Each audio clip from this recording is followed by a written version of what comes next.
Yeah, but yeah, keep on, like I said, it's going to be Merfolk, which is kind of a tribal deck. It plays Merfolk. It's basically the copyright name for mermaids in here. And then the other person's actually playing my deck. Yep. It is called Rhinos. Its goal is to put rhinos on the field. Yep. This is going to be, both decks are actually kind of similar in the fact that they're both tempo decks. They both try to get advantages, incremental advantages, and really make the most out of, be as mana efficient as possible on their turn. Maybe judge. All right, one second. So, Keep going. quick judge call here and see how this resolves. Probably has something with a mulligan. For all I know, they could be joking, could be messing around. Looks like they're just resolving mulligans, and looks like Drew. Yeah, it looked like they were just shuffling the papers around. They were asking if they could start. Oh, okay, cool. Yep, resolving mulligans, and we need life totals. That's the only thing. Oh, yeah, I forgot about that. So, I'll go ahead and do that real quick. But answer the questions. All right, so we have a Misty Rainforest passing the turn. Drew with a basic island pass.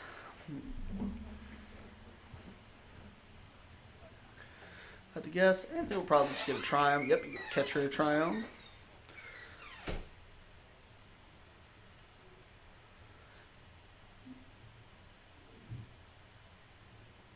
Is there anything? Is there any dominating deck in Modern presently? I would say that's there you'd have. I would say Scam is definitely up at the top. You have 4 or 5 color control. That's really doing really strong right now. The cascading decks. Overall, is there a really dominant deck? I mean, there's really 2 or 3 really good decks. I'll say that much. In my personal experience, I think Scam is the best deck right now, but we will see. I mean, I don't play Scam, so we'll see what actually happens. All right, we're shocking in, which makes me think there's going to be a Shardless Agent on this turn. Either Shardless Agent or Violent Outburst. Let's see. He does cast a Shardless Agent, which does says Cascade. It's going to Cascade in the deck, which if the deck is built right, which it should be, it's my deck, it should be hitting a card called Crashing Footfalls, which will just take, there it is. So it shows Crashing Footfalls. He's going to look at the pile because that's something that he's allowed to do. All right, you ready for prediction? Drew's about to spell pierce. Hope so. Wabam! Oh no, it's force negation. Not as cool, but Yeah. What do you think he's targeting? the only legal target actually. Oh, okay, that makes sense. You can't target. It's not Violent Outburst, unfortunately. Okay, you can just shut me. No, I'm gonna shut that one. Okay, do it. Yep. All right. I am going to do one thing. Actually, no, it's fine. I noticed the lettering is a little bit off, but other than that, I think we're good. Okay. So, and it looks like we have a Tide Shaper kicked, and if I had to imagine, it's probably going to target the Ketria Triumph. Yep, so what that does is it's going to, when it enters the battlefield, if it's kicked, it can make anything an island. So now he is off green, which the deck actually does function a lot off of green. So we'll see what actually happens here. Both cascading spells. But I do see in his hand he does have a Besiege You. So, because of that, I don't think he really cares that much. So I do see he has a lot of lands in hand. He does have a Violent Outburst too. So, he's going to combat, hitting for 2. That's the easy part. Yep. Hitting for 2 on there. Seeing what to do next here. Seeing what they got. He also has a Flame of Anor, which is actually really good. Shocking in again. Now, yeah, he doesn't care about his life source. Doesn't care about the life source. If I had to imagine, this really screams out subtlety to me. There is I don't know if there is or not, but yeah, I do agree with you. Just shocking in and passing, that just feels like you either have it's either 2 things, Violent Outburst or subtlety. Yep. And that is a Spaloon. That is a very good target for a subtlety. Yep. And as you should know, subtlety does get around Cavern of Souls. So although it's uncounterable, that you can still target that with subtlety. And if you have it in hand, I would snap that off. Yep. That card is so powerful in this matchup. So it looks like he's read the card. He's trying to think what to do on here. I believe the card is on the stack, but I'm not positive on that. So it looks like he's mulling it over. Yeah. I see a few things in his hand. He's probably debating if he wants to kill the Tide Shaper. I think he did flash a subtlety. I want to say flash. Violent Outburst, Flame of Anor, and Besiege You. I don't know what else is there. There is an unknown that I think, he is going to Flame in response. Mode is going to be to kill that. I don't know what I think about that. I don't know what I think about that play, but Well, it is a tempo play. Yeah. It's keeping them off balance. Yeah. So there is that. It's probably keeping it off of the indestructible. Keeping off being indestructible, that's correct. So Because if he he could has just- Fury, Yeah. he can Fury away the Sphaloon. Mm-hmm. And then he's in pretty good shape, Which he to be does have honest. Fury in hand. That was the only card that wasn't in hand. Yep. He needs another red source, He I does believe. need another red source. No. Oh, no, because yeah, Tide Chipper's gone. yeah, Yeah, Tide so Chipper's he gone, doesn't so actually need that. So he's just going to hardcast. Yep. there we go. Not very, very good sequencing on behalf of Anthony that time. He plays the deck better than me, dang it. Yep. Oh, Lord. All right.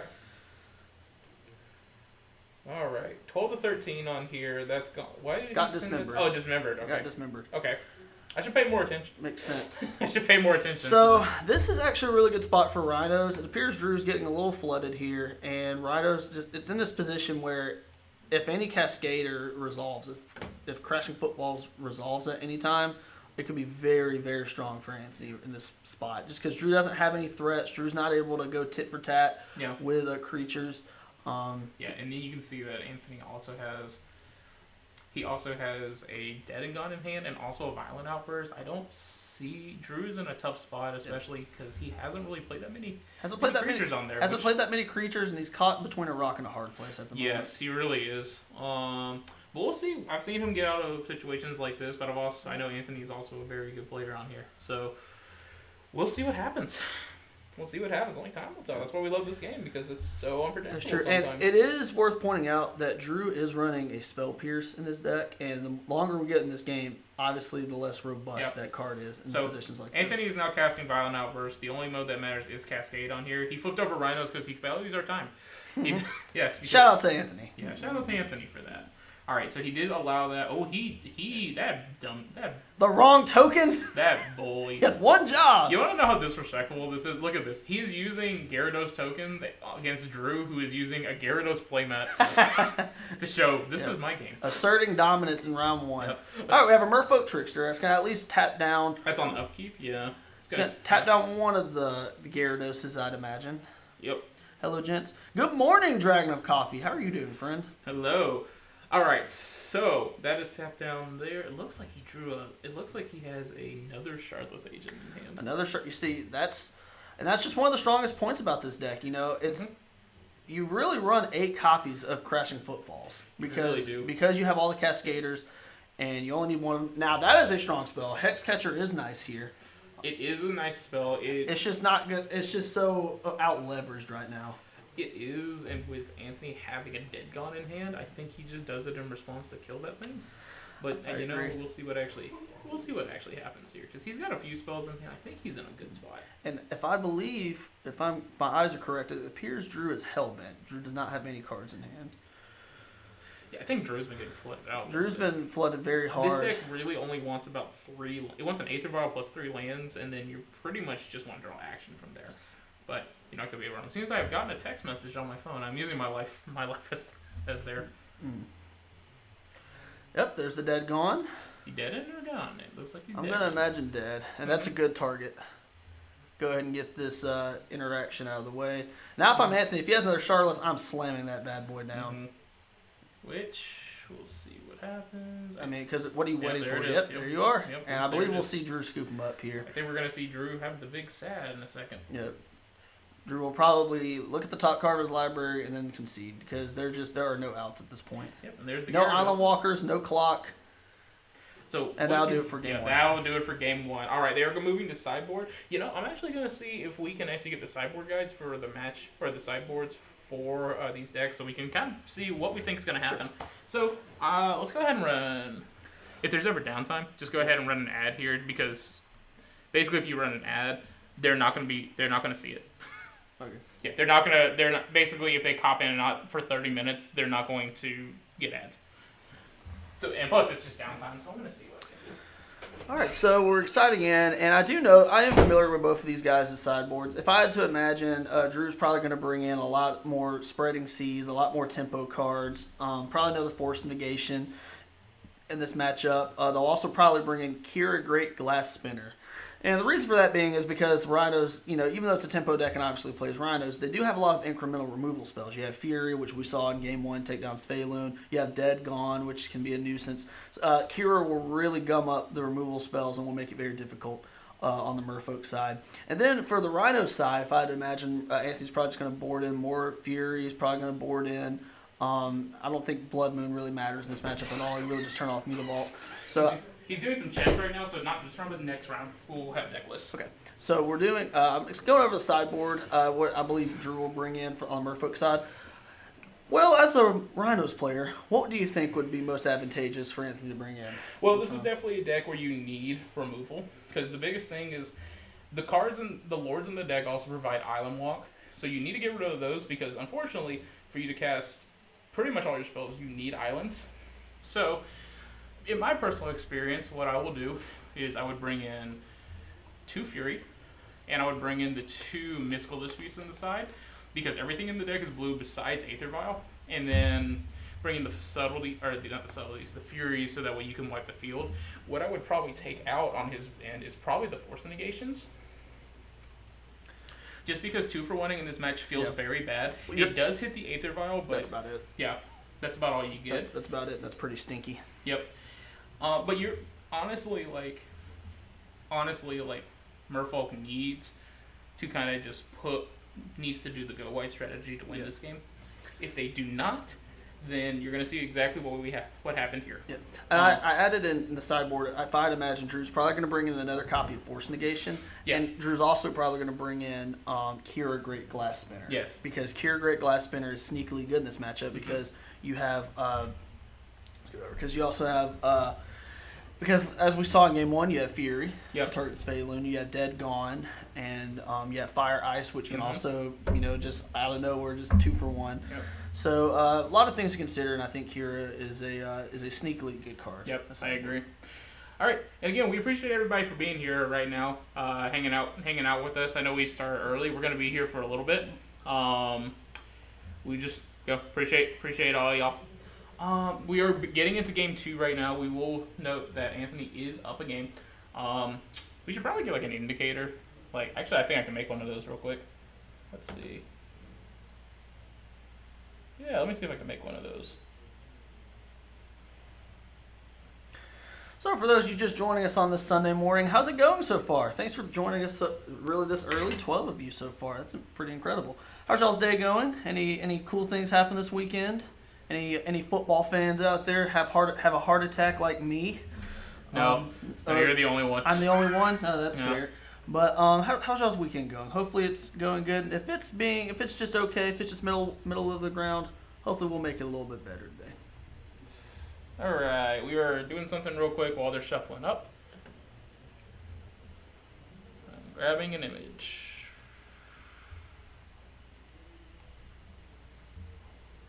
Save image as. Sure. Browse.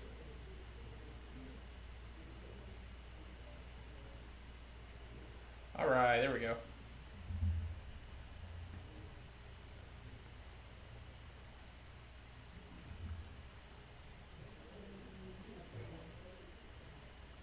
All right, now we have we're it. Just gonna add it on that side. Yeah. Okay.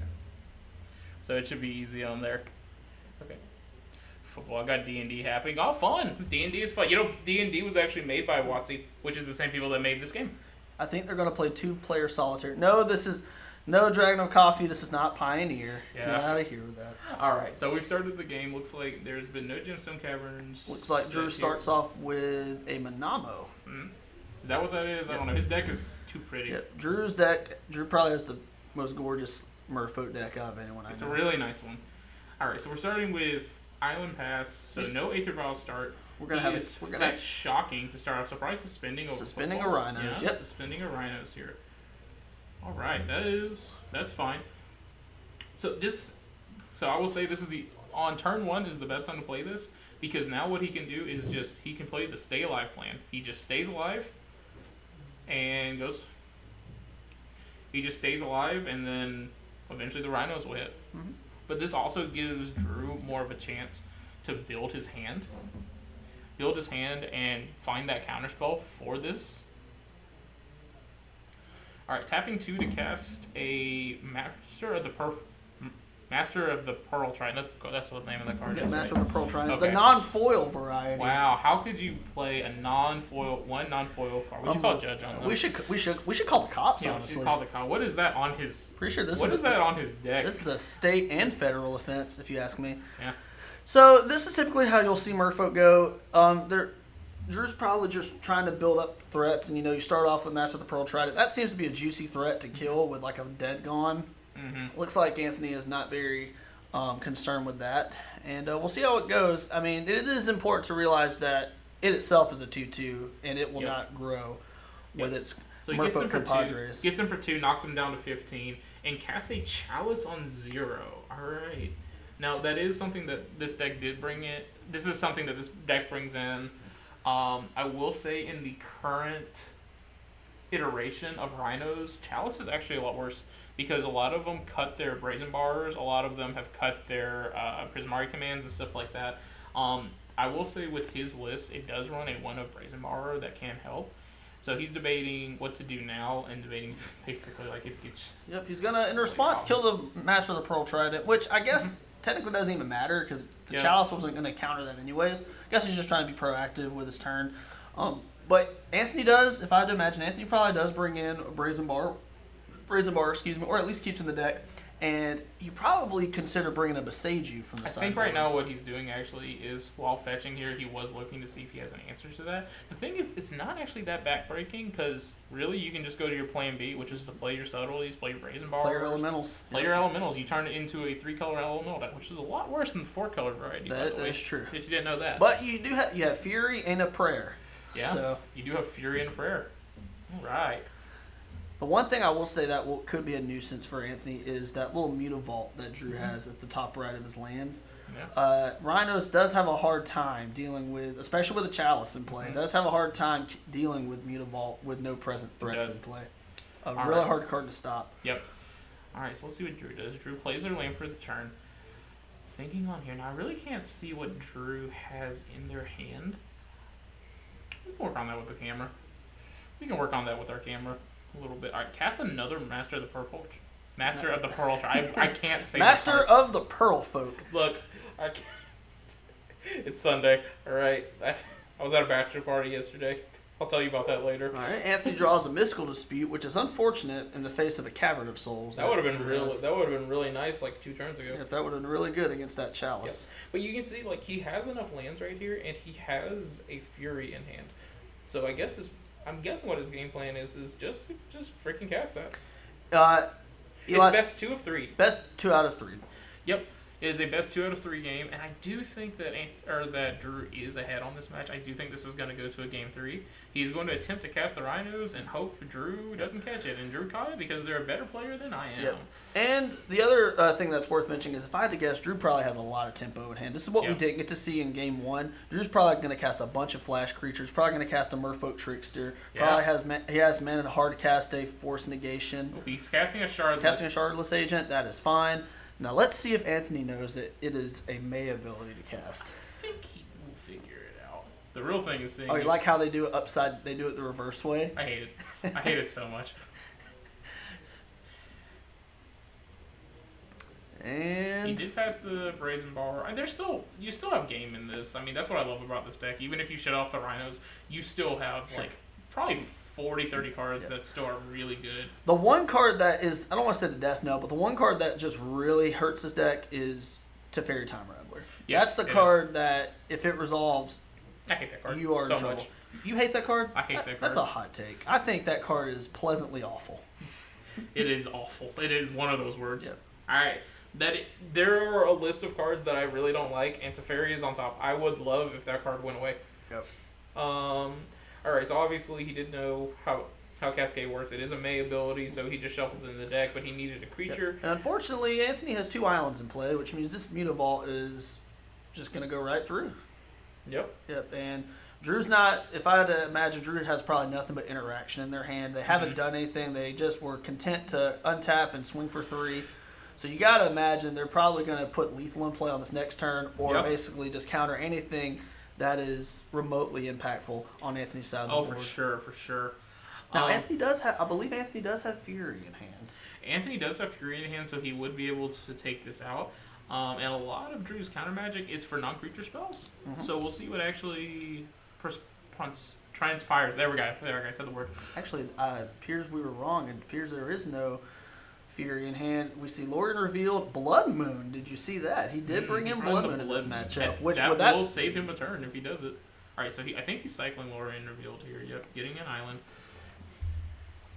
Probably go for the basic here if I were to guess. Yep. If you're gonna play Blood Moon, you gotta go with the basic. Gotta help yourself out. Nope, doesn't look like it. It does not go directly into play, so hopefully he does not plan to land this turn. Oh, that would be freaking incredible. Although I don't even think it would necessarily matter. No, I don't think it would matter. Oh, man. Let's see.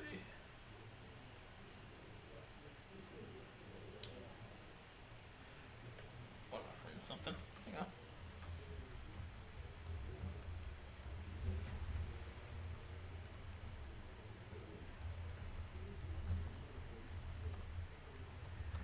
Alright, let's see. So, LP is casting another one. I think that is going to close it up. Yep, that's lethal. Like I imagine Drew probably had either a flash spell or another way to get lethal. We're on to game 3. Yep, we are on the game 3. Like I said in the opener, very close matchup, very player dependent.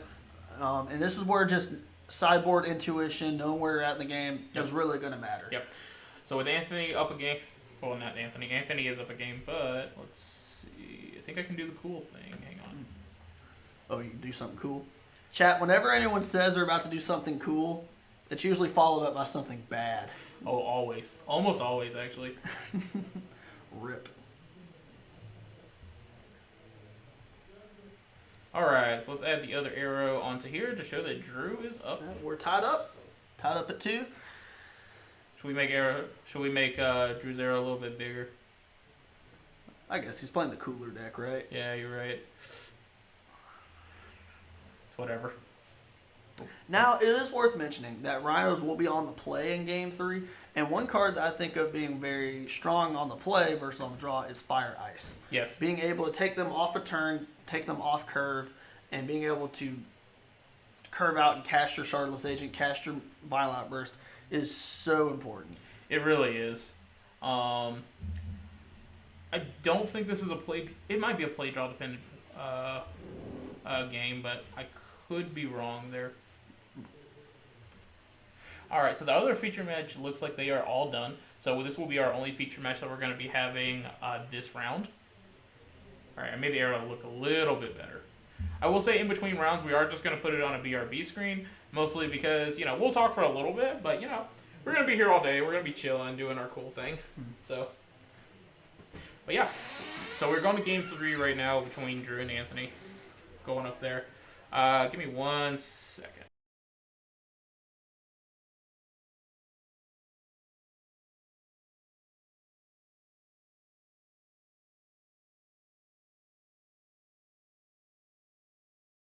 Sorry, that was the store owner that was coming to talk to us, which, by the way, our store owner is freaking incredible for letting us do this. They are Gear Gaming. If you look them up, they have online stores, so please, if you're looking for cards, buy something because, they told us to say that. They didn't actually. That's right. But We are actually under duress at this moment, and if we don't say that, bad things will happen. We actually have a gun pointed so to our stop, head. Stop what I don't think I can say that, so, actually. Yeah, but we have a water gun pointed to our head at this time. So whatever you're doing, stop what you're doing, go on TCG Player /Gear Gaming Birmingham and buy whatever cards you want. Or if you are in the Hoover, Birmingham metro area, come down to Gear Gaming. Yeah. Not only will they give you good service, good cards, and good company, but more often than not, we'll be here. Because this is one of our main game stores. So come down here, have a blast, and if you're not around here, go on TCG Player and show them a little support. Yep. Well, all right, looks like we're resolving our mulligans here. Yep, let's go ahead and get into a fun Game 3. Let's see what it goes. All right, Anthony gets the first choice of here. Looking at the hand, I can tell that I can't see any card, but he does have the unfortunate Gemstone Cavern in his hand. Beautiful. Dude, that thing only shows up when I'm on the play. Or only on the draw. Or, yeah, only on the play. A lot of the times. They'll both show up on the play. I've had a hand before that is double Gemstone, double Crashing Footfalls, and I go, so today's not my day. Cool, good to know. Because that card on the play is literally Ash Barrens. Yes, it is. It is a worse waste. Yeah. I don't think... So I do see a Shardless in hand and a Gemstone. That is all I see from there. I don't see anything else of note. And then on Drew's side, I don't really see anything there as well. Maybe we should adjust the camera just a little bit because I feel like we are viewing more of the right side opponents. Yeah, it's a little left side. tilted. That's an easy fix, though. Yeah, that's an easy fix. All right, Dragon Coffee, be safe, and we'll see you in a bit. Appreciate everybody for being here. Like I said, we're going to be here for, honestly, there's going to be 5 rounds plus top 8, so there's a good chance we're going to be streaming for about 7 hours. Yep. So we are going to be here having a good time. Having a good time. Relaxing, chilling. While you're chilling, send us money. No, don't say that. No. Send us money now, or I'll have to sleep in the yard. So I see he does have a force negation, and he did have the ice on the top to tap down his island. Yep. That is very good because Like I did see that he does have a violent outburst actually. So honestly, I think what we do here, If he goes for it, he could be. Now, what it's important is you see that force negation. Mm-hmm. What he might want to do is pass turn to Drew, Uh-huh. cast on his upkeep, cast violent outburst, and if Drew has a response, you force a negation Yeah. and response. Yep. I think that's exactly what they do, but we'll see what happens here. Okay. So we're playing Misty on here. I think he did just say pass. Yep, he is passing. And Drawing for the turn. I can't see what's in Drew's hand, but they are playing a Cavern of Souls, most likely on Merfolk. We don't know that, but it could be on anything. names plays Gadok Teague. Yeah, plays Gaddock Teague. Yeah. Shout out to Morgan. Mm-hmm. So it appears Anthony's going to go on instep. It Yep. appears Drew just passed turn, and if Drew's going on a line to hard cast force negation, it could be if Drew tries to be more mana efficient and taps out for force negation, that could lead to a very awkward resolution of cascading footfall. So if Drew is patient and Drew actually tries to cast spell pierce instead, this turn will work out a lot better for him. All right, so here comes the violent outburst, going through the flippy flip. Let's see. Okay, didn't waste too much of our time. Only 4 cards on here. All right. And then there is a Hex Catcher. Merfolk. A Hex Catcher. That Gets around force negation. That gets around force negation. That is awesome. No decklist problem. Wow. 27 people. That doesn't happen. It's pretty good. We have confirmed that there are 27 people today, which means we are going to be having 5 rounds of Swiss with then a cut to top 8. So, also we do have in the room with us one of our stream people, Grantus Maximus or whatever. Grantus Mantis. There we go. I got that. I was close, but we are watching. Yeah, we're in the middle of Game 3 right now. Anthony was on the play with Rhinos. All right, but he did have the backup Charlotte's Agent to follow it up, which is exactly what Drew didn't want to see. That's not what he wants to see. Drew needs to have a spell pierce. Drew needs right spell pierce right now. All right, and Anthony needs to learn how to flip a deck. Yeah, learn how to flip some Did he bring Force in the Force game? of Vigor in Yeah. this matchup, that is bold. It has one target. One target. Yeah, I mean, but the thing, it's a very important target, too. It's also There's spell pierce. Hey! There's a spell pierce. Yep. Well, okay, so Force of Vigor, I can see where he's coming from. Merfolk lists traditionally, well, maybe traditionally is not the right word, but have in the past put Chalice of the Void in their sideboards. That did happen Game 2. That did Chalice was in there. Especially after seeing Chalice of the Yeah, Void. there's the And there you Chalice. go. There it is, and there Yep. it is. That's true. So, I completely forgot because that was in the last game. It seems that Drew kept a very hateful hand. Like, Yeah. we've seen a Spell Pierce, we've seen all that. Okay, he does cause Force Negation here, which is right. I do think he has 2 Furies in hand, though. So he is, I think Anthony's in it for the long haul. which is not good for Drew, especially with so many Furies. Yep. So we're playing Aether Oh, Vial but on we love 1. Vial. And a Yep. Spaloon. We don't know that. Okay, you're right. Okay. So- and that really helps Drew's chances here because Anthony essentially has to If Drew, land Fury, take that out right now, or else that Mhm. Fury's just going to be. and there we go. For sure. There's the land. He's tapping all 5. I wonder what he's casting. Oh, look, it's a Fury. Caster's Curse. Caster's Curse. Casting on there, getting in for 2. I don't... Okay, we have 1 card in hand for Drew. Yep. Putting it on 1. Like I said, after this, we're going to adjust the camera because we noticed that we're more tilted this way. Mhm. So we can't really... We see kind of what Anthony has in hand, but not really what Drew has in hand. So we're going to mess around. Why does Anthony have a little battle axe? Is that on the map? No, That's his. It's what you used to remember. reminder, yeah. Go Rhinos. Oinkster the Pig, you will be very happy because things are looking very good for the Rhino Yeah. squad this Rhinos has fought through... what is it? A Chalice of the Void and 2 counter spells. on 2 their counter Cascaders. spells. One of them was the creature Hex Catcher, I believe.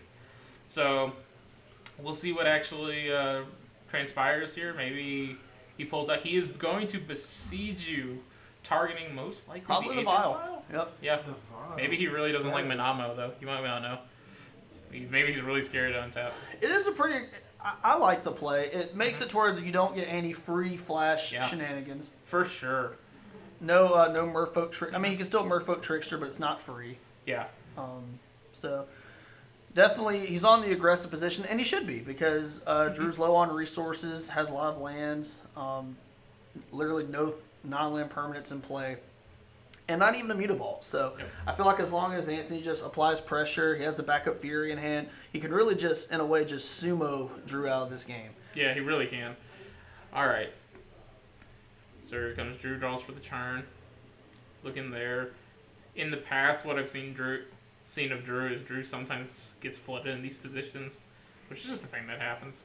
So, all right, get a little camera breakup on here, but I think it's fine. All right, there is a Lord of Atlantis and The Harbinger a of the Harbinger Tides. of the Tide. So is he going to bounce the?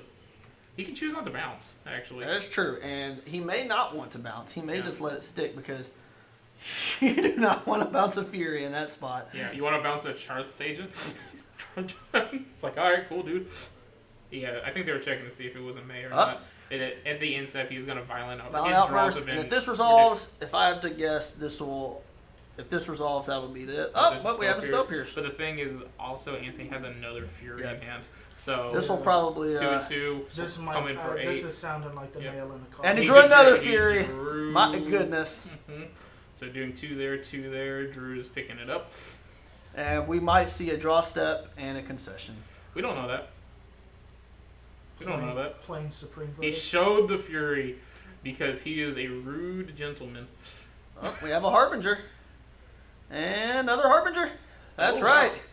wow. All So right. he has Have a little Yep. fight in you. killed it, Yeah, and that's the That's the game. concession. All There right. we go. All right, what a good game to start us off. Going to a game 3, Merfolk versus Rhinos. Rhinos does take it because turns out having 3 Furies and 3 Cascaders pretty good. Go ahead and pull their deck list. I believe we're going to be seeing the Red-Green Saga deck versus Dredge. Oh, sorry, not versus Dredge, versus Amulet. So 2 very different decks that we saw from last time. So let's go ahead and they are shuffling up right now. Now, in your personal experience, who do you think is favored in this versus Gruul Saga and then Slamulet? So looking at this list from Rob with Gruul Saga, it looks more like a mid-range value deck, and typically those decks struggle mightily against any type of amulet deck, or really just Titan in general. Yeah. So I feel like it's going to be an uphill battle for Rob. Not going to put it past him. He can definitely still win, but he's definitely going to be on the back foot this round. If there's anybody that can win with a red pile, it is Rob. Now I am going to go talk to them real quick and see if they can put their companion app on because I do not want to use my freaking phone. Oh God, it's Josh. You know it, baby. You know it. Go Birds. Go Jalen, I guess. Jalen's my guy. How you doing, friend?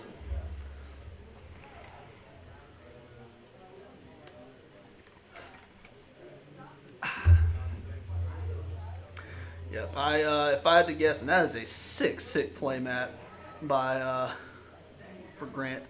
This is hard to pick, but I'm rooting for Rob. Turn up. Look, I think we're all rooting for the fun mid-range Rob Terry deck, but he's in for a tough one. I mean, the Tarmogoyf looks very poor, really in general in Modern right now, but it looks very poor in the face of a Primeval Titan. So we'll have to see. Also, it's worth mentioning that Grant is very experienced with Amulet. A lot of times, Amulet players they don't make the right plays. They don't play as optimally as possible. And not to say Grant's a perfect player. I don't think anyone is. But Grant, more often than not, will find the optimal line to assign lethal. So I noticed It's gonna be a that tough I one. put the life total right where the glare is. Whoops. you had one job. I did have one. Okay, to be fair, I handed them the phone. Look, we have a better setup than we normally do, This is true. but we still have me. So, But yeah, There's I gonna- can only do so much. yeah. So for those of you watching from home or wherever you're at, how's your day going? We're about to approach round 2 here at the Gear Gaming RCQ in Hoover, Alabama. And just want to see how we're doing. How's life going? How's your Sunday? How's your fantasy team doing, if that's your thing? It's doing awful. That's what's. I'm almost positive, by the way. Almost positive? Because I picked the There we freaking Commanders to win. I picked their defense, and they got -5 points from me. Because the Bears apparently decided that they want to win this year. And not win the whole thing, just win a game. So, all right, sorry about that. Sorry, I went on a rant. Okay, Rob starts Turn off with a one Ragavan going with Mishra's Bobble. Don't know what he saw off there, but we are going to go ahead and draw off that. Well, you got to think in this matchup on the play, that's about as good as you can get. That Unless is good. unless Grant has a turn 1 Arboreal Grazer. I will say Rob is famous in our parts of the South for playing mono red decks. Stuff. I will say stuff. If you are playing against Rob, he's most likely playing mono red. Honestly, he's probably one of the best mono red players out there. Let's see what he does on here. So he did play turn 1. Expedition map. He played with turn 1 expedition map, so the Ragavan is good to pop off. Rob's fetching, most likely just getting a mountain. It is worth mentioning that Rob, even though they're playing a red X value deck, they aren't playing Blood Moon main board. Typically, that's Really? what you see in these little red, mono red shells, red splash shells. Yeah. They run that. None of that today. So turn 1 Ragavan doesn't seem like it can curve into any 3-drop. Surprised he got the green source on here, but let's see what he actually gets off this. What would be perfect here? Probably maybe he does have Tarmogoyf in his deck. He does have the Questing Druid. He has Rendon 6 that he could be running through all this.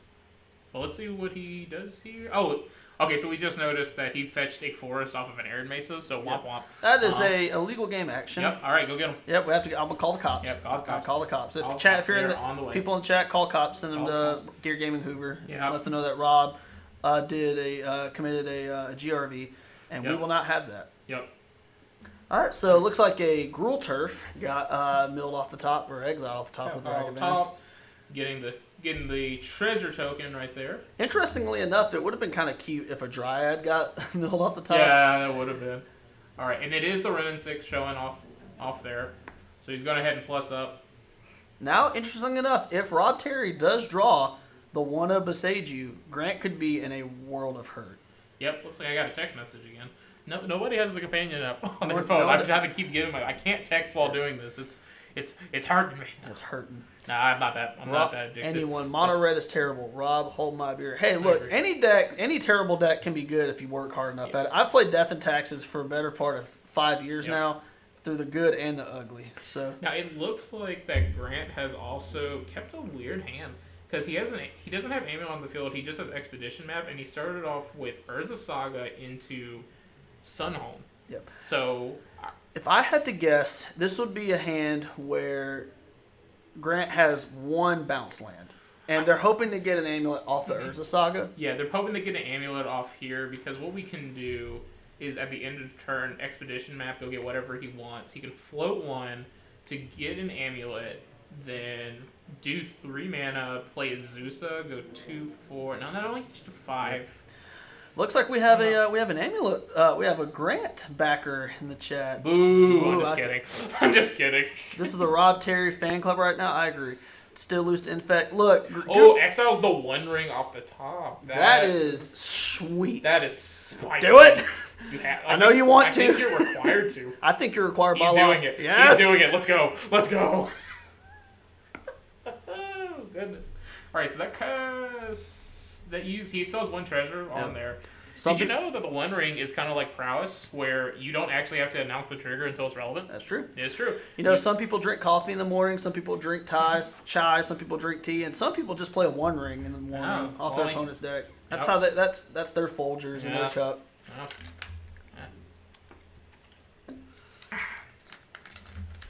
Yeah. All right. Usually during these, my throat starts getting sore, so I've got to drink something bubbly. A little bit of the bubbly. I've been drinking the Ice Pop Prime. Is Prime the one that's backed by Logan Paul? Yes, the Oh. the chattiest Thad that ever tatted. Are you chatting? I'm trying. I'm Coke Zero. I'm just a beta. Coke Zero, So, yeah, you're just a Berkshire Hathaway. Yeah. guy. The One Ring isn't called the Fun Ring. For God. All right, so let's see what his plan is. All right, so he did pop that. We actually did miss the expedition map. What he got with that because I'm bad and. Looks like they did it with the trigger, sacrifice trigger on the stack. Actually, yep. What did they? Can't really tell because of the glare. Yeah, sorry about If I had to the imagine glare. that's an amulet that We they tried got. hard to get rid of it. You know, maybe next time that we do this, maybe we could see if we could set the tables the other way, because Possibly. I don't know. The way the lighting is. Yeah. So I think the other table was really well. This one, like you can see that it's kind of like in the middle where the, it happened. Oh, he had the second aim. Second one, their turn. They might go super dummy. Is that a green Crumbling source? Vestige. That is a green source. So it's gonna untap twice, make 3 mana. So if this That's is, tight mana, I believe. That's 3. Because that's 1, 2, 3. Doesn't have an extra land yet, but if we have that's 4, 5. Okay, he's One Ring. Oh, it's just okay. They're wrong. One Ring. Sorry. Or as Joe Chaney calls it, the fun ring. Yeah. So 1 ring trigger. All right. So we each have rings. We got some really nice rings Yep. in here. It's a really nice team, though. Yep. All right. So it looks like Rob Terry's going to do the old draw, or maybe not even draw, just uptick with Ren and Six and Yeah. move on. So it looks like the life total is 15 to 16 on here. It looks like the phone got moved just a little bit. Yep. Just know the thing shining is the amulets. It's just the most important thing on the field right now. You don't need to see it. All right, so we have an Urza Saga on Rob's part. Yeah.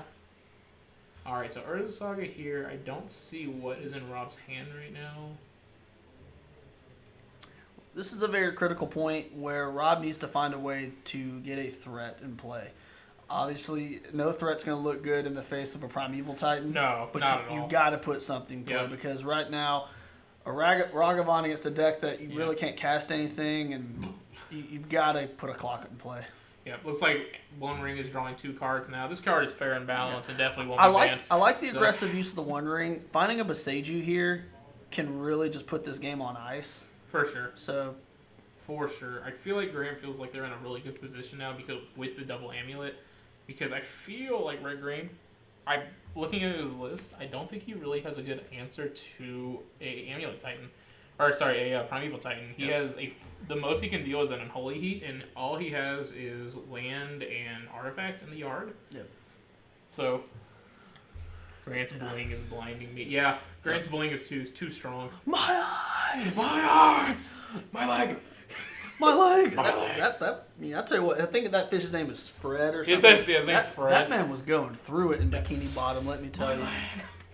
Alright, so here we go. Alright, he didn't even do anything with his One Ring. Didn't even draw a card or anything. I guess you don't really want That to is draw a bad sign if you're Rob Terry because that Yeah. just means they just needed a turn. 2, 4. So 2 green, 2 blue in the pool. Bouncing that. Uh-oh.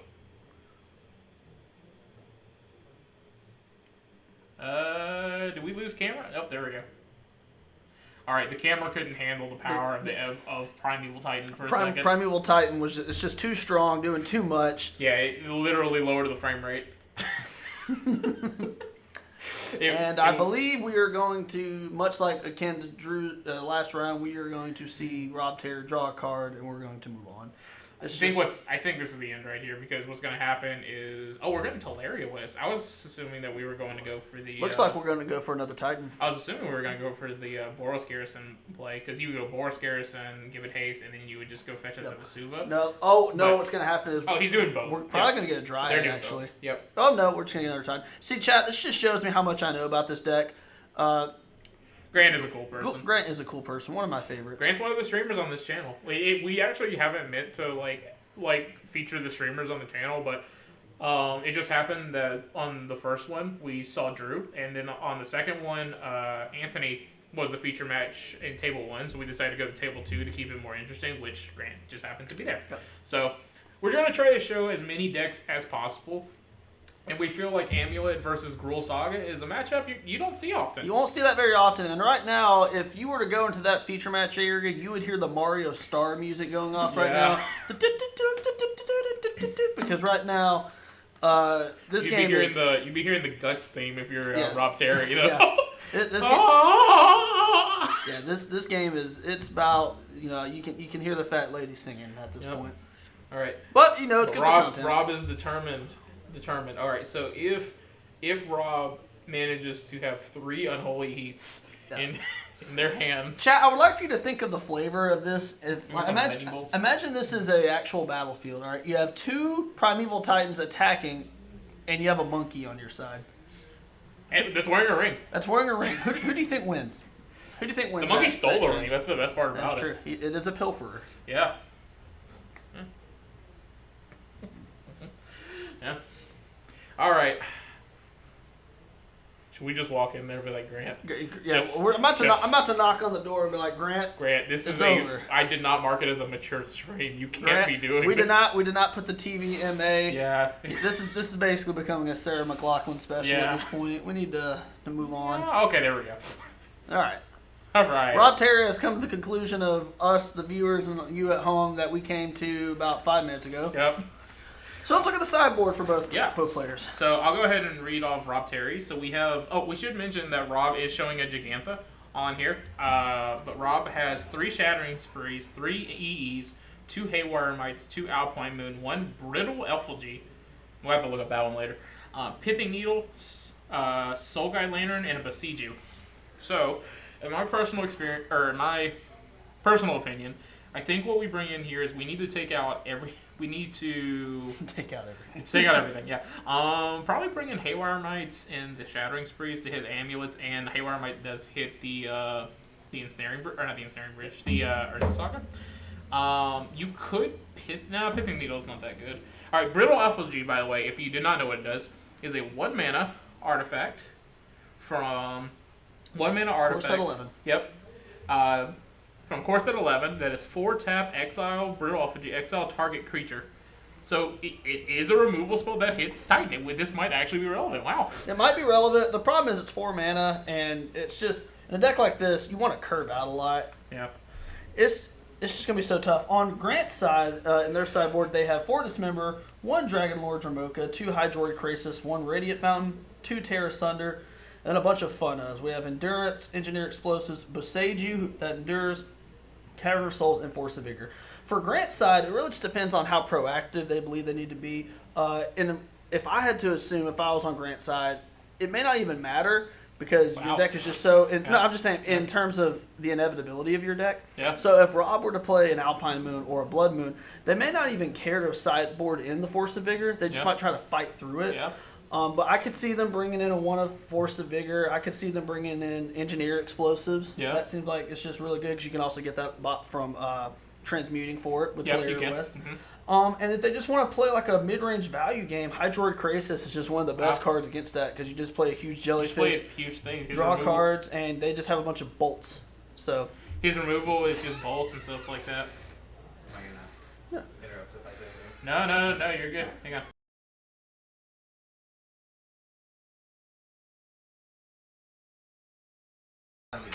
That was the judge just coming in. that's our Just jam. wanted Shout to out to Tim from Birmingham, Alabama. Being the great. Dan. Dan, you almost got there. Hey, it's another 3-letter name. Thanks, Tim. Thanks, Tim. I'm gonna call him Tim from now on. Shout out to Dan from Birmingham, Yeah. Alabama. Doing a great job judging and whatnot. We haven't actually seen a judge call yet, but we actually First time I have- met the guy.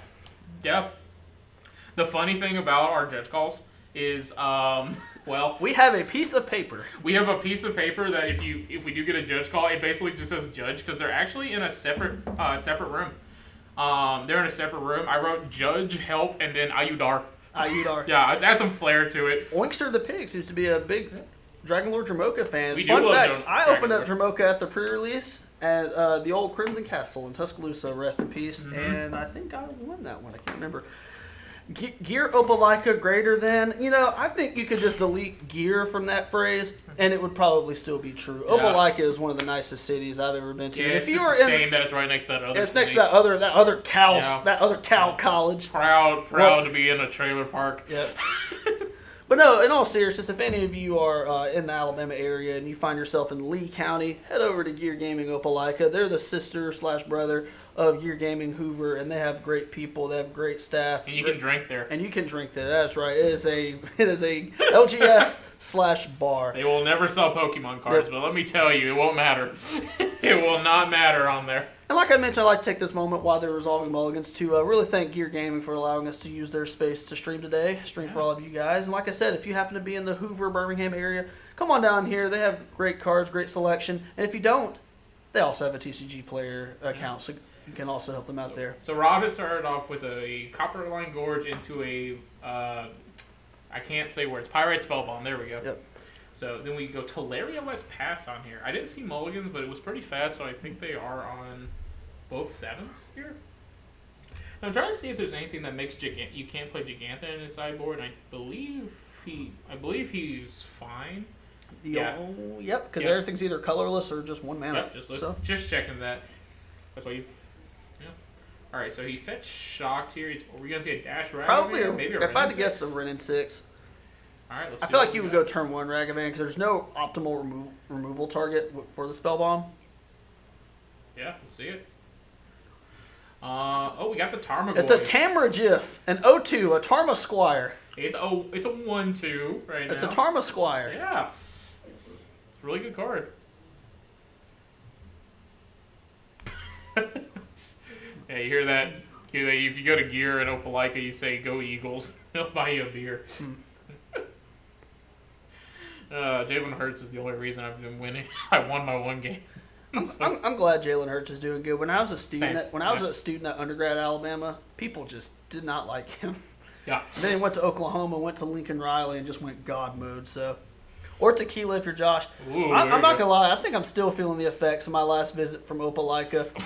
Drunk. Last time I was there, the blonde guy, not gonna name names, but they were literally just feeding me tequila, and I don't remember where I was, but I was folding the dishes, if you know what I mean. Can we take a second to appreciate Grant's playmat too? Because here, Southern Magic, we're all about the Southern things, and this mat is freaking amazing because it's based off of Waffle House. Mm-hmm. If you look at the mat more thoroughly, I might get them to show it later, but it basically shows different combos that you play in EDH, but as a Waffle House mat. I really enjoy that. Looks like they moved to discard because the Gruul Turf discard a Terra Sunder. They're still on curve. I mean, that's actually very interesting too, because Grant didn't discard a land there, which means it grew the Tarmogoyf. That is true. So Tarmogoyf is a 2/3 now, so now it's better than Squire. That's right. It's a Tarmo Troll. I don't know what you call that. 2/3. I can't think of a 2/3 creature right now. Okay, give me a second. All right, so it looks like we're going to go ahead and we're going to cycle off this Pyrite Spellbomb to grow the Tarmogoyf. Wow, now it's a 3/4. Not even dealing. We're going aggro Goyf now. Aggro. Let's go. Which, hey, that's the key of this matchup. You gotta kick them while they're down. I see a 17 all here. Then we're going to follow it up with the Questing Druid. I believe we're casting it as a creature as well. Not Wild World. Not sending it on an adventure. And for those of you who are unaware about Questing Druid, this card has actually seen a lot of legacy play. It is. It's the instant speed Ren's Resolve. So really, it's been seeing play good. All right, so we have an Azusa on the field for Grant. So now we're going to see why Terra Sunder with this card. I see a Valakut and a Teleria West. Then a pass here. I believe Urza Saga is on 1? No, yeah, it's on 1. And this seems like we're about to hit the freeze point in this game. And for those in the audience, when I say the freeze point, I mean Grant's deck is about to hit the point of no return for Rob. It's about to, if their hand is anything like I think it is, they're probably going to have an insurmountable amount of threats. So Rob needs to find a way, either Alpine Moon, Blood Moon, something. Has to go ahead and take advantage of this board state, or this game will be over very quickly. Joe, that's so disrespectful, but I agree. You are right. I hate that. Tarmogoyf would be an uncommon if it was printed nowadays. So I was literally in the regular players room just watching them play, and there was just one guy playing MH2 Trade Binder. Yeah. Like that's what their deck was, and they were winning. So. Yeah. That's really what you can do. You can just play MH Tribal. Like, just play only MH cards, and you could probably... I mean, that's basically what the 5-color deck is, so... See, real ones remember when Tarmogoyf was a $200 card. I remember... I never paid for a Tarmogoyf, but I remember trading for all that. If you had a foil Future Sight Tarmogoyf, you could buy a house. I'm a boomer gen player. I'm sorry to hear that. Have you taken your freaking like arthritis medicine today? Hey, Have Have you applied your ointment? This Yeah, morning? have you? Oh gosh, we're mean, but. Or check for mod shortly after. Yeah, that's fair. That's fair. They definitely washed a lot of players out. Okay, so we flame slashed Nazusa. That's a start. That is a start. Otherwise, Grant was about to. It was going to be nasty. Now. That also brings the questing druid here too. That adds a creature into the mix, so I believe And Tarmogoyf is a 5/6. And right? Tarmogoyf now. Yep, So because we were coming in for 7, I believe. He can actually. probably a little bit more than that because flame slash is a sorcery. So that's a lot of damage. I believe that's 7. So actually, I don't want to say anything yet, but I think Rob can swing for lethal next turn. Rob can swing for lethal. Because enchantment hits the yard off that makes it. He's making a no. He's tapping for something. So he's besieging his Urza's side. That is a good play. That is a good play. I don't know. Was that had 1 or 2 counters on it? Looked like it only had 1. It could. I'm almost inclined to hit the Gruul Turf because that's the only way that they can make Titan mana. So now they can still cast Titan. Yeah, they can make Titan this turn still if they have an untapped land. So they have 3, 4, 5. So if they have an untapped land here, they can cast Titan. But I don't know what Titan really does. It will slow them down. But Rob with Urza's Saga, let's see the things that Rob can hit with that. We have a Shadow Spear. We have a Soul Guide Lantern. We're gonna see a Brittle Effigy. We could actually see what we're Brutal gonna Effigy. see. Oh my gosh. That might actually be the one. Oh my gosh. Get ready to clip it in chat. You This guys, will be the first time Brutal Effigy's won a game you guys, since 2012.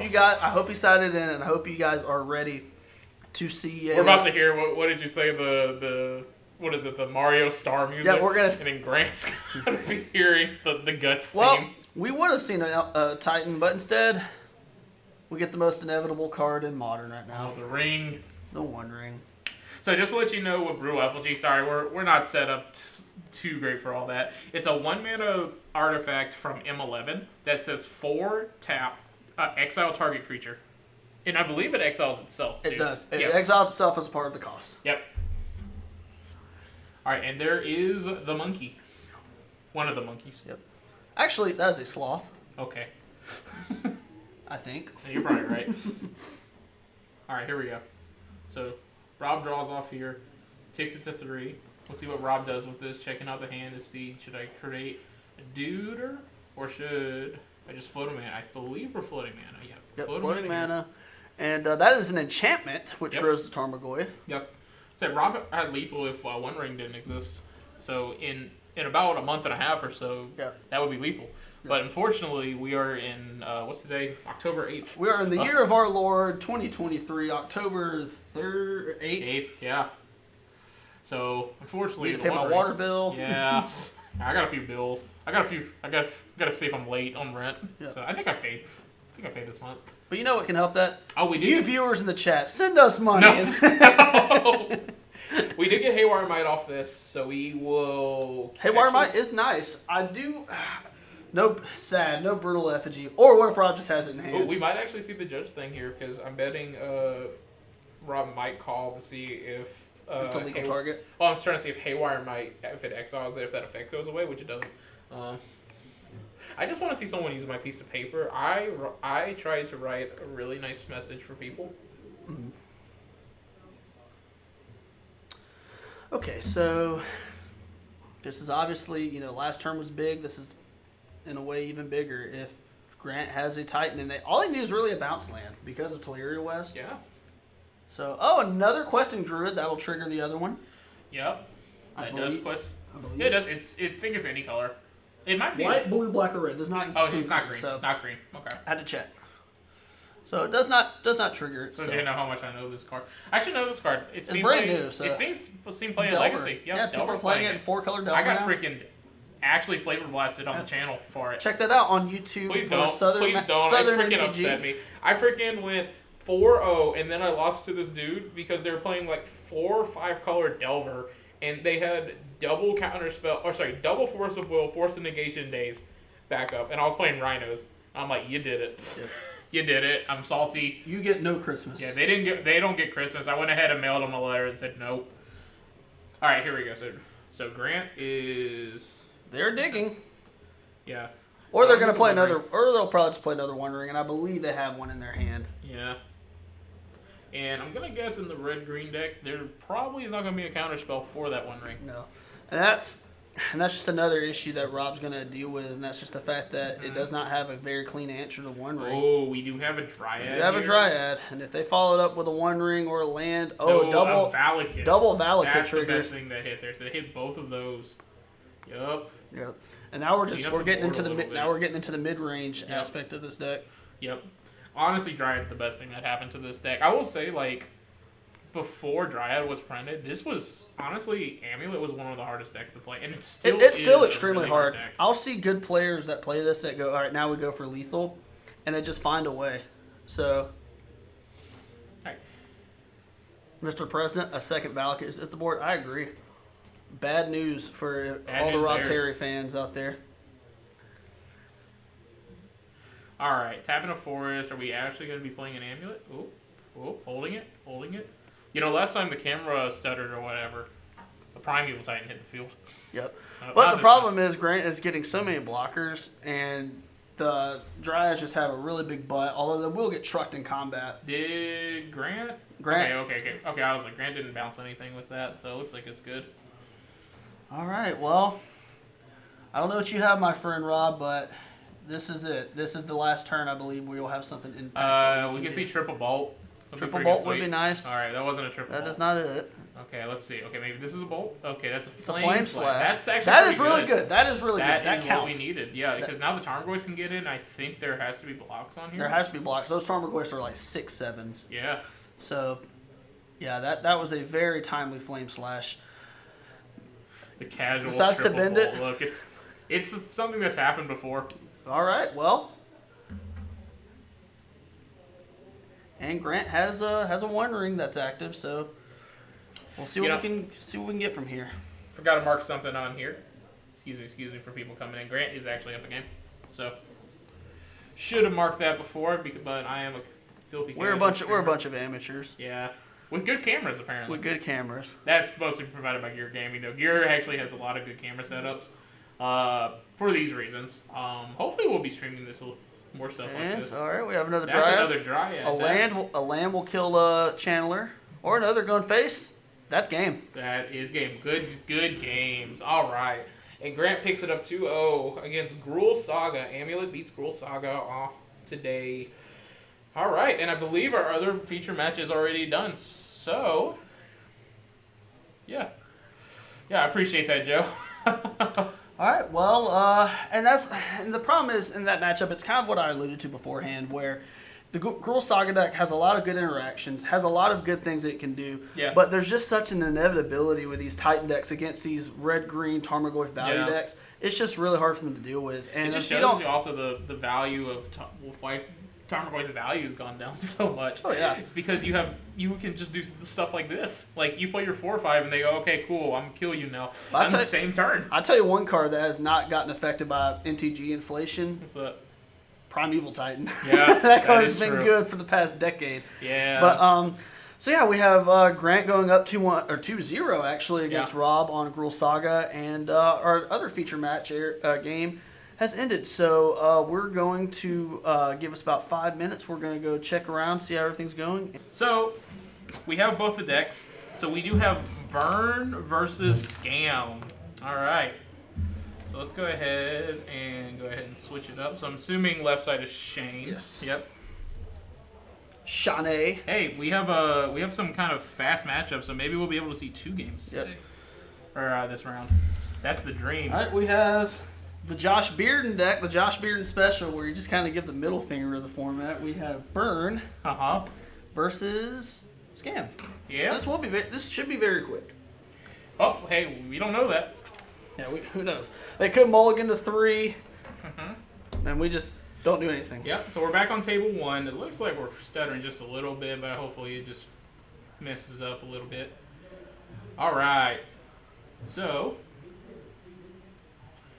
getting ready on here. I don't know if they've rolled on the side. So left side we have Burn, and we have Scam on this side. He's not up a game. Let me go ahead and switch that back up for us. Look at me being a professional.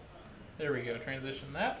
Now here, honestly, I think Burn has the upper hand. I like this side for Burn in a lot of ways. Yeah. And like Coffee Money alluded to earlier, Burn really needs, or I'm sorry, Scam rather, really needs to get a grief out aggressively. Yep. Thoughtseize against Burn is definitely not where you want to be. Yep. And it does look like Scam did win the die roll, so Scam is going to get the choice of play or draw, which I'm no expert, but I'm assuming that we're going to be on the play here. So.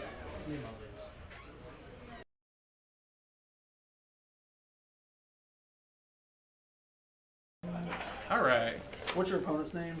We'll probably do theirs. Sorry, we're grabbing the deck list real quick, so we're going to mute up.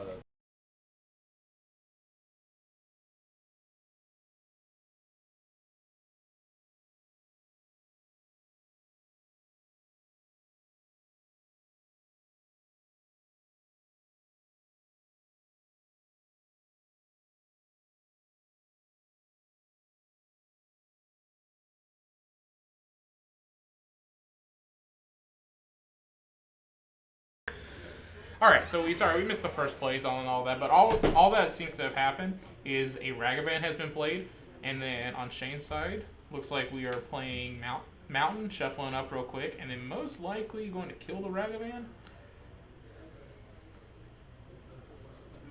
This camera's stuttering a little bit. We might need to reset this one or something after this game. Because their hands are moving too fast. And that does look like a lightning bolt, I assume. There's like 30 arts for lightning bolt now. Something killed the creature. I'm assuming it's a lightning bolt. Yeah, that's a bolt. Yeah, I mean, that's the right play you do. You gotta kill the monkey. You gotta do what you gotta do, and so many of your spells are just so redundant. You're eventually gonna find another one that it's just another bolt. So For sure. All right. And what's worse is you definitely don't want. Conversely, you don't want a Ragavan going buck wild and then getting your bolts because then they can actually race you. Yeah. So, gotta bite the bullet there. All right. So our cameras are messing up just a little bit, so we might want to like turn it off and turn it back on in a second. That, or we can see if we can reconnect real quick because it looks like we are frozen on this side.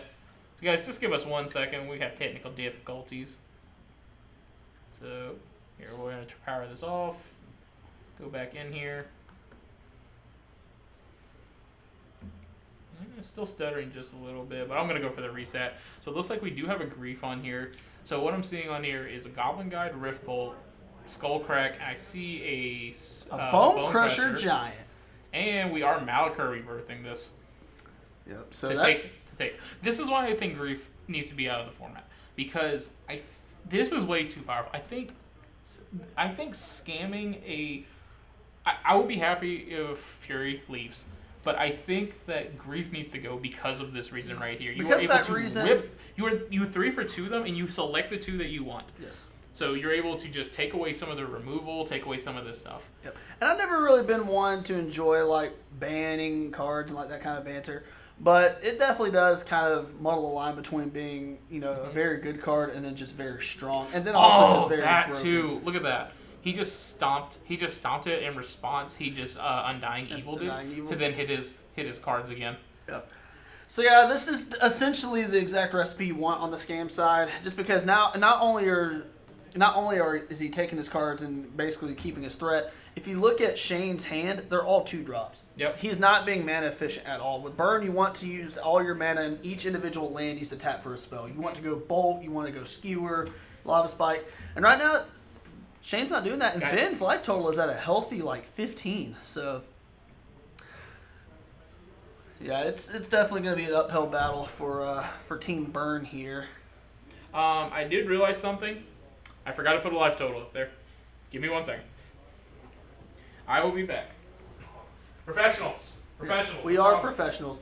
And look, for all of you watching, we appreciate you being patient with us with these technical difficulties. This is our first live stream of an RCQ, and we plan on doing many, many more of these. So for those of you who are watching now, who knows, maybe 2 or 3 years down the line, you'll look back and go, you know what? I remember those guys when they were just a bunch of jabronis who didn't even know how to unmute the mic. And as I'm going over that, it looks like Ben will take down game 1 with Scam. And like I mentioned, even though this matchup, I do think it favors Burn, that's basically essentially the exact recipe you want on the Scam side. Ren's Reverie, welcome back, friend. Yeah, so I literally walked in there, handed him the app. He's like, don't bother. We're done here. Then you can see we're going to here. So let's go ahead and check out the boards. So So we're gonna have Burn on the play. So I've got Ben's sideboard, which consists of 3 Blood Moon, 1 Bone Crusher, 3 Chalice of the Void, 1 Fatal Push, 2 Hidetsugu Consumes All, 1 Pithing Needle, 3 Shieldred, 1 Takanuma.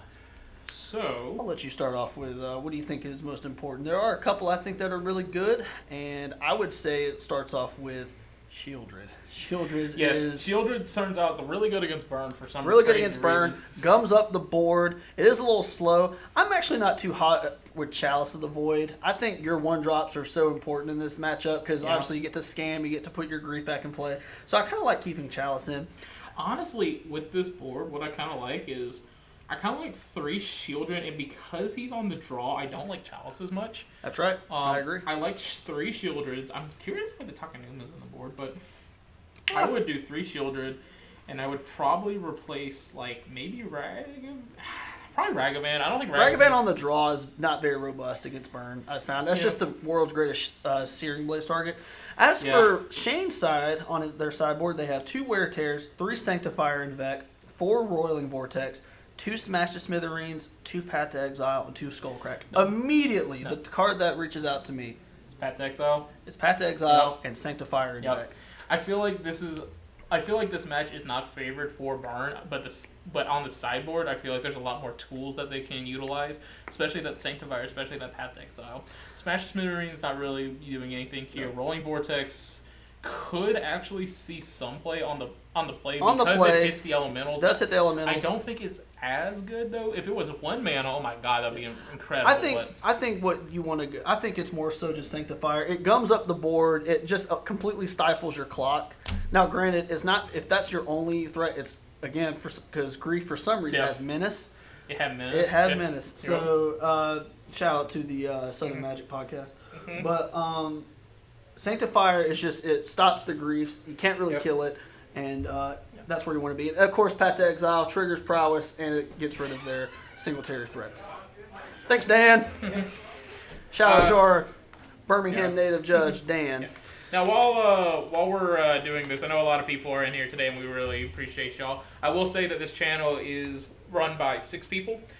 We try to run Magic content every day, usually about 5 to 6 days. We like to run Modern Leagues, Legacy Leagues, Pioneer Leagues, really any competitive 1v1 format. So this is this is a great opportunity. We want to do stuff like this more often. Thank you. We want to do stuff like this more often, judging tournaments and whatnot. But day to day, you're going to be seeing a lot of leagues running, a lot of challenges and whatnot. So yeah, just a little about our channel while we're shuffling up because it's Burn versus Scam, so we're waiting on it. I think you called him Tim. His name is Dan. Chat, what did I call him? Did I call him Tim again? It's Dan. If so, Dan is his name. You keep calling him Tim though. I hope he does look like a Tim. He does look like a Tim, and you know what? I really hope he thinks I was ironically saying that. Because if I had said Tim, he's gonna run you over in the parking lot. It was 100% unironic. We're gonna go to Purple Onion after this, and he's just gonna meet you in the parking lot. We do have the coolest emotes ever. If you subscribe to us, you will see some of the most beautiful emotes that you'll ever see. You will also see one with me on there. Yeah, most vain thing possible. It's a really good one. Coffee money, you put it over there. And for those of you wondering, that was after an Alabama football game, and I take them a little too seriously. So that's the South. You take it as seriously as you need to. All right. So let's go ahead and get into the game. Oh yeah, Ren was the one that did make these emotes. So if you're looking for emotes, shout out to Ren's Reverie. Sounds like an awesome person. I'll contact you later about follower emotes. We actually can't make them until we're 30 days in the stream. Well, all right. Well, that answers our question about the Chalice on Ben. Ben seems to really like the Chalice being revealed off the Goblin Guy trigger. Fine. I do think it's better on the draw, but I mean, hey, he made the judgment call here. And Chalice on 1's still good on turn 2. I'm just saying, like, it's not as good. And he did not take out the Ragavans. Yeah. I've always found that to be really strange. It's really, you're walking a fine line with Chalice decks, especially when you run 1-drops of your own. Yep. So as you see, Ben is really walking that tightrope, playing the Ragavan while having Chalice of the Void. You want to go ahead and get him out early because otherwise they're just going to rot in your hand. And we have another. Sure. This is an extremely aggressive play. If he has a bolt for that Goblin Guy, he does. And this is an extremely fast start for Shane. Because not only is he getting in there with Goblin Guide, Ben had to shock in for that Blood Crypt. He's going to have to fetch. This is, and he didn't get a land off this Goblin Guide trigger. I think it is a necessary one, though, because we do know that there is a Chalice on there, and Ben, so basically Shane's going to make him cast it right here, and basically Shane is wanting to get all the 1-drops out of his hand. So he's hoping that basically this is going to be enough power on the board. Yep. So Just their life total's got him at 11. If Ben plays a Chalice, he's going in for the going grief. in for the grief. Probably going to see if the Chalice actually does anything here to get off the fetch. And as you can see, We have it does not. I think there's a Skull Crack, Bone Crusher Giant, and Lightning Helix. Yep. So as I said, like he dumped his hand because he knew the Chalice was coming. He can't Chalice on 2. I think Ben is in a weird situation right here. Yeah. That's good. But I think you he's take debating on what to take. the here. Bone Crusher Giant seems the most attractive to me, just because it's just a threat that repeats itself. Yeah. Skull Crack is just kind of awkward. Lightning Helix might be the best one, just because it's a race. This makes me think he doesn't have a scammer, because a he would scammer, have 'cause already just snapped it off. Right? He would have taken both the kill spells. He would have taken both the kill spells because they trade for this, and then you see all he has is Skull Crack in hand. So he's taking the Bone Crusher because it is the 2-for-1. It's the value. That does leave the field. I'm guessing. Okay, he went ahead and passed, so he doesn't even want to fetch to get the Dothi out. Shane's showing him the cards to make sure he knows what's coming. And this seems like it's going to be a tough one for Ben to win. Not to say they can't do it. I mean, they may have Bowmasters in hand, if I had to guess. Bowmaster, yeah. Oh, he drew the third Goblin Drew the guy. third Look Goblin at that guy. thing shine in the glare. Look at that. All right. In let's its see. glory. There's a Terminate and Okay, just second. fetch. So with the other 2 triggers on the stack, try to get a land here. Yep. Shuffle that up. That's going to put him to 10. Oh, goodness. Oh, man. Oh, he get the swamp. Yep. Yeah, I wonder what. Probably another terminate, maybe another removal spell, but this is just so much pressure. And the other thing, not only is it so much pressure, Ben himself, they're not applying any pressure. This is what I was saying. So- like, I don't think Chalice is that good in this matchup. David Bowe! Shout out to Papa Shane. Hey, shout out to you, my friend. Congratulations on your win the other day. Yep, And if you haven't already, go ahead and give us a follow. Okay. All right, so he has made a. So as you see, he did do Orchestra Bowmaster. He's targeting 1, and then he is blocking with that to get rid of one of those. He is going to block another one. Okay, block here, and then he's going to go to 9 Yep. or 8. Oh yeah, he did take it off the. Did take it. So they He did did in take fact it, have the okay. Bowmaster. So now they Now have he has a fatal push. fatal in push. hand. So he will be able to get some parity, but he missed a land drop, and that's Yeah. gonna be tough. That's why he's kind of okay with these Goblin Guides hitting, because he was able to get 2 looks off of that. So, Ooh, Taylor Swift Spears in the Taylor house Swift Spear. for all you Travis Kelce fans. All right, we Yeah. finally get a Blackcleave Cliffs. Yep, well, we do get a Swamp here and a Black Leaf Cliffs. So we do have the lands. He's going to Fatal Push 1. That is going to take him down to 5, though. But that's think- lethal in play, Yeah, essentially. there's lethal in play. We know that there's a Skullcrack in hand, right? A Skull Crack and a Lightning Helix. So Yeah. I think this might be GG, but we'll see how this plays out. We know the Fatal Push is out. We know there's a Chalice on there, which it looks like he's going to go ahead and cast it for 1. Yep. So he's got to do that to hope that he doesn't hit a bolt. But if And he that's game. remembers right, yeah, that is there. And looks like... that is lethal in play. As long as he remembers his prowess trigger. And even if he doesn't, I mean, it's 3 plus 2. Yeah, So, I 3 mean, plus we're done here. 3 plus 2 equals dead Ben. So, unalive Ben. There we go. Playing for information reveals another Blackcleave Cliffs, I believe, and then for combat, and then a then Skull Crack. And that'll that be cleans it. up. All right, we're going to game 3. And Shut- it's exactly what we thought. We got freaking... we have... whoever was on the play did well. We'll see if it changes up. I love it. Yep. I It really, in my opinion, and it really comes down to grief. It does. If Ben can just 3 for 2 Shane, keep the cards he selects, gums up Shane with a bunch of 2-mana burn spells to where you can't curve Yeah. out, then Ben should have a good shot. But For sure, if Shane is able to just tee off on that turn, and not even necessarily with Goblin Guy, but being as mana efficient as possible, getting 1 mana burn spells, 1 mana creatures, then he'll have a good shot. So it'll be very interesting to see how this game 3 plays out. And, Yeah. see if any more sideboard cards come out, because Shane really didn't do anything different. Shane No, just not had at all. didn't see any Shane just did the burn thing. yeah, He didn't see played- any sanctifiers, didn't see any Play one drop, projectiles. drone drop, bolt. Didn't matter. Didn't even matter on the Yep. grief. It's like you looked at that hand. It's like I think I'm just done here. And for those of you just joining, we are in round 3 of our 27-player modern RCQ Yep. here at Gear Gaming Birmingham. That is correct. We are going to be doing 5 rounds today with a cut to top 8. We will be covering the top 8. As far as I know, we will be covering most of top 8. We'll see if there's any splits or anything like that. Yep. But no, it's been going great so far. We actually have 2 feature match areas. We have yet to use the second one. because the one that we watch has gone to game 3 every time, or the one previously that y'all didn't get to see was our Rhinos player from round 1 playing against Oops All Spells. Yeah. And Oops actually lost. You guys got cheated. Yeah, y'all got cheated. You got cheated out of a good round. Yeah, now we saw Amulet versus. We got to see a sweet Amulet game with Amulet versus Red Green Saga. Yep. Very unique. with featuring Southern Magic alumnus Grantis Mantis. Yeah, we have 3 of our 5 guys of our 6 guys playing today. One of them has already lost, which was one of our Merfolk players, and then we have lost. Let's see, what's the others? Grant, I believe, is 2-0, and then our Jonathan is also 2-0. So we have 2 2-0s, an 0-2, and then Matt is also 2-0. Well, actually, our guys are actually doing really good. Our guys are doing really well. I think that's right, yeah.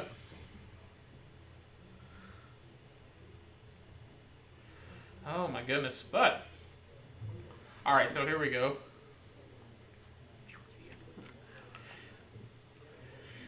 Okay. Alright, we're just going ahead and starting it here.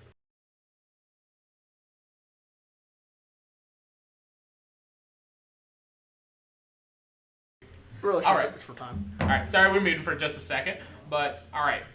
So we're going to go ahead and deal out, and let's see what happens. Yep. Rin's Reverie slowly soaking up magic content. Hey, look, the more you stick around with us, by the end of this, you will know more than my dad at this game. And that man knows an infinite amount. All right, so we're resolving mulligans here. It looks like Ben is going down, which is probably really going for that scam start. You got to get a scam start, but I tell you what, that's big in this matchup. Especially, it looks like Shane looked at his hand, saw a couple of lands and some burn spells, and said, "Keeping it, baby." Yep. Scoop, please, thank you so much for the follow. We really appreciate that. Yeah, thank you so much. All right, while they're resolving mulligans, I'm going to be unprofessional, and I'm going to go get water because I thirst. Can you get one of these? Yeah. This one still has stuff in it. Okay. Oh, and a snack if you're feeling generous. Oh, yeah, I got you. Yep. Hargit's such a good guy. Good guy, Hargit. Shout out to Hargit. Chat, if you're a big fan of Hargit618, send an emote. Give a shout out to him. Grabbing your boy Josh a drink. All right, so looks like we're still resolving mulligans here, because he's gonna have to go down to 6 at least, and that's very critical. I mean, if he goes down to 5, it's gonna be very. I can't. It's not impossible, but it's gonna be very difficult. Looks like he's just gonna go down to 6 though. Hargit do be great though. I agree. Hargit is great. He's the guy. Hydration, yes, hydration is important, and for you beautiful people in the chat, we need to stay hydrated so we don't wake up with a sore throat tomorrow. Hargit height, that's right, Peachy Honey Bun. All right, so now we start off with, I believe that's a Blackcleave Cliffs. And we got Taylor Swift Spear in the house swinging in just for 1. Shout out to all you Chiefs fans out there. Having some hot cocoa over here. Hey, look, we're starting to get some sweater weather, and I'm all for it. I woke up this morning with a short sleeve shirt, and it was brisk. Nice and brisk. Okay, so now turns goes over to Ben. What he's thinking about here. He could have anything. He may have a grief hand. May have a scam hand. Bruh, hoodie with some shorts. You already know what that October Alabama weather's like, David. MTG David, or as they call you at that other place, Donald Vo. Chalice on 1. That is a very, very that's pretty good. Luckily for Shane, it's not all for naught. He does have a Swift Spear, so he will be able to get his Chalice trigger, get his Prowess triggers through rather. I'm back. Who's having sad Christmas? Looks like Shane is going to have Sad Christmas depending on what kind of hand they have. Ben just resolved a Chalice on 1. However, Shane does have a Swift Spear in place, so you will be able to get your Prowess triggers off. But it's obviously you're going to leave a lot of damage off the table. This is what I was mentioning too, because you can see the power of Chalice on 1 on the play versus the draw. On the draw, it did nothing. Last game on the draw, it literally didn't matter. Yeah. So, all right. So we did get a Bone Crusher Stomp on here to get the Prowess trigger, getting him down to 15. Okay, he must have missed a fetch or something.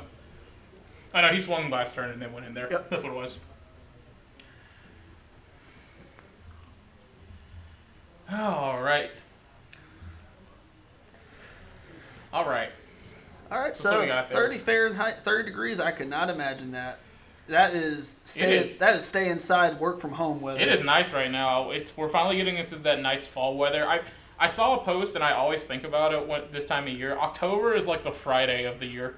Like, October is just, everything is, like, cool. The leaves are changing. Like, It's cooling down. Like, everybody who's just going out to do fall festival stuff. It is so nice. All right, so down Shane here. plays a Bone Crusher Giant, Which which oddly is about my banner. Okay. oddly is really good. Oddly good in this. No, it's actually exchange. very, very good. And I was listening to your banner. No, Your I'm banner is kidding. very important. I'm kidding. I'm not gonna lie though, it seems like this is bad news for Shane because the way that Ben just slammed down that fetch, I feel like we're about to see the Queen herself make an appearance. And if that is true, if the Queen herself, Sheoldred, gets slammed down here, that's going to be very bad. It's just it's just grief. It's just grief. Never mind. It's just grief. Okay. I got excited for nothing. Not really excited. I was feeling dread for nothing. You were excited to see Mommy, but Mommy did not work. Okay, so we have a lot of one drops, so I feel like I don't see what the far left card is, but we have a Riftbolt Goblin Guide and a Monastery Swift Spear on here and an Arid Mesa. So if that left card isn't great, you probably just take the Riftbolt here because that's the only thing that can really trigger. The other cards are dead. Yeah. So it looks like he is getting that card. So I'm gonna guess it's Skullcrack. Oh, it's Lightning Heal. Okay, yeah, that's the right call. So. So. It's 3 Fahrenheit. You see over here in the south, if it's 3 degrees Fahrenheit, we go into a state of emergency. We really do. It is state of emergency. We've actually shut down. The city has shut down before because it was so cold. And by so cold, I mean actually like 10 degrees, which is like 2, 3. No, sorry. It's like -3 Celsius or something like that. All right, Peachy, thank you so much for the 10 bits. I appreciate that. And shout out to all of you who are watching us right now on this Sunday afternoon, Sunday morning. I don't know exactly where we're at right now. Yeah, just Sunday afternoon. And for those of you who haven't followed yet, go ahead and give us a quick follow. That really supports the channel, really helps us out. We have a lot. This is just the beginning of a lot of content that we plan on producing. So if you haven't, give us a little follow, and you'll be glad you did. Coming back to the game now, it looks like we have a trade-off between Bone Crusher and Grief. That makes me think that he's got a follow-up here. Yes. It may be a Fury. I don't know. Fury right here would be good. Maybe Shieldred. We'll see what happens. Joe Chaney, shout out to you. Thanks for the follow, bud. And Peach Honey Bun, shout out. That's right. Thanks, guys. All right, Mommy is at the field. Now there she is. And now, as Will alluded to earlier, we talk about sad Christmas a lot. Yeah, this is the saddest Christmas. This is the saddest Christmas indeed. This is the part of the Christmas Carol where we find out that he died and never existed. They were ghosts all along. Yes, this is sad Christmas, especially if you happen to be the person. We do get the Riftbolt on here and the Lightning Helix. Oh my god! Oh my god! Oh my god! All right, there's a chance. Okay, so we're at the part of the Christmas special, like an hour. He wants to live. Yes. He wants to live. Yes. All right. There's hope. There is hope. Do you think they know we're rooting for someone, or do you think like we're not really rooting for someone? We're just rooting against. We're rooting against Sheoldred. That's what we're really doing. All right. That made me feel nice. I feel something now. I feel something now. I feel like maybe Christmas was Christmas all along. Yeah, and Shane still has cards in hand. Yeah. So, I wonder if Shane I wonder if Shane even considered bringing in Smash Smithereens because of Chalice. It's hard to imagine that he would. Yeah. But it might be something worth considering just because he's already seen it. No one likes you, Sheoldred. You can't sit. I agree. You cannot sit with us. On Wednesdays, we wear pink. Yeah. And on Sundays, we do not let that card live. Yes. Because that card, if you're playing, really, if you're not you playing. You want to call Ben's just going to draw and slam another one, and we're just going to go to the next. We're going to watch the next. If Ben plays another one, you're going to see the please stand by. Yeah, please stand by. You're going to hear that. You're going to hear the elevator music play, and we're going to move on. We're going to go watch whatever the next match is. There's no more. There is no. Sheoldred ban win. I don't know if they'll ban. They won't ban it, but because in modern it's just whatever. I tell you what though, have you ever and if you guys haven't seen it already, feel free to check out our YouTube channel at Southern Magic, where me and Matt Krausen played Rakdos Ring with Beseech the Mirror. And if you haven't resolved a Peer to the Abyss with a Sheoldred play, you have not lived. Seeing that happen was worth 10 games of Magic. Mm-hmm. All right, so now we just have a staring contest where everyone's kind of doing a bunch of nothing. If I had to guess, Ben probably has nothing but Fatal Pushes and Ragavans and I'm guessing the Undying Chalice spells. is kind of biting him in the butt. Mass Crouton, you know the guy. To be fair, Ben played a scam to get that out, and there's another grief. So I'm guessing it's going to hit a bunch of one draw. We know a Goblin Guide's in the hand. We know that there's I believe a monster, a Swiss Spear. Two Goblin Guides And a Swiss Spear. Yeah. All right, so the unknown was a Swiss Spear, so he doesn't. Can you choose not to take? I mean, Yeah. he doesn't really care. That's where I would look at Shane. I'd say, you know what? You choose. Yep. No, I'm right there with you, honestly. Now, this is where, interesting enough, though, if Shane ever gets some cycle lands, that's where these can be very important because Ben's clock is not very robust. It's only 3 damage, and Shane can still, I mean, if Shane gets some more prowess, or if he can actually get some prowess activations, he might be able to pull through. This is where a card like Sanctifier Invec would just be insane. Yes. If he can rip a Sanctifier Invec, that can be the difference in this match. No, for sure. All right, let's see. Going to Shane's turn, drawing a card. Don't know what it is. Probably. Oh red. my God! It's Oh my Sanctifier! God! Oh my God! My God! You speak it into existence. That's a good card. That is a good card. That's a good card, guys. That is really bad for Ben. Speaking into existence. All right, what's next? Who wins in the Shieldred versus Well, I think Sanctifier Invect? I think matchup? children, unfortunately, just Yeah. because you literally gain the amount of life that they deal. God, the hype broke the camera. Yep. The hype we got too excited. We just destroyed all the Wi-Fi in Yeah, Hoover, Alabama. Yeah, we just yelled the Wi-Fi out. So, oh goodness. All right. Well, not to say that we're picking any favorites here. Yeah. No. As you can see, we are extremely impartial here at Southern Magic. But there are cards, and there are cards that are fun, and one of these cards are funner than the other. Is it Shieldred? Shieldred's a fun card. And shout out to the Burn matchup in 2023. I remember years ago, you literally all you had were just bolts. You're and, a core Firewalker. Yeah, core that's Firewalker. all you Nowadays have. you have a Sanctifier Invec. We need a judge. Oh, we got the judge. We We got the judge paper. Let's go. Let's go. Let's go. That's how we call judge here. Drew's getting them. Yeah, Drew's got it. Yeah, we're good. They got the wrong one though. They didn't get the. They didn't get the fun one. They I didn't have get the- Judge, Help, and Ayu Dark. So those are our Yep. those are our messages that we have. I wonder what the question is. It appears it's about the ETB trigger for Sanctifier Invec. I bet it is. Do you think they maybe missed it? Well, it's not a missable trick. It's one of those things where if nothing has been affected, Yeah. then it will still resolve. Yeah. So I don't think that matters. We actually have a spotter right now, so what we'll do is we'll go get that person. Oh, I think they are done. Let me go ask what that judge Our hall table is. spotter. Shout out to Drew Anderson, another who alum, lives at who's another alumnus of Southern Magic Enterprises Corporation. All right, so looks like we're moving to combat. Go to 7. And this is just looking pretty bad for Ben. If Ben needs to resolve a Shieldred now, and I mean now, because Shane essentially has a True Name Nemesis in play, and Shane, although Chalice is gumming up his hand, he's eventually going to draw his Boros Charms and his Rift Bolts and his Skewer the Critics. So Ben needs a Shieldred now. He needs it yesterday, He does technically, need it yesterday. but he needs it now. So I got back. So just ask the judge, what the call was, just so we know on here. It was Sanctifier. They forgot. He forgot the trigger. Okay. For it. So the trigger. They asked the opponent if they want to put the trigger on the stack. The opponent declined. So those cards are still in the yard. Okay. I don't think it'll matter. It's not going to much. matter. The only way it would matter is with Croxa, and even Croxa would just get exiled with Sanctifier. So Shane is S tier community. Shane is the Gary Campbell, the godfather of the Birmingham Magic community. He really does help. And shout out to Shane. If you are someone and you need a deck or you need help with something, he will be there for you. Yeah. All right, we've just gotten word that our last feature match player, Grant, another member of Southern MTG, is now 3-0. So shout out to Grant. So Grant, the Amulet player, is going to be most likely in the top 8. So I will say that after this round, we probably will not be watching any of the XOs anymore. We're probably going to be watching the X1, so it's going to be a little bit tighter. A little tighter, a lot more suspenseful. And Yep. it'll be fun. And unfortunately, Grant will not be in the commentary because they won't be able to get access to deck lists. That's true. So. Yeah, that is true. But we can get Mr. Drew Anderson. Grant is 3-0. Grant is 3-0. Grand is 3-0 right now. I believe Mass Crouton it was 2-0 last I checked. Yep.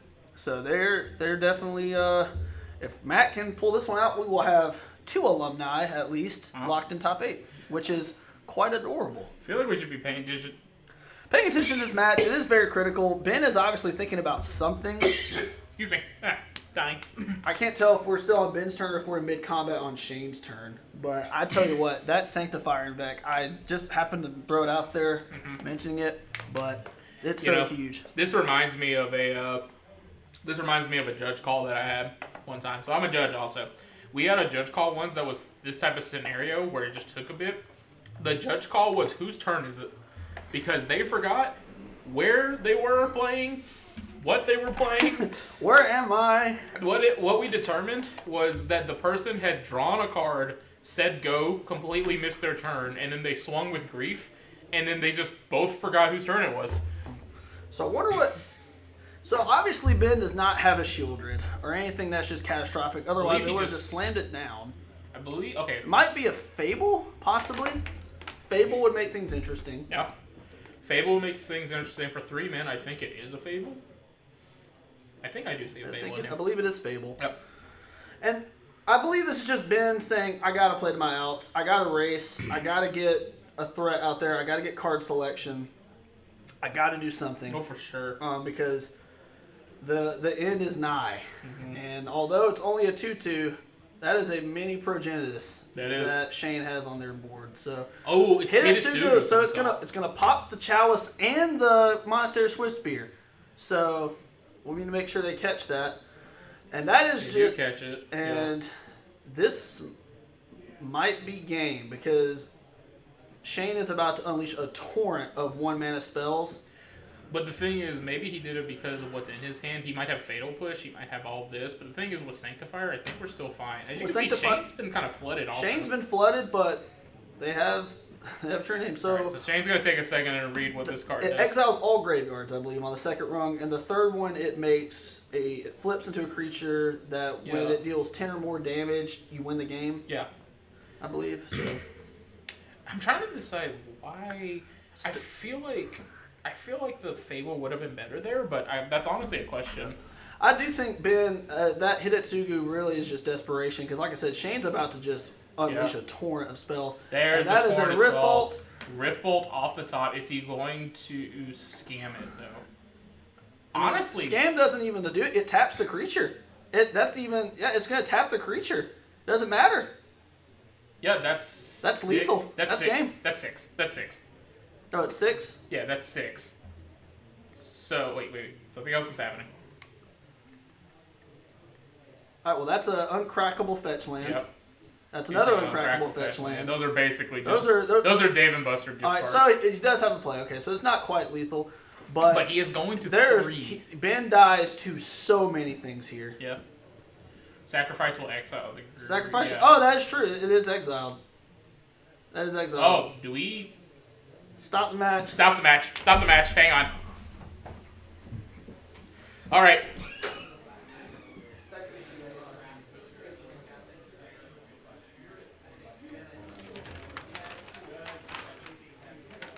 Judge. Put the paper out. Judge. So what the catch is the grief shouldn't have come back. We have stopped the match. We are seeing what happens here. We will see what happens. Interesting stuff. I don't think it matters. I mean, obviously you don't want the clock, but shout out to chat because we had a table spotter in there and they just let it happen. So, yeah, we went to fire Drew. So yeah, Drew's fired. That or get his haircut at least. Drew at minimum needs to get a haircut. So. All right, so it looks like we have a decent amount of viewers, and I don't know, Will, I don't know about you, but I feel like a lot of the people who are viewing right now aren't currently following Southern Magic. So if you haven't already, give us a follow because it really helps out the channel. We have a lot of content that we plan on coming out with, and this is just beginning. So okay, so they did put it in exile. They did put it in exile. I mean, that's the easy resolution. I think Ben is going to come to the conclusion that it doesn't really matter. I mean, there's just... Yep. It's just kind of... there's so much inevitability on Shane's side. Yep. Oh my God. Well, Shane better kill him now. I believe that he's also at 3.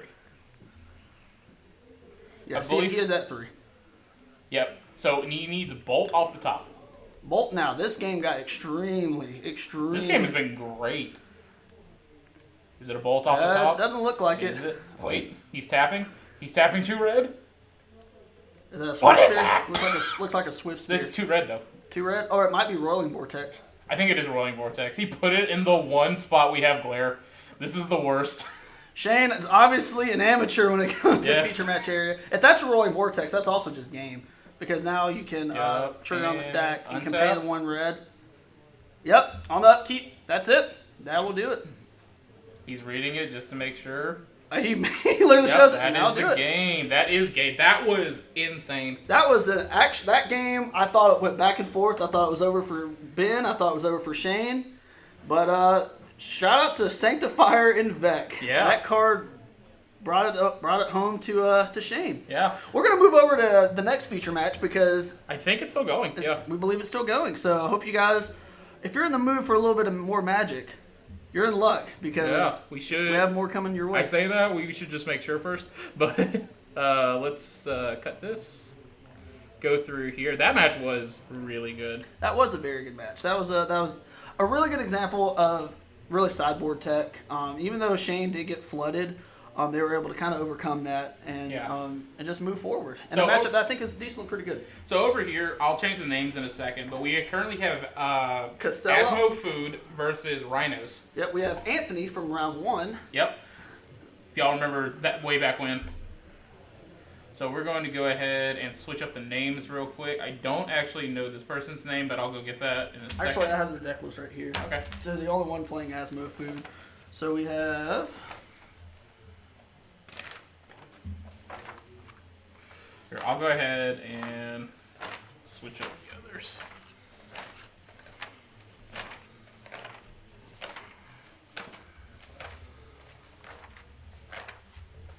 Sorry, guys. Y'all watch the game while we're fixing this. their name is Samuel Cook. So Okay. Samuel. Okay. Samuel versus Cassell. Let me grab his deck.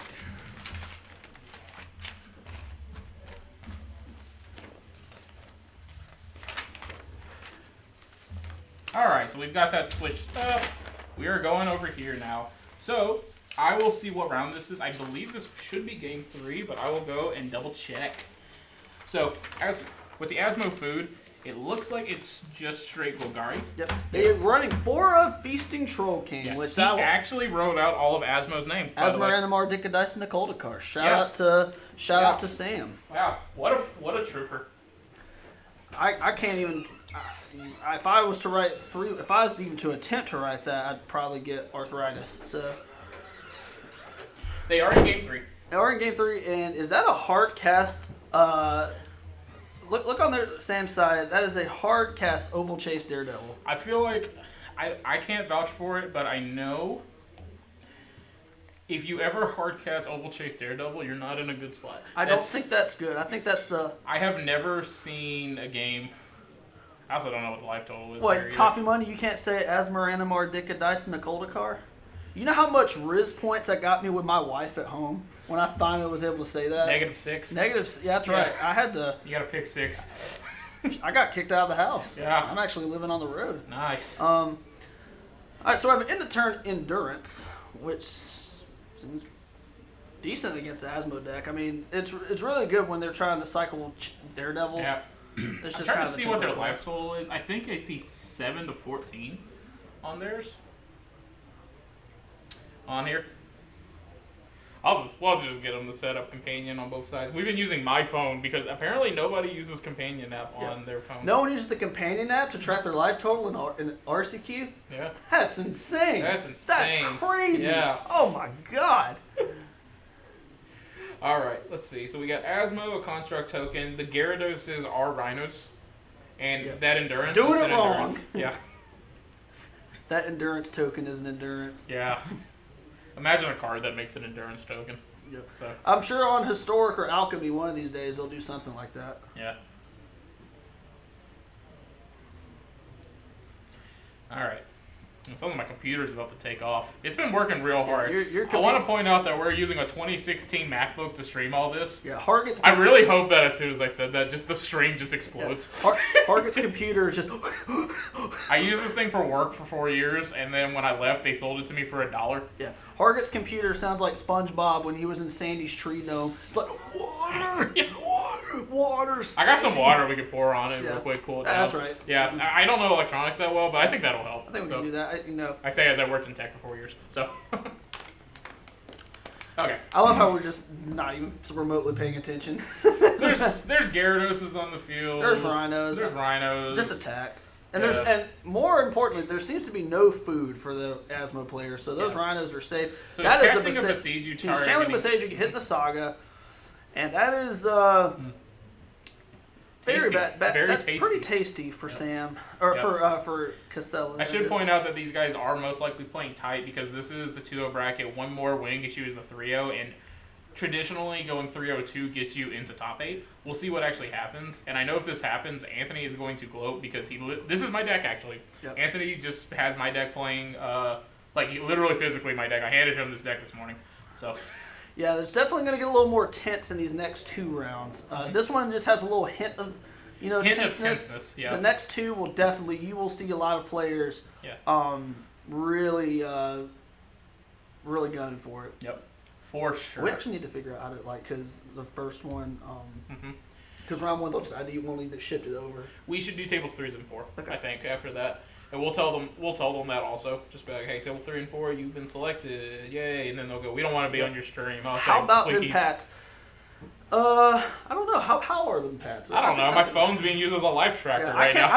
For all I know, my fantasy team is just completely getting blown out right now. Right, Force force negation negation. on a spell that I can't even see anymore. We should probably focus on the game. Yeah, we really should. Guys. Okay, let's Me and see Will if we can figure professionals. it out. He cast for 1 green, he forced a negation, meaning it was either Shadow Spear or Cookbook. or Cookbook or Nihil Spellbomb Or Nihil Spellbomb. or Haywire Might. What the heck is a Sarenth Steel Seeker? Well, you don't know what a Sarenth Seal Seeker is? Do you? I do after I Google it. Okay, cool. So for those of you who are wondering what a Sarenth Steel Seeker Southern cooking. Oh, he did say the Southern cooking. Yeah, this is the worst thing for us, isn't it? What's that? There's no cooking on our Southern Magic page. That is true. Southern Yeah. Magic just sounds like a drink you would get from New Orleans. I'm or telling like, or you, you get one or like day- a bottle from like a voodoo shop. We should make a Southern Magic drink. It's like lemonade, sweet tea, and like vodka. Probably not vodka. What's a Southern alcohol? Bourbon? Bourbon. Moonshine. It's just moonshine. Sarenth Steel Seeker is 1 in a green. Whenever an artifact ETB is under your control, look at the top card of your library. If it is a land card, you may reveal it and put it into your hand. If you don't, you may put it in your graveyard. Okay. So it just smooths out their Yep. draw All right. steps. So Anthony's going to swing in with the Gyarados, I believe. Or that, or he's just holding them. I don't know. They're expensive, probably. Yeah, a lot of things. I think this camera is actually better than the other one because It's a lot more fluid. yeah, it's a lot more. Oh, we are getting a Hard cast Lorian reveal. Let's go. We are getting a cast Lorian reveal. Made me sit up like the Undertaker right Yeah. Look at that. Do you know you can cast that spell? there. You can cast that Yeah. spell. A lot of times Did you know Tidings is one of the best Magic cards Yeah. in Modern right now?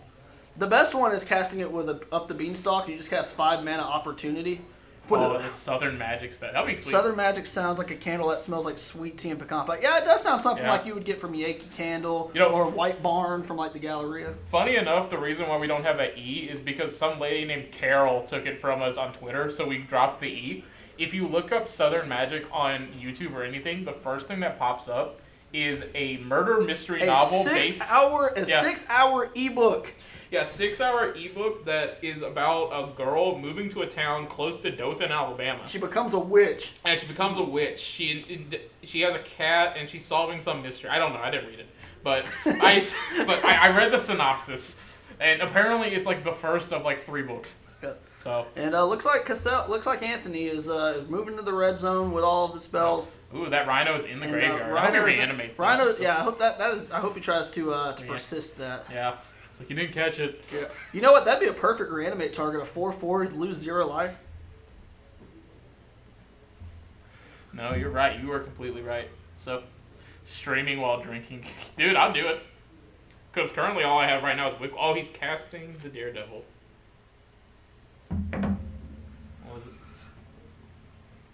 appears that Anthony has triple Blood Moon in hand.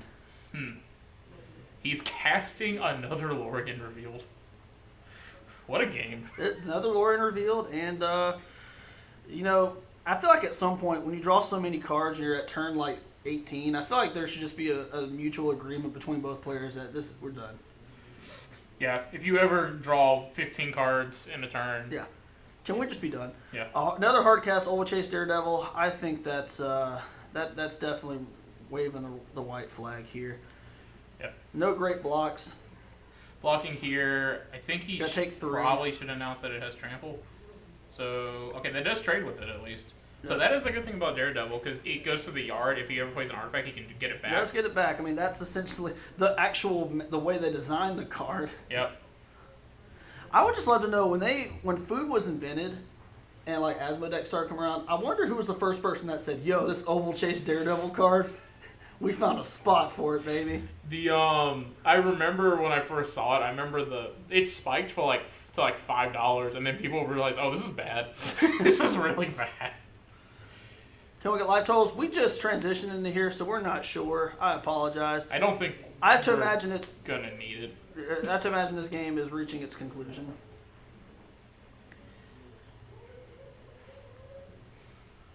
You know, funny enough, I think on these cameras you can zoom, but I don't think we can on the app. But I'm not gonna mess with it too much. Darn economy. Yeah, the cost of food has now affected Magic decks. Now I can only eat pizza rolls now. These I don't eat pizza rolls in general. These anyways. One Rings. Yeah, I don't even have pizza rolls anymore. I eat the Food World off-brand.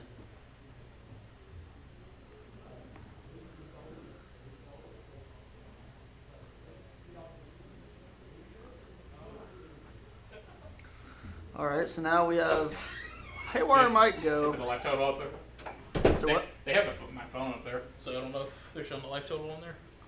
Oh yeah, it's like out of reach where the phone is. It's not on the camera. It's 7 to 5. We technically it's 7 to 5. Who's at 5? Anthony's at 5. Anthony. Sorry. So we just got life total updated. Anthony, player to the right, is at 5.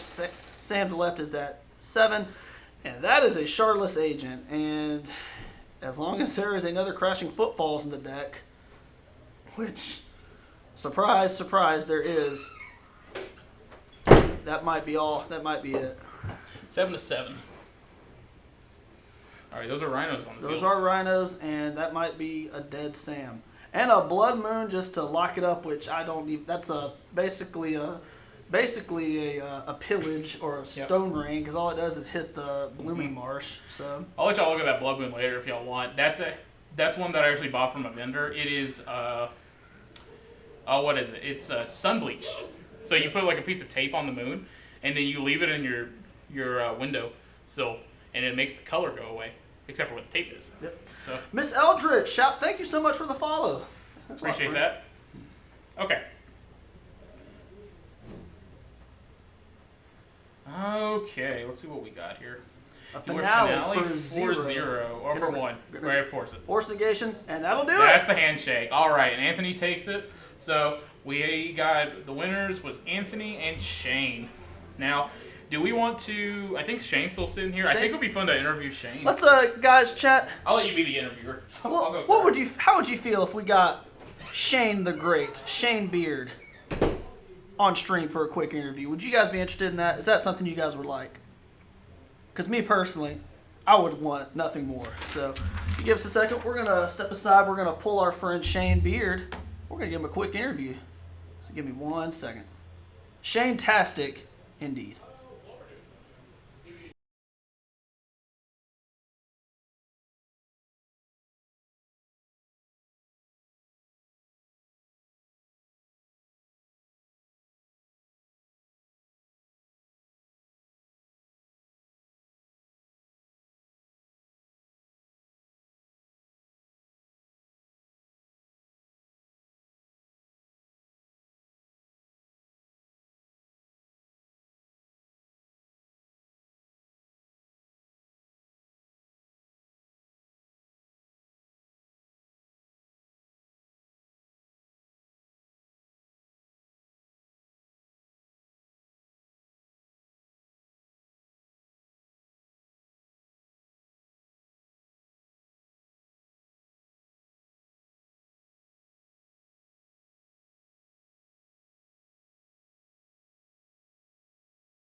All right, for those of you at home, your eyes do not deceive you. We have Shane Beard here on stream. Congratulations on your last round victory. It was a very sweet one. It was really good. A lot of back and forth action going on. So Shane, just take game 1 and 2 were kind of what we'd expect, but that game 3, man, that was sick. I mean, it was really back and forth. Take us through that game and what was really going through your head. Well, he had me locked out with Chalice for a long time. I needed to hit some sideboard cards, and I didn't put anything to hate on Chalice from the sideboard. So really, Sanctifier, Anvak really was my out, and I drew it and was able to power through to it, and forced him into making a bad decision, I think, because he played a Hidetsu Consumes All. Consumes All. As soon as that resolved and it blew up his Chalice, I was like, Yeah. that's it. Because Yeah. you just had a flurry of cards in your hand that you were going to use to just really just end the game. I laid double Goblin Guide the next turn. And then a lot that's underrated, you slam down a Roiling Vortex as soon as he resolves the second Shieldred. Yeah. Just an insane game. I noticed your list has a Bone Crusher Giant in it. How has that card been for you? It seemed like you got most of the value in it in game 3, but how's that card been for you so far? Honestly, I didn't like any of the burn builds that had 8 creatures, and the sorcery speed damage is nice, but because it does 3 to creatures or whatever. But I just took out some Skewer the Critics and some sorcery speed stuff, added in a threat, and the problem with burn anyway is the late game. Kind of fizzles late game, so it gives me action on 3, 4, and 5. Depending, and it helps me with one-ring matchups. So Okay, and in terms of your matchups and what you've been playing against, what all have you been playing? Like obviously last round you played against Scam. How did what were your matchups in rounds 1 and 2? Round 1 I had Enchantress, and was pretty lucky there that I was able to dodge Solitary Confinement. Oh yeah. And ley line, the ley lines. So round 2. Played against, golly, what did I play against round 2? I'm drawing a blank here. I'm still thinking about my Scam matchup. That was a good one. Hammer. So I lost game 1 to Hammer in a single combat phase after I had them down to 1 life. And I had to fight back game 2 and 3 to beat them. So, well, I'll be glad to tell you have a lot of fans watching you right now on stream. A lot of fans want to see you do good. They were pulling for you. We were pulling for you in a way. I mean, when you killed that Shieldred, you ripped off the 2 bolt spells with a Chalice in play. We were losing our mind. When you slammed down the Sanctifier and Vec, we were losing our minds. So we'll be watching you. We'll be repping you. And hopefully, as you can see in the chat, we have a lot of love for you out here. So good luck to you, man. Shout out to my man David Vo for taking it down yesterday. That's right. Shout out to David Vo indeed. All right, guys, we're going to take a little break, check out the room, check out the pairings, and we'll see you back for round 4. So be right back. All right, we're finally here back in the saddle here. And we have Matt on the left playing Blue-Red Murktide. And then we have, we were muted for a bit. Sorry, guys. But we're back here, back in the saddle, back in action. We have Matt on the left playing Murktide, and we have Twan from the Oxford area playing some 5-color control. Okay, so just making sure for those of you chat, can you hear us loud and clear? Are we good to go? Are we ready to rock and roll? Just want to make sure everything's good. Technically, we just had to basically call an audible. Okay, cool. Thank you. All right, so looks like we have a Windswept Heath fetch here for Twan, and we apologize for this really strange Google Earth camera angle. We had to move our feature match area out of nowhere. So apologies for that. Since he kicked the camera, is everything okay? Yeah, That was like fun. Okay, cool. We kind of have a little Google Earth aspect going on here, but nothing too bad. Google Earth. Looks like we have a breeding pool on Twan's side, and Matt seems to be utterly indifferent to this. Matt's like, I don't care. I'm gonna pull up my fantasy team. See what we're doing. I got him to pull their companion out because I want to text people. Sure. That's smart. So yeah, Josh, just a minute ago when we announced the matchups, it looks like Oyster the Pig put in the chat, Beanstalk is quite good against the Murky boys. What are your thoughts on that? I think it's very situational. I think Murktide, much kind of like Merfolk or any other like tempo deck, even Rhinos, if you can get Beanstalk out and then you can continue to ride that card advantage, all of your removal spells begin to cantrip. all of your removal spells replace itself, and you're able to get ahead. If you get one beanstalk, you're good. 2 beanstalks is actually kind of dangerous because you don't run a lot of threats. Now this deck actually runs on dangerous for the control player. For the control player, yes. But in a way, yes, beanstalk is really good. However, Matt, if you look at Matt's list, Matt is running 2 mainboard spell snares, so that is included. That is something that he's definitely going to probably snap off to make sure that doesn't resolve. Because if Matt can just keep his opponent underwater and just basically play his game, he'll be okay. Sure. As we see here, we see a Ren 6 that's resolved. Also, or maybe on the stack. Matt does play subtlety in his list. Sure. Also would have been a great spell snare target. Unfortunately, Matt tapped out there as that resolves. Guess out turn 3 to very true. Can you look for Matt's? Yeah, fine. Yeah, so it looks like we get a preordain on the stack. Matt may be digging for a land here. He's not played a second land yet. So we'll see how that turns out. I feel like preordain Matt's. So Twan definitely this is definitely where you want to be. You want to resolve your planeswalker, and effectively, if Matt can't get an unholy heat going down, Twan's just never going to miss a land drop for the rest of the game. Twan's just going to ride this card advantage with Red 6, and it might just bury Matt. So Matt needs to get something going, and it looks like Matt also missed a land drop. Did he miss the land drop? Which, that's pretty rough for Team Murktide. I do enjoy me a nice spell snare. David, MTG David Bow, let me tell you, whenever I spell snare something, I holler. I holler like Mike Jackson. I go, hoo-hoo! I literally get out of my seat. Unfortunately, there was no spell snare to be done here. No spell snare.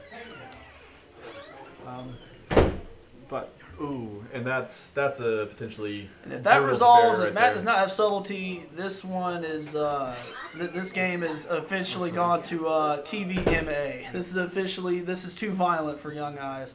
Because did Tuon downtick the Teferi there to draw a card? I believe that's an uptick to 5, and that's what I would do. Sure. There is no rush. You are so far ahead.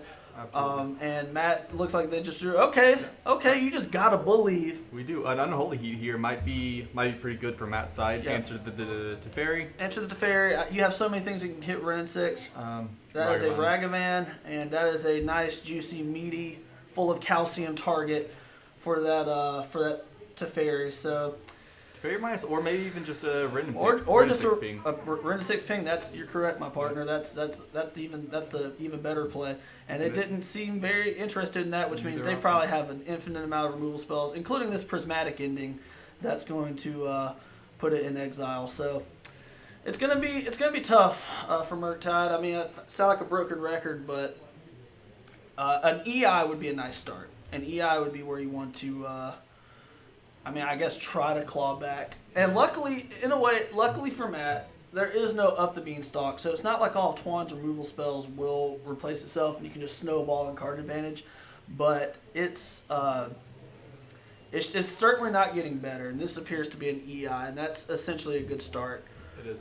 Again, I still feel like ideally Matt's going to find a land and a Unholy Heat here, because he has to answer either the Ren 6 or Teferi. Ideally both. Not going to happen this turn, but one of them's got to go.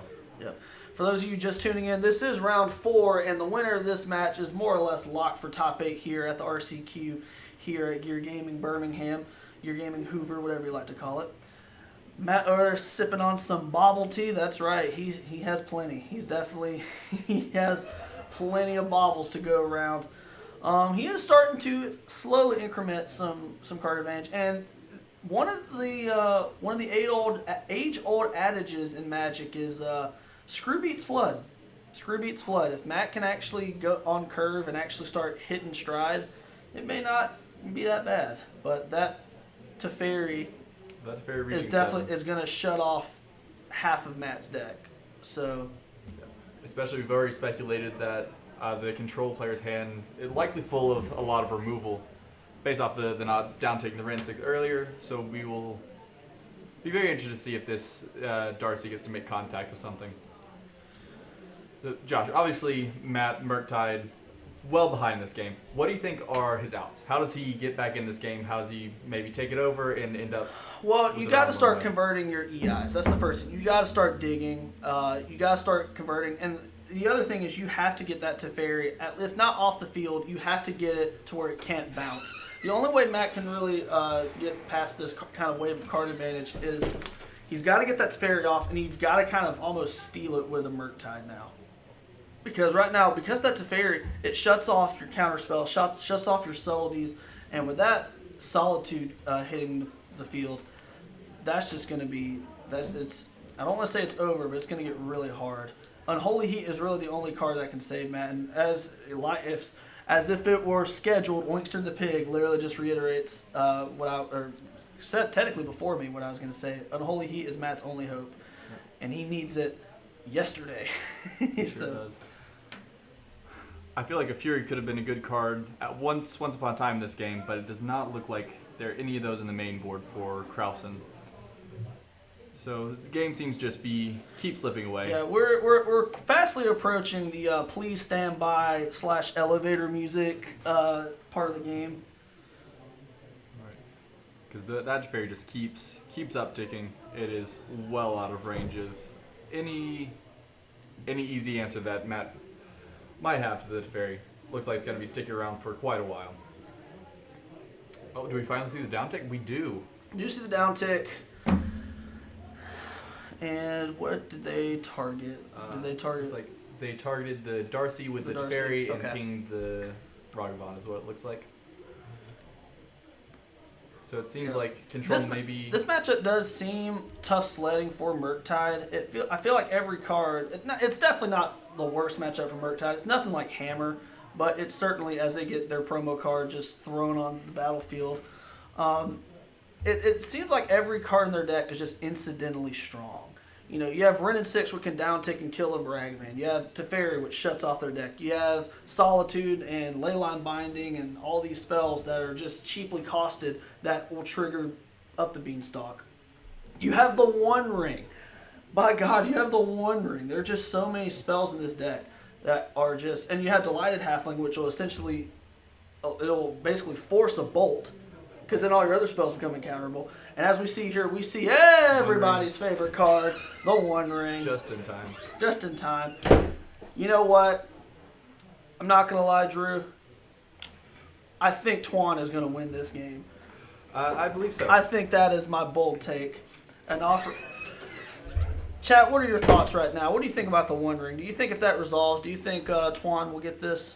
Okay, we have an Unholy Heat. Matt's hand is freed up now. About 6 turns too late, but still there. Yep. Matt trying to fight the good fight. Slam down a Murktide. Okay. Yep. All right, this is exactly what you were describing earlier, Josh.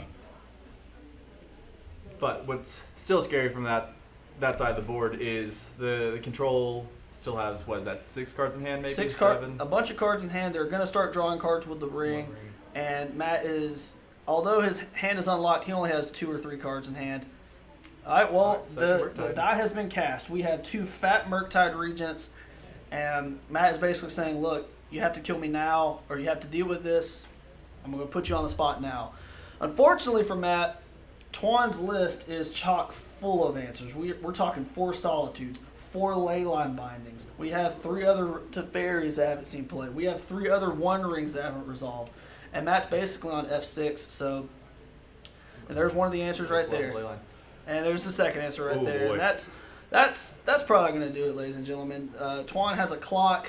He has a Ren and 6 that can slowly just eat up the game. Matt's on E. So now we're basically in that deterministic part of the game where you just kind of have to put lethal in play. I'm sure if Twan resolves an Omnath, I think that'll be enough for Matt to scoop him up here, because a game like this is not easy on the eyes. It's not. It's not easy on the heart or soul if you're the Murktide player or a Murktide fan in the audience. Yep.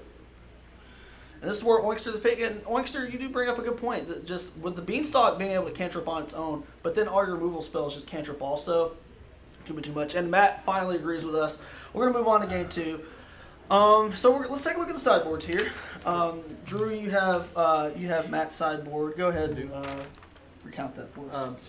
Just read off the whole sideboard. Yep, go ahead. All right, so looks like we got 2 Furies, Blood Moon and Magus of the Moon split right there. I imagine we'll be seeing probably both of those versus the 5-color control.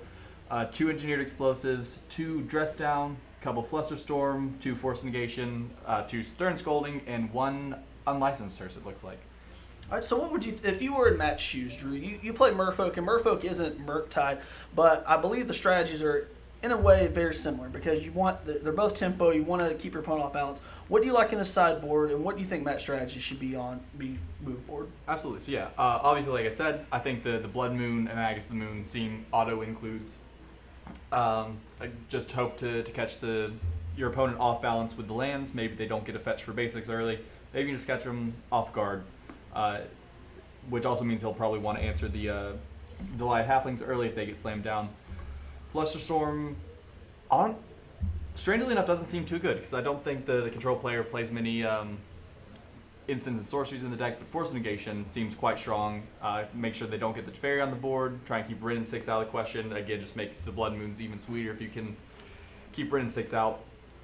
The one big question mark from my perspective is, what do you think of the Furies, Josh? I feel like they can answer the early Delayed Halflings, maybe be an extra answer to Planeswalkers. I like Fury a lot, and the reason I like Fury is because, like you alluded to, with Delighted Halfling, but also you're going to get into those moments where, kind of like in that game 1, where your opponent's going to have a Teferi and going to have a Rin and 6, and if they go Teferi minus something, you slam down a Fury, it's a 2-for-1.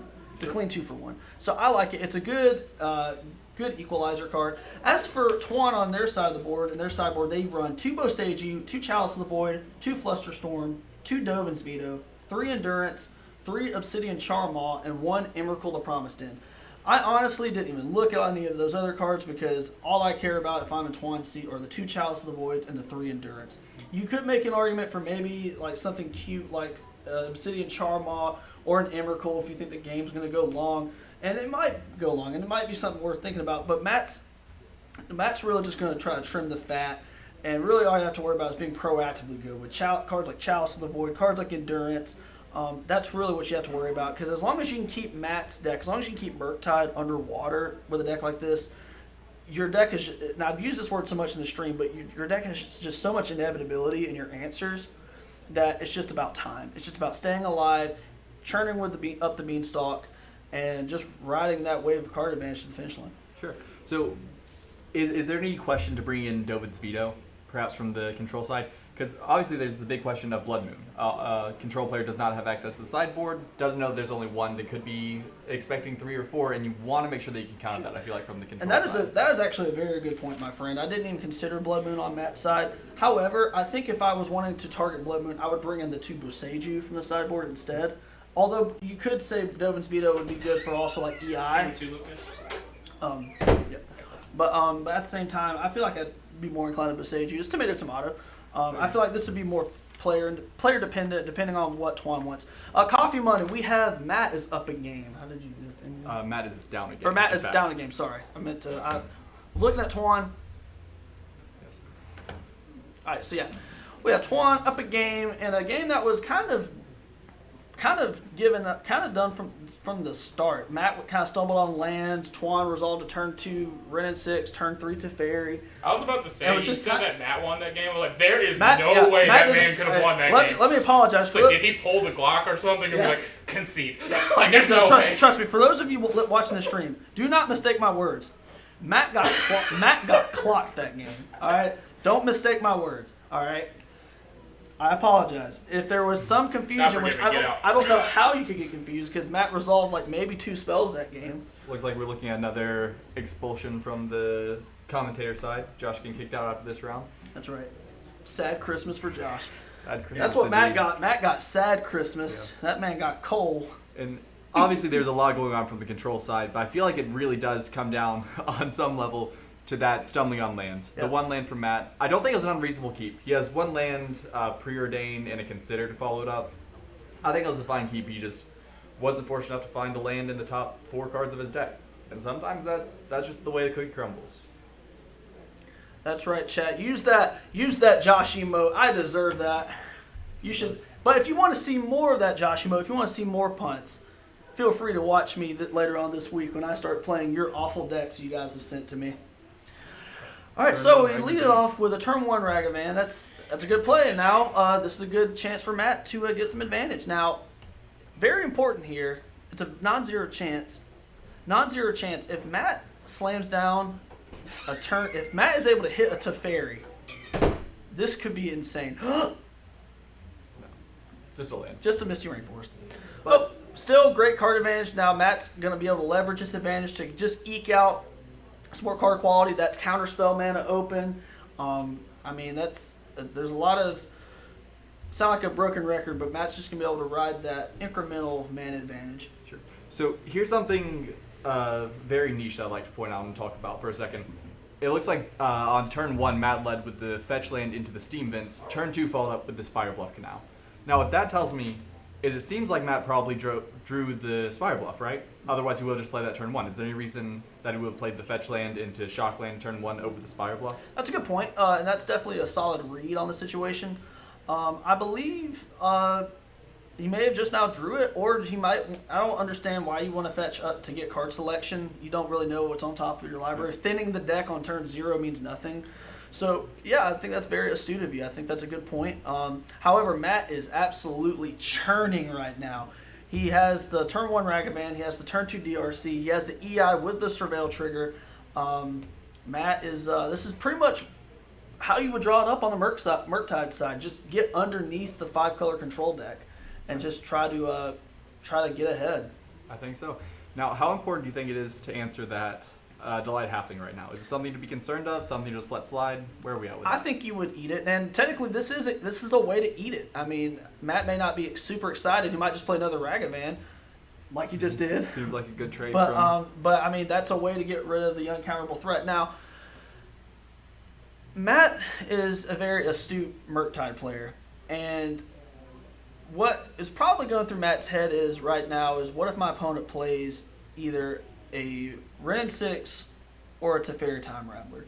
Either of those cards would be really bad if they resolve. I wonder what Matt has in his grip. If Matt has like a subtlety in hand, or if Matt's just willing to trade off a Planeswalker for one of his resources. Go resource for resource. And it looks like there's going to be a Ren 6 here. Probably, yep. And we're going to see if there's a subtlety. And that's what I was alluding to. I feel like Matt, the way Matt played that hand, he knows that there's so many Planeswalker spells, that, or even a Force Negation, but there are so many Planeswalker spells that are really bad for him right here. So I felt like he had to have some type of interaction. Otherwise, he's just giving away a creature for free. And it appears we were correct in that assumption. That's some hot cheese right there. Just a little fondue party. Mm-hmm. Pitching the Spell Snare, not... I feel like he would rather be able to counter with the Spell Snare, obviously, keep the forces in hand, but I think still a fine trade-off. No, we're full on NASCAR right now. We're full on revving up them engines. DeFair, welcome to the stream, friend. How you doing? We have a good one going on. So it looks like, what is that, 2 cards left in hand from the Murktide side. Still a pretty full grip from the control side. Still a full grip. We have a Fury. That could And- be brutal. If there's no subtlety, then this could swing the tide in the other direction. It will at least kill one thing. And it looks like Matt is considering, if I had to guess, Matt's probably going to cast some sort of Consider. Otherwise, you would just fire off the counterspell.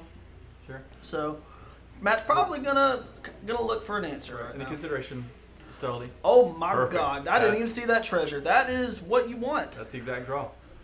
He did think for second, which makes me Yep. wonder if second card in hand might be a counterspell hanging back. Yep. And now puts it on bottom. Puts on bottom. Ladies and gentlemen, now we see the real strength of Ragavan. Yes, subtlety was really good, but Matt would not be able to leverage that mana without the Space Monkey. Ooh, And that's everybody's favorite Magic card. Say it with me, chat. Everybody's favorite Magic card, the One Ring. So There how are does- not multiple. Although there may be multiple registered in the deck, there are not multiple. There is only one ring. And immediately we see control player drawing. What does that make you think? They're at 10 life, drawing cards off the One Ring, taking damage immediately. A full board on the other side. Does that make you... They're digging. The one thing about this 5-color control deck is it doesn't have a massive sweeper. This isn't a Supreme Verdict. Shout out to Vair. This is not a Supreme Verdict, Terminus, mass board wipe deck. You got a 1-for-1 everything. Now, technically, a One Ring will kind of fog. It will delay the inevitable. But this isn't a deck that can just one spell, other than Fury, of course, one spell just kill everything. So I think that Twan is trying to dig for spells like Leyline Binding, try to find spells like Prismatic Ending, just trying to find something to just one-for-one his way back in the game. If he can deal with all these creatures, he should be fine. Because right now, Matt's kind of just threw his hand out and played and said, deal with it. So. And am I correct that he still has one card back? Matt does have one card in hand, and I'm curious to what it will be. It seems like we're having a little lag in the camera, but that's okay. It'll go away in a bit. Right. I'm still holding strong on the potential counterspell option. That's a counterspell or a spell pierce. Bam! It Spell is a pierce. Probably not going to get the Teferi outright, but it will at least tax it. Yeah, we'll tax it, and that's, in And a deck that runs on such few, you can really leverage their mana sources through Leyline Binding and Prismatic Ending. You're kind of pressed into doing that. Sure. And Matt has a lot of damage. That might be lethal. Let's see. That's 1, 2, 3, 4, 5, 6, 7, 8. Yeah, if there is no Solitude on Twan's side of the board, which I would imagine he would just slam it down, because why not? And that's going to be game. Matt's going to take it. All right. So that right there is a prime example of what Murktide wants to do. You want to get the turn 1 Ragavan, leverage the mana. You don't even really care about casting the card in this matchup. You want to leverage that mana. You want to get card selection with EI and Darcy. And you want to finish out the game and put a cap on it with cards like Subtlety, Spell Pierce, Counterspell, and and Force Negation. So that was really a really nice clinic, games 1 and 2, by both players on what their overall strategy wants to be. Obviously, in game 1, it was just a little unfortunate Matt got hung on lands, but nonetheless, we see what the decks are wanting to do here. Sure. Yeah, and what I'm curious about, we see both players still sideboarding a little bit, changing things up between games 2 and 3. Is there anything that stands out that may be what's going on right now? Is there anything that's better for on the play versus draw for either of these decks that you think? I think for the control deck, Chalice of the Void is a lot better on the play, because you go land, drop, go, and if Matt goes turn 1 Darcy or Preordain or Ragavan, then you can slam down the Chalice. On Matt's side, the card that gets way better or way worse, depending on, is Spell Pierce. Cards like that leverage player draw. So I'm not sure what Matt necessarily would want to bring in for player draw, but I know for a fact on Twan's side, Chalice of the Void is definitely the one you want to consider, because that's the card that that you want to slam down on the draw. Whereas on the play, Matt can easily interact with that. Absolutely. So, in that, the Chalice brings up extra considerations with something like Spell Pierce in Game 3, because I feel like, obviously, like you said, a lot of games, the ideal start for the Murktide players, turn 1, Darcy or Ragavan. On the draw, though, versus the 4-color control deck, or 5-color control deck, I feel like you'd rather hold up Spell Pierce or Spell Snare all the time to try and get those Rin 6s and Chalice of the Voids. Make sure you don't get locked out of the game before you're even really playing. Yep. Obviously, turn 1, Ragavan or Darcy, still a fine play. It'll do a lot, but I really would rather be able to hold up some sort of counter magic. I feel like, and DeFayer says, I feel like Ragavan gets a lot worse on the draw against the W6 decks. And that is true. Yep. You definitely don't want to slam that down. Not to allude this to death and taxes, but I remember back when Rin 6 was legal in Legacy, I actually sided out Thalia's on the draw, because what's it going to do when you already have a Rin 6 in play? You basically have a seal of kill Thalia. Sure. Ren 6 in Legacy was the worst timeline. Yeah. Oh, yeah. For those of you who had to live through Ren 6 and Legacy, I apologize. And actually, I apologize that we aren't even talking about this match. We start off with, I believe, a breeding pool, and we have a Mishra's Bauble. Matt says you can keep that. Matt, chat, what do you think about that? If someone is playing you in Magic, and they crack a Mishra's Bauble, they target you, they look at the top card, and they look at you just with the most stone face ever, and they say, you can keep it. Wagner MTG, we're 7 minutes late. Sorry, friend. We were and Necro sucks. Sorry, guys. We were so caught up in that match, we didn't even get a chance. But thanks for the follow. Hopefully, y'all stick around in a while. This channel is relatively new, going on our 3rd week, I believe. And we are just getting started. And almost had 100 followers. Good job, y'all. Yep. Come on, guys. 3 more. We need 100 followers. Pitch in. There are 40. There are 40 of you guys. I know at least 3 of you haven't followed. So, and just in all seriousness, if you'd like to give us a follow, we'd greatly appreciate it. We're just glad you guys are here. We're just glad you guys are spending your Sunday with us. And that is a brutal interaction, because that is a up the beanstalk plus Solitude. Matt needs a Subtlety now, and even now it's a little too late. This match has gotten really hard for Matt. And this seems like a very aggressive take from the control side. But again, I'd like to point out the land situation. As we're seeing, Matt misses his second land drop for the second time in this match. And I feel like there was some indication of that from his side early on, because he turn 1 with the fetch land, plays bubble, targets his opponent. Now what that again indicates is he didn't really have another option, because if you have a Spire Bluff Canal or something, you maybe want to target yourself, see if you like that card, see which lane you want to play first, targets the opponent. That indicates there's a decent shot that he's just stuck on one land. So I like the aggressive Solitude. You get to draw your card back, you get to answer the Ragavan and keep treasure tokens off the board. I'm not going to quite turn on the Sarah McLachlan song from the ASPCA commercials, but if Matt misses one more land drop, you guys are going to be hearing some Sarah McLachlan tunes, because this is turning into. It's turned into a Sarah McLachlan special. We have 4 land drops with an absolute stacked hand. Every spell is going to replace itself with Up the Beanstalk, and it's just going to be really tough. Pyrojack, thank you so much, friend. Thanks for the follow. Hopefully you'll stick around a little bit more. And we have... More mana. Actually, no.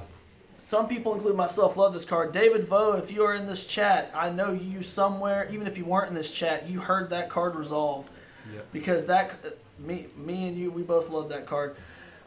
This is going to get really tough, because is that going to be a Fury? All right. Yeah. We'll go ahead and give a warning to chat.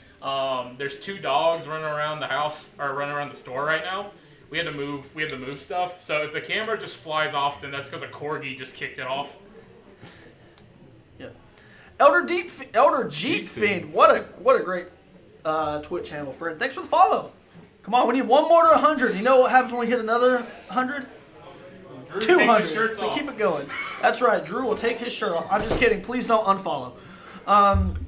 That's right. All right, and yes, we do have some beautiful dogs, beautiful doges going around here. All right. Shout out to Gear Gaming.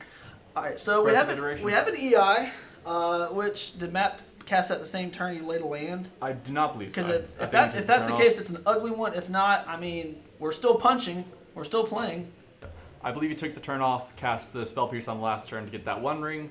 Expressive Iteration. That was an unholy heat pitch with that Fury to Fair. Up, and we have another Omnum Noms. That's gonna be tough. If Matt can't answer this, I think it's time to play Jingle Bells in D minor. Yeah. Sad Christmas. Yeah, we're gonna have Harry Potter on the recorder. That's right, David Vo. We said Omnath. Don't adjust your TV's monitor. That is an Omnath that just got played. What's it like, David Vo? You don't even have to play in these anymore. You're just cool. You're just cooling, chilling at your house, sipping a martini, a pina colada. No, he doesn't get to play in these anymore. No more Magic. No more Magic. That's Could right. be in the O2 bracket with me. Get to play several more RCQs, but no, just couldn't do it. No more Modern. All right, so we have a Desperation Murktide here, and this is just, I love Matt as a player. Great watching him. He definitely shows a lot of expertise. But even if that Murktide resolves, every land drop is just going to half the damage that it's dealing. Right. And there we see the Solitude. There's a Solitude. It's going to replace itself. Doesn't even matter. The draw trigger will still resolve. Right, and I still don't love this position for Matt. As we've seen, it looks like Control has missed a couple land drops, if I'm not mistaken, which again just tells me that their hand's got to be chock full of answers. Full of answers. There's probably a Leyline Binding. In fact, I wouldn't be shocked if I just saw Leyline Binding right now while he's tapped out. We have a Delighted Halfling. All right, well. All right, okay. All right. I mean, if the Control player has no solid answers in their hand, like the Solitude that we're seeing now, could have been a good chance to turn the tide. Yeah, and unfortunately, we're in sad Christmas Village now. We are for the Murktide team. Now, if you're in 5-color control, you're in heaven. If you're one of these up the beanstalk Omnath control pile enthusiasts like myself, then this is exactly what you want. There's a lane that I think that's going to mostly be game. I feel like a Rin 6 would probably seal it up pretty nicely. Rin 6, it's a fairy uptick. I mean, this is just, it's gone too far for Matt. We can still fight the good fight, but it is not looking good for the home team. If you're a Matt or Primetime 84, how's it going, friend? Better see y'all in Florence in a month. We'll see. I'll think about it, Andy. If you guys want us to come over and stream y'all's event. Shoot, actually, let us know. Talk to Dylan. I will actually do that if he'll let us. Yeah, if you want us to stream y'all's event, hit us up. We'll definitely do it. We're here to create content not only for Alabama but all the Southeast. So just hit us up. Unless you're more than 3 hours away, Let- screw you. So. We put limits Do on these this. omnis Then we want gas money. no Teferi. These Omnath piles do not play Teferi hero, so therefore you probably want nothing to do with it. It also doesn't play Cryptic Command. Chat, y'all remember the good old days of Cryptic Command? Boy, wasn't that a time in Magic? What was that, 2017 last time Yeah, that card got played? I missed the good old Cryptic Command days where you could just not lose as long as that card was in your hand. You know what I don't miss? I don't miss Cryptic Command plus, was it Mystic Sanctuary? Is that the land I'm thinking of? Yes, that was not fun. No, that was... Speaking of not fun, this game is just Ooh. this game has jumped the shark. If that Yeah, that appears that to be resolves, Dallas that's Shore. going to be game. We're going to see a concession here, more than likely. No more ETBs. Subtlety does nothing. All of Twan's effects get doubled, and Which means any potential solitudes are just Yeah. free 3-for-1s. and I don't know what you're hearing, Drew, but if you listen very closely, the fat lady is singing because this one's done. Yep. Gear Gaming just turned into an opera house. Yep. Oh, and the 26th life, I didn't even give that any mind. Not that it's particularly relevant. Control could be at anything above 3 life. It's all going to Yeah, be right the same. now Matt probably has a hand of like 2 gift cards to Wendy's, a Dave and Buster's gift card, a buy one get one free appetizer from Applebee's, Merfolk Trickster. a Merfolk Trickster, a Monopoly get out of jail free card from the 2006 No, board game edition, I think Matt would trade his entire deck for get off jail free card right here. Chipotle gift cards. That's right. Because if this is not a prison sentence, I don't know what is. And Teferi, and that will probably do it. Come on. Now we bounce. And this is just some real grit from Matt didn't from the even Murktide bother side. writing down. Yeah, you know it's over prime time when Matt's just like, let's just going through the formality of it all.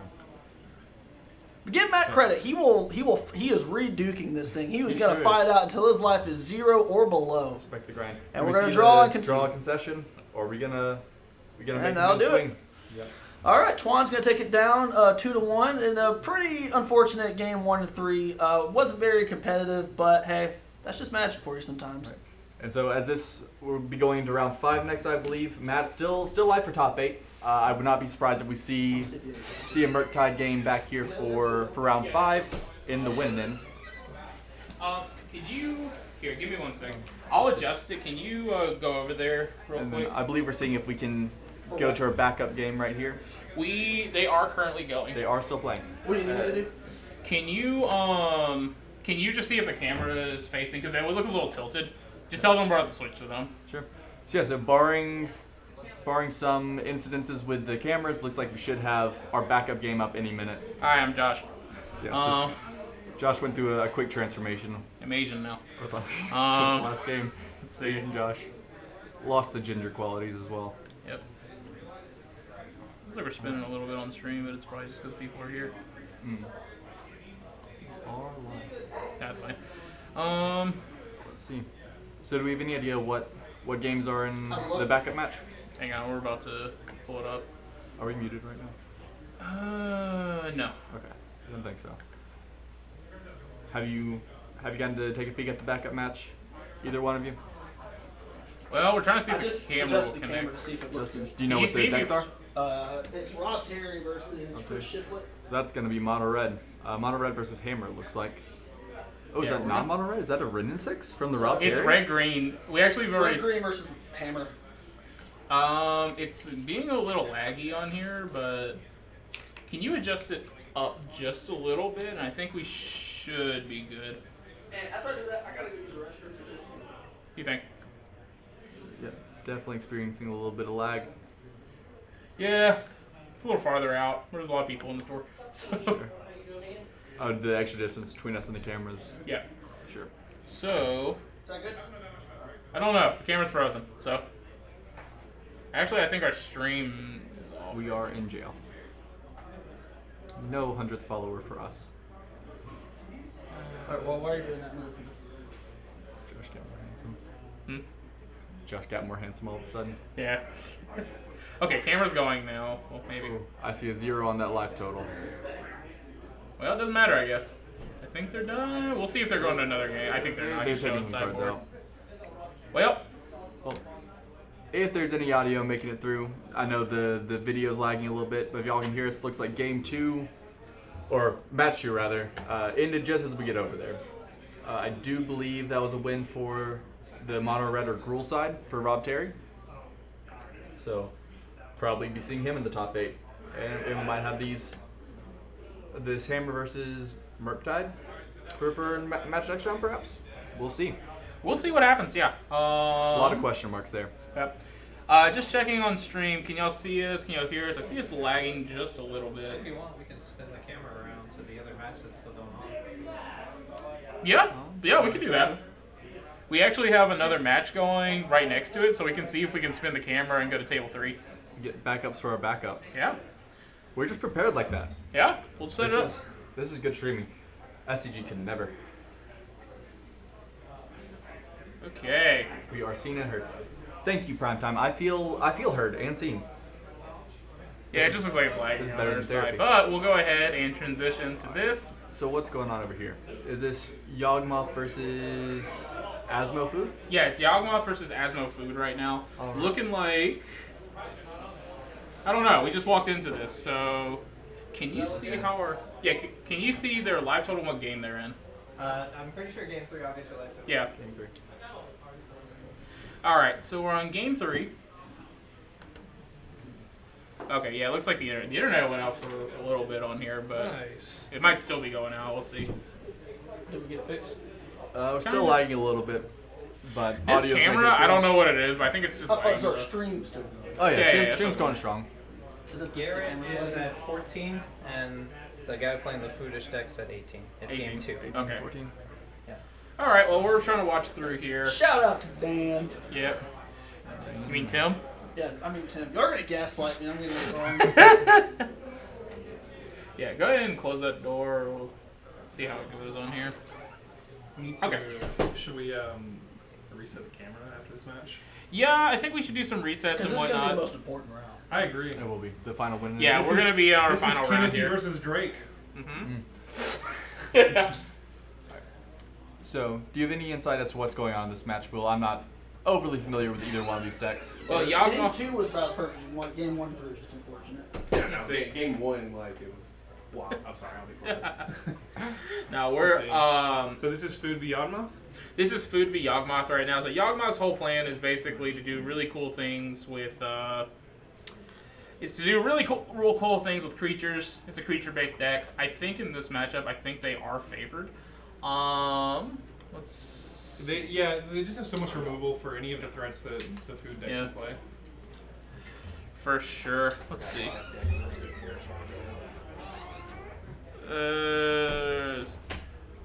Sorry, I'm just adjusting all the stuff real quick. I just walked in here. Sure did. I don't know who's actually playing right now, so Yeah. I'm not My 100% breakers sure are either. Pretty good. I'm gonna just call it Yawgmoth. I think it's Yeah. Garrett, but I'm not. I believe so, but I think it is Garrett. we will see. So it looks like there was Yawgmoth on the battlefield. I believe that got answered. Yeah, I really don't have a whole lot to say about this game right now. I feel like It's like we came into the It's- middle of a game or something. Yeah, we did come in the middle of the I can tell you that he had the food deck had an Asmo on the battlefield Mhm. with a couple foods, but Garrett was able to slam Grist and sack the Oh. Geist to kill it. Yeah, I didn't even see the Grist in the Yeah. bottom left or bottom middle Yeah. there, really. Yeah, Uh, and I will say that if you didn't notice, we have moved locations. We had something come up, but we're fine on here. We adapt. Yeah, we improvise, adapt, overcome, and actually it sets us up that we can actually watch 3 matches. Dip, dive, dodge, dip and dodge. Yep. I don't remember the words. Dodge, dip, dive, duck, and dodge. Duck. Oh, I was forgetting. You forgot that. It's the most important one. Pull, aim, squeeze, sweep. There you go. Sure. That's the one. Pass method. Yeah, so how important do you think the Grist is going to be in this matchup? I feel like having a Planeswalker on board is certainly a leg up, but I don't know how much it's doing. I mean, I'll be honest. I think the Yawgmoth is very ahead right now. The- I'll be the spotter. as a previous food player, seeing a Grist is extremely scary. We've got to have that- Patra on Is the that field Soul to- Cauldron? No, that is no, a Patra. That's a Unfortunately, Patra. no Cauldron. Hopefully we can avoid the cauldron. I don't want to keep up with that mess. I honestly don't either. That thing is a freaking nightmare to keep track of. It depends on what type of food deck this is. If it's the Sam combo food, then Grist is even more strong, I think. But if it's just like Asmo food, shoot your stuff, and then hope to get there with constructs, then Grist is. So end of turn, they made a construct. So this construct is currently a 3/3. We're switching over to 3 right now. He's making a construct, making it a 4/4. Going in, grabbing something. I believe Sam. If I remember right, he has a pithing needle, which would be really good here. He has a. I mean, he's got the artifacts, the artifact package with Urza Saga. You know, you got your Shadow Spear, you got your Nihil Spellbomb because it's green black. I was like, we'll figure out in a second when the slag sort of dies away. It's Leslie, whatever he grabs should make those constructs a 6/6, right? It looks like there's 2 food tokens at the bottom there. So I think these are about to be some big boys, maybe some beaters. So what did he hasn't picked yet. He's not picked, but I don't see the Hepatra anymore. So what? Oh, he picked it. Yeah, Up. He's reading cool. it to see if he can do something with pithing needle, probably. Sure. Or that's what I'm seeing at least. So That's what I'd expect. he is getting the pithing needle. I imagine it's just named Yawgmoth, right? It's either that or maybe the Grist? Hepatra? Or the Grist. Or the Grist, yeah. Is Hepatra an activated ability? Let me read Hepatra. I believe it is. I was thinking it's just the part you care about is making 1/1s and something with 1/1 counters, right? Yeah. Again, I'm not overly familiar with this deck. I try and avoid it as much as I can. It is too brain hurty for me. It is too brain hurty for me. Let me tell you, the deck that I have dread to try out is what is it? The new Hardened Skills list. Have you seen that? I've taken peeks at it. You have lethal always. You just have to find the line. Just have to figure it out. Yeah. Just have to do the math. If you have 3 lands and an Ozolith, you most likely have it.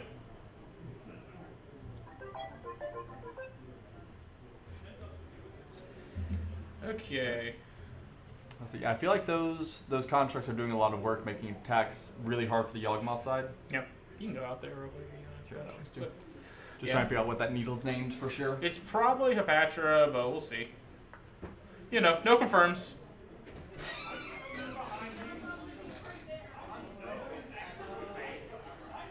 Yeah. Alright.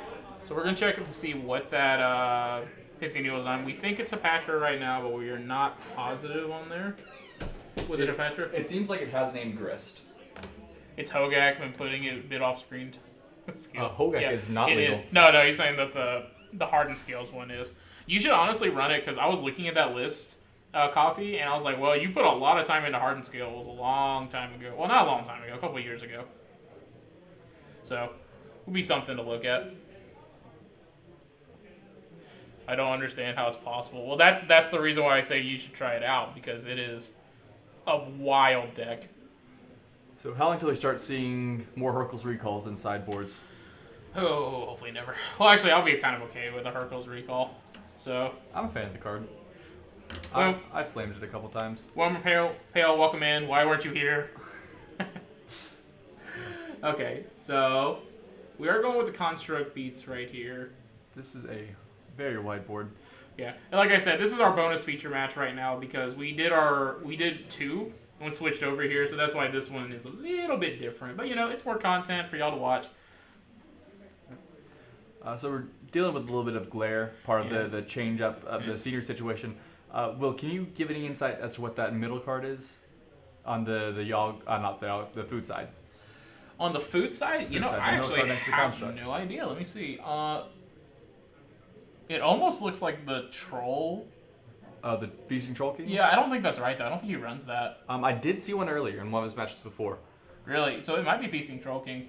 Let's Sure can you pull up his list actually? His name's Sam. So he should be the only food list in this I think was that it? No, that's Yawgmoth. We'll figure it out soon. There's one.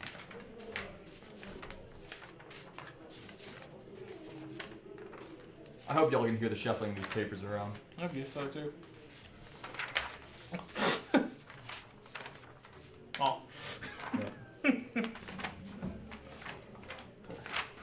All right, while we're What's looking up? for the list, let's see what's. I really. Sam Cook, yes, Asmo Yeah. Food.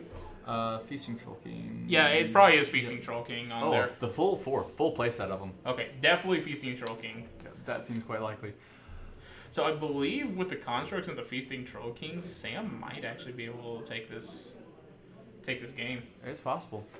The one big question mark I feel like is the Pithing Needle on Grist. If the Yawgmoth player draws the titular Yawgmoth, You got it. what happens? Does that win the game?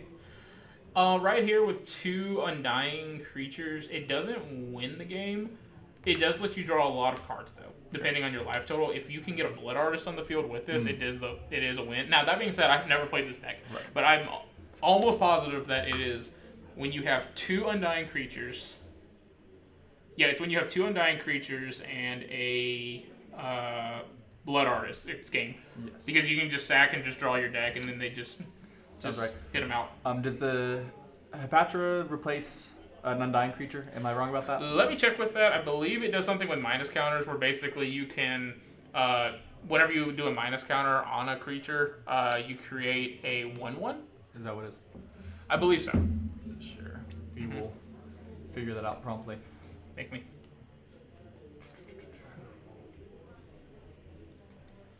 Okay. Let's see. Whenever you put one or more -1/-1 counters, make a 1/1. Yep. Yep.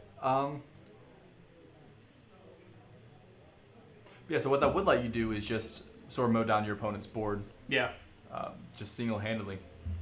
Yep. So he's declaring blocks right here. I don't think he's in a good spot because he's running to the issue with Yawgmoth is like when you start running out of steam, it doesn't really do anything. Turns out the Undying creatures are just not as good. Sometimes Young Wolf's just a 1-mana 1/1. Yeah, sometimes. Sometimes it do be like that. Mm-hmm. Alright, I might exit out a couple of these tabs, see if that helps with the... I mean, it's not us, it's the camera. It's the is. camera on this one, so... Be looking for a solution to this for this 5th round. The other camera's fine.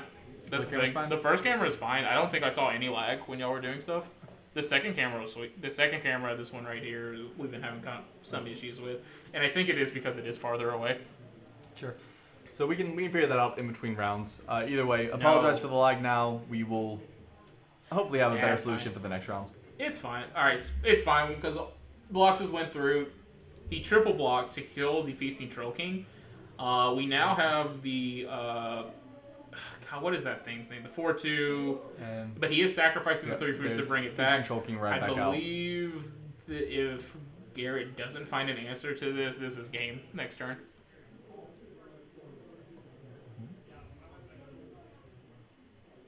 Tasha's mill. Yeah, just mill him out. Yeah. Oh, and scales. Mill Yeah. out the hard scales. Yeah. Yeah, there's a lot of XX Yeah. spells in that. Just free milling. I feel like mill's not in a great spot right now, mostly because a lot of the blue decks have switched to using like Lorraine reveals and stuff. And then also the average mana cost has gone up because of the elementals. Right, exactly. So when you Tashes, you really, honestly, it might just be better to play Shadow Dealt because it mills about the same amount of cards. Sure. Yeah, I feel like the elementals really put a I don't know. That's just my Nail in opinion the coffin on. there. That's my opinion on Mill right now. Like I think it is not in a great spot, but it's like Mill. You know, it's it has its highs and lows. So maybe once they start banning some of these elementals, it'll be good. Sure. That's just my opinion, though. I don't know. I definitely would not laugh at somebody if they brought it to an RCQ, but I don't think I'd be reaching for it personally. We do actually. I have a fun story about Mill while this match is going. Well, actually, we're picking it up, but I can't. Oh goodness. So I have a fun story about Mill. So there was a tournament here, a local tournament. And it was just like it wasn't even an RCQ. I think it was just like a local like 1K or something like that. There was this guy. I don't even know his name. He decided to play Mill here, and he was all happy. I've never seen this man before. He was just happy to play against Mill. Well, two of our friends decided, for some reason, to bring Battle of Wits to this local. He played against both of them, and then he dropped and left. Because this was before Tasha's Hideous Laughter, which I don't think even mattered. So, alright. But he literally picked up all his... He literally looked at the deck, that was being carried in one of those 300 count boxes. And it was just like, all right, I lost. All right, and this game is over. Garrett has lost to the food deck, I believe. And we're gonna go ahead and switch it over Feasting to the other Troll team. King is too good. Y'all remember when that card, they were like, that's basically Hogak. Oh Yeah. my god, how do you beat that Do card? you remember It's that card? Hogak. That card was the card of February 2022, second week. All right, let's set this up and let's have another good couple games. Nathan, and what are they on? Was it Nathan is on 5 color? Very 5 color controls. We're gonna see some counter spells, Ren and 6 to fairies. Oh, sorry, it's 5 color Bring to Light. That's way more hot. This is a 64 card deck. Ooh, That is legal. I would like to point out this was. I thought they were frozen for a second, but I was like, oh no, they're just thinking. Nathan is just frozen in place. I like to point out Show me Nathan a was card. my round 2 opponent. This was the Supreme Burrican to double Beanstalk that killed the Merfolk. Hang on, they want to see a card. Well, oh wait, no. You see some cards on stream. There you go. I forgot to take that off. We'll show you a card later. All right, well, if you are a fan of really spicy mid-range 5 color decks, then Nathan has a treat for you because that's what we're going to get this round. And of course, if you're just if you watched last round, watch the end of round 4, you'd be very familiar with Sam on Asmo. There must be some discrepancy with breakers, or someone just didn't want to split because There was a pair down. there must have been a pair down. Is yeah. this a pair down right here? No. Okay. Oh. All right. So we're going to go. So we're playing turn 1 cookbook, and he's doing turn 1 Prismari command, using it in response to discard the troll to put a food on. You split. Yeah, and that's a really nice play on Nathan's behalf. Prismatic Ending isn't going to be very valuable. Go ahead and get the late game. enabler out and all that. So let's see if he's got a second one to follow it up. And he went Besiege You, tap to play Besiege You. That feels bad to then. Grab a Dryad Arbor. No, he's doing it to get Asmo. Oh, that is true. Asmo Yeah, does cause he's 0 doing mana. Finale to get a Asmo, which he's then picking up the cookbook. So he's shortcutting just a little bit. Is there a Dryad in this list? It doesn't No, look there's like not. it. No. Yeah, he's just getting the Asmo, which I wanted to show you this. This person went all out and wrote the entire name of Asmo. Good for them. Yeah, that's what I said. Do you have to do that legally? I assume no. If Just you Asmo. in competitive, you can show it, but you can just say Asmo, and it is known that is the card in your deck because this card has like 40 letters in it. Yep. Here, count it. I don't know how many. I'm All gonna right, guess like so 40. we're getting into some action. We have an Asmo that just resolved. Yeah. We have Nathan's going to cast a Up the Beanstalk, and that is now here we go. Now Nathan's going to start churning out this value engine of just cantripping all the spells, replacing itself. And if I can get a look at his list. It looks like there are 32 letters in Asmo's name. If someone wants to double check my math, be my guest. 32 letters. Now, if this deck runs an Eternal Witness, that means It might because Eternal Witness goes infinite. it goes to infinite with Time Warp.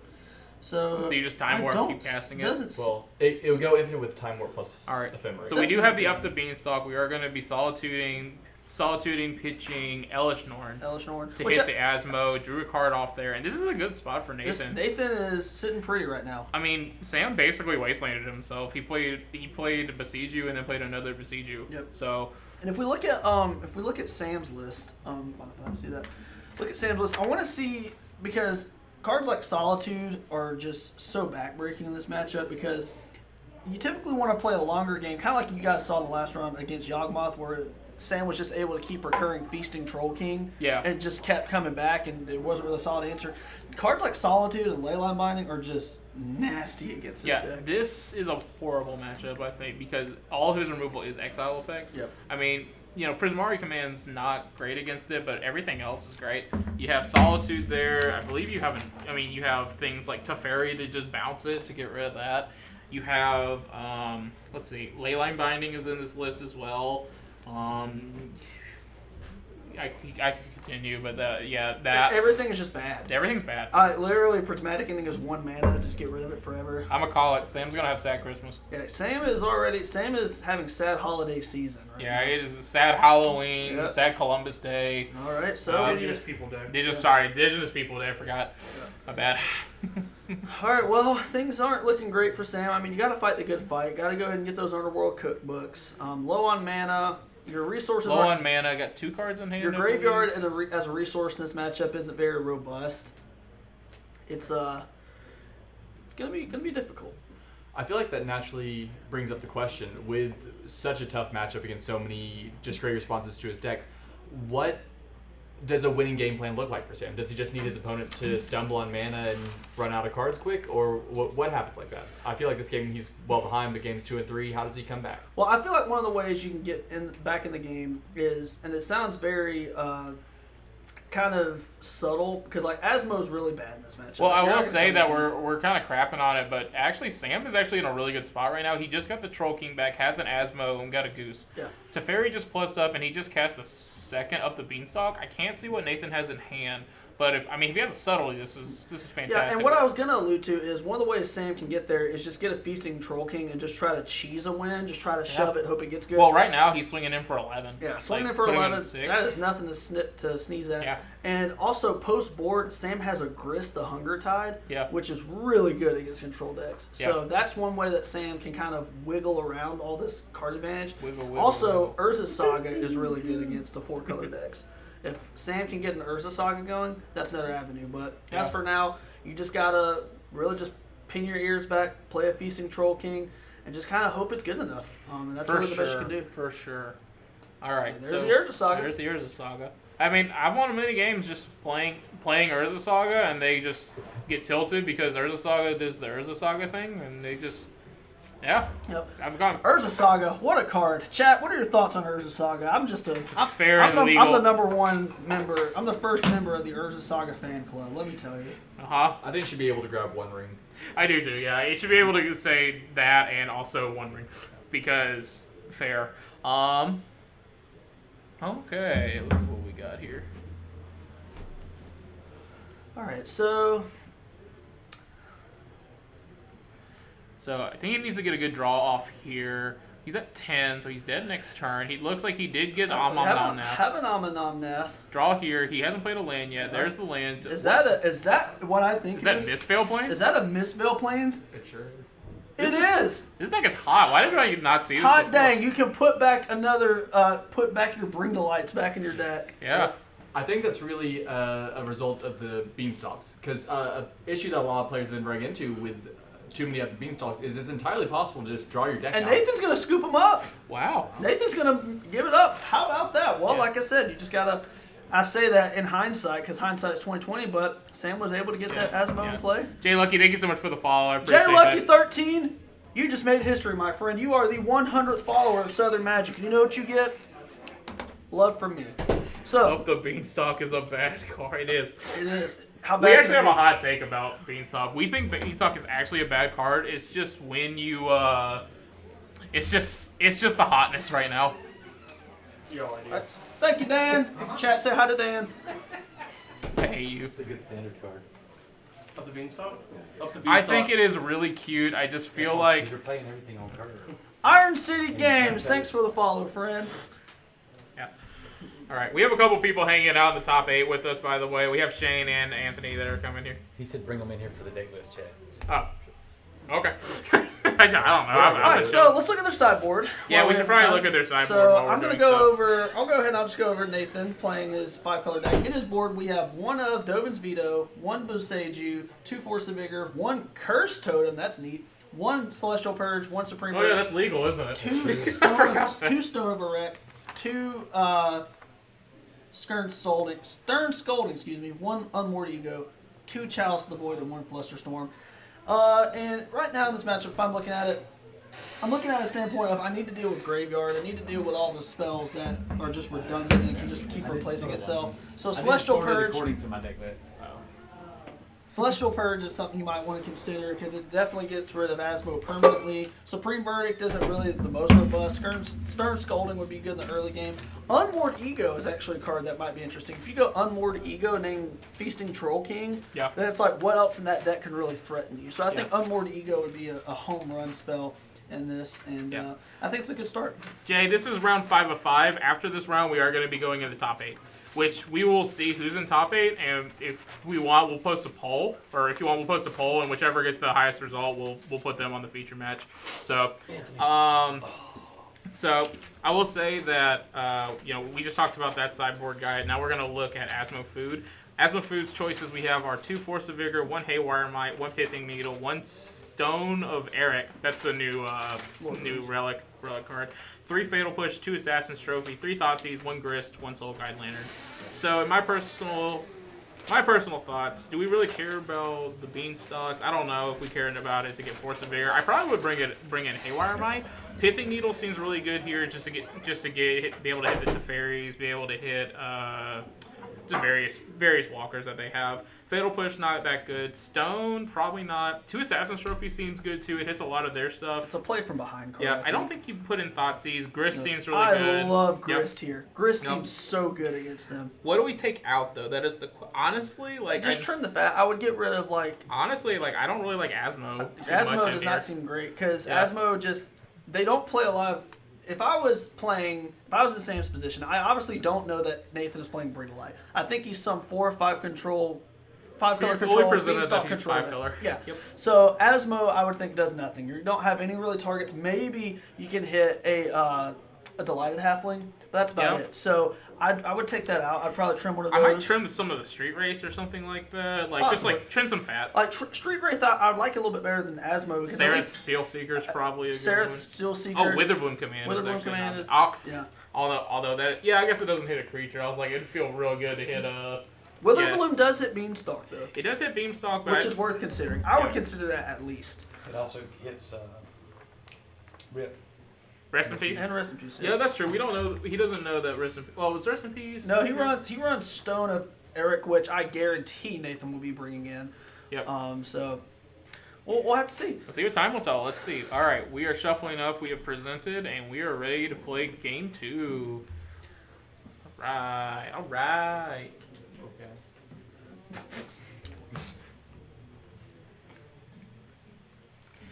All right. Shuffling up. Yeah, just shuffling up, doing all the other stuff. I think Asmo's better than Street Wraith. Yeah. We're drawing a bunch of those today. Yeah.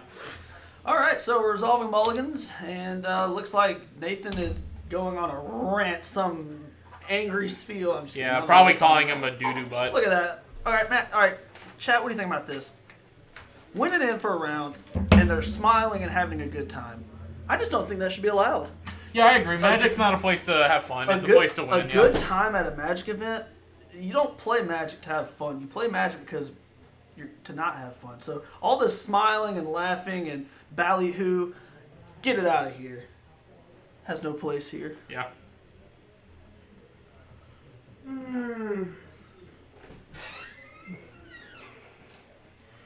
I agree. All right. Sorry, I'm getting all this. Obi-Wan Shinobi. What's up, How's it Wayne? going, friend? It's a terrible name. Good luck, have fun. Oh no, we're kidding for sure. Everybody has chosen to come over here and spend their Sunday playing some Magic. Yep. And all of you guys in chat, spending your Sunday with us. Mm-hmm. Thank you so much. Yep. You could. There's so many other things you can be doing with your time, but you're choosing to spend it with us. So thank you. Leroy Janitor for the follow. Thanks a lot, friend. Appreciate that. All right. Let's see what we got. All right, we're dealing it out. I haven't seen mulligans on this side. I think Nathan has gone Nathan down. is mulliganing. Sam seems satisfied with her hand. The best rant about Pokemon TCG is built around you don't play the game for fun. You play to justify collecting all these foils. They're called hollows. Thank you. Yeah. I was just doing all it. They're called hollows. Get out of here with that. All right, so we've started off with a Rogran Triome, past there. Nothing too powerful there. All right, we're cycling a Street Wraith on instep. Okay, yeah, cool. Something like that. Maybe upkeep. I don't know. He drew a card. That's what matters. Playing an Overgrown Tomb, and Asmo kept it in. Makes sense. Okay, yeah, he did that, cycles that, goes to go get the cookbook. And in a way, it makes sense to keep Asmo because you gotta make food. You gotta get the cookbook to make food so you can get Feasting Troll King going. For so sure, makes sense to keep it in. I don't know what I'm talking about when it comes to these Asmo decks. I just be talking sometimes. Yeah, sometimes I just talk because I like hearing my voice. Yep. So that's really what makes a good streamer, if you just like how you sound. Yeah. Except I don't like how I sound. I literally listen to myself, I'm like, oh god, I sound like Chat, a do we at least sound good? Yeah. Or at least pleasing to the ear? That is a prismatic ending on the Asmo. And That's pretty good. It's pretty good. But You think if I just flash an or a prismatic, they'll just let me kill their thing? It's 0 mana, so why should I have to pay mana for it? There's the cookie bookie. there's the Underworld Cookbook. No, your voice. Thank you. All right. Everybody right now, go on Google and give Iron City Games a No. One of your voices is soothing. I hope it's mine. One of your voices is soothing. Not Josh's. Oh no. It's definitely not mine. Josh just sounds angry. Well, we do I AS. have that Vance Alabama voice. And We do ASMR Sundays, except for this Sunday and every other Sunday. But Josh just has the little guy syndrome. Yep, I have little boy syndrome. Hey, Yeah. Patrick's a little late. all right. All right. So Hey, Patrick. let's pick out the games here. So we got 3 lands. Cookbook is on. I wanted the ASMR. Yeah. I will say, like, we don't do ASMR, but we do stream leagues pretty much every day on the channel, usually around like 5 p.m. or so. We run leagues. We're gonna start running drafts. We're gonna just be doing fun If stuff. one of you subscribe to Tier 3, I will do angry rants about the One Ring in ASMR. And angry ASMR. Angry How much ASMR. money is that? hate everything. How much money is that? 25 bucks. If I just give you $25, We'll take that. will you do it for the rest of the stream? No. just ignore the content. It's just the ring. I don't even know how many copies of the ring are in the top 8. For what I've seen, not many. Not like, many. I should be playing the One Ring. I'm so All right, put it devoid in. of emotion. It's almost ASMR. I feel that. wow. But yeah, we have 6 people that stream on this channel. We try to stream legacy leagues, modern leagues, pioneer leagues, challenges, sometimes arena, do stuff like that. But yeah, that's a little bit about what we do. But, all right, so back to the game. We're resolving a fetch, and this There's game is whole kind lot of whole lot of nothing, and the whole lot of nothing strategy is really strong when you have an Yeah. Urza Saga on Yep. 2. So, We fetch Shock here for 4, so most likely we're gonna see some Omnoms. Omnom? and Is it Force of Vigor? Oh, It's- One Ring. it's say it with me, guys. Everybody's favorite Magic card, the One Ring. That's not my favorite Magic card though. Oh, it's not. Well, No. you're not everybody. Oh, you're right. My favorite Magic card is probably Brazen Bar. I love that card. That's like my favorite card. I put that in every blue deck I can. But that is everybody's favorite Magic card, the One Ring. Like sometimes I hoard cards, but like I have 12 Brazen Bars and I use them in every deck. Like they're all in use right now. It's the worst card in my deck today. Yeah, okay. I love that card. All right, so we one ring. We one ring. The one wing. one ring. There we go. I can say words. I can't. It's been a long day. One ring. Tap to draw a card on there. All right, we're activating, making an artifact. So we're going for the beat strat. Yep. So we've got 3 artifacts. About to have 4. Most likely you're gonna get Pithing Needle if he cited it. The beat in. strat is kind of bold against an opponent who has protection from everything. Mhm. Pretty sure your favorite card is Island. That's like top 5. Is that a food token at the bottom? I thought it was Donald, bro. Yeah, there is a food token on the bottom as well. He got the Haywire Might. I guess that is better. Haywire It is Might, a solution. that is good. That is, you are nipping it in the bud. You are saying we are getting this One Ring out of play now. Do we have a Supreme Verdict in the We deck? do. Oh, we do? Okay, we can. Oh, I can confirm we have a Supreme Verdict. Womp womp. Yeah. From personal experience? From personal Perfect. experience. Drew's a little salty, I think. Salty? With the merfolk in the ocean? With the salt water? No. All right, well, this game's finally starting to take shape. We're thinking of playing a land, so there's probably no Omnath, if I had to guess. But we do We have do have the Natural Supreme have the Verdict. Natty Supreme. That which is there the no- Crunchwrap Supreme coming out. So This is why I thought he maybe should have gotten Pithing Needle just to play around that. But I mean, it's. I mean, he used it to blow up. Actually, no, it didn't matter. He blew it up. Never mind. Pithing Needle does nothing against Supreme Verdict. You're a Pithing Needle. You can name Supreme Verdict with Pithing Needle. Fun fact, you can name anything with Yeah. You can. You cannot name. Food Never. Verdict. If you don't know, don't ever call a judge over and say, "Can I name X card with Pithing Needle?" Because the Unless it's answer. kind of mind game. All right, we have a Sarenth Steel Seeker, and we got a reader. That's crazy. And that's what's even That's- crazier? We're reading over here too. Yeah. It's gonna smooth out all of Sam's draw steps. All right, they're changing life totals real quick. Did they miss something? Did we miss something? I think there's a fetch that we're resolving. Okay, yeah. Is he doing it in response to the trigger, or?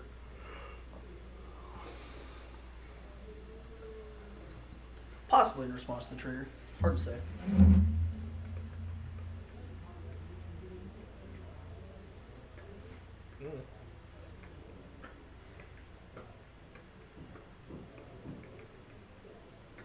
Alright, let's see what's happening.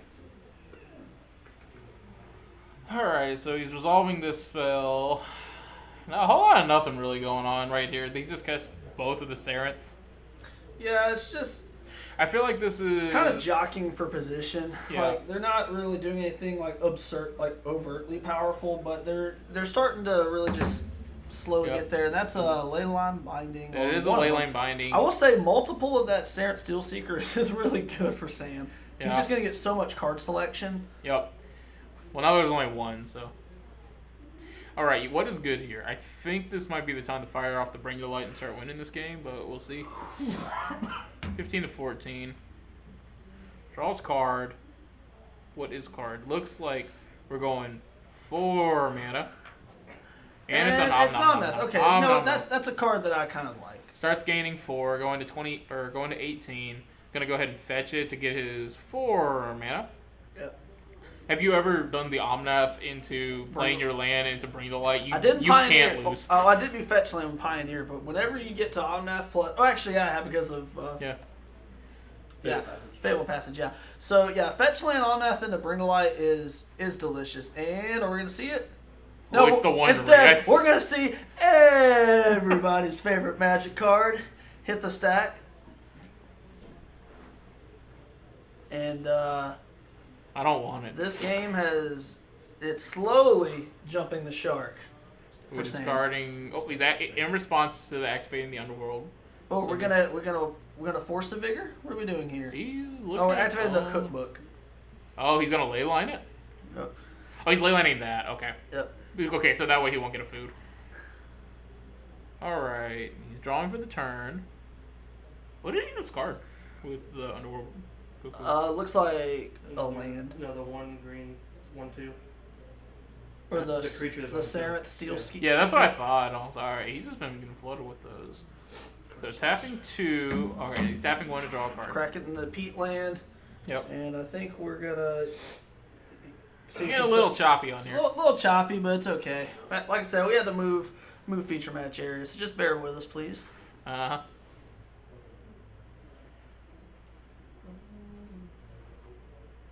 Besieging, all right, getting the Steel Seeker again.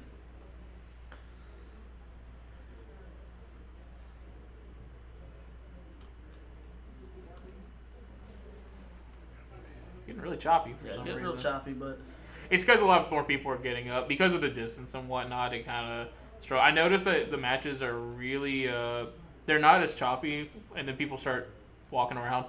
So The audio is not choppy. It's just the. yeah, that's what I figured. It's just the camera.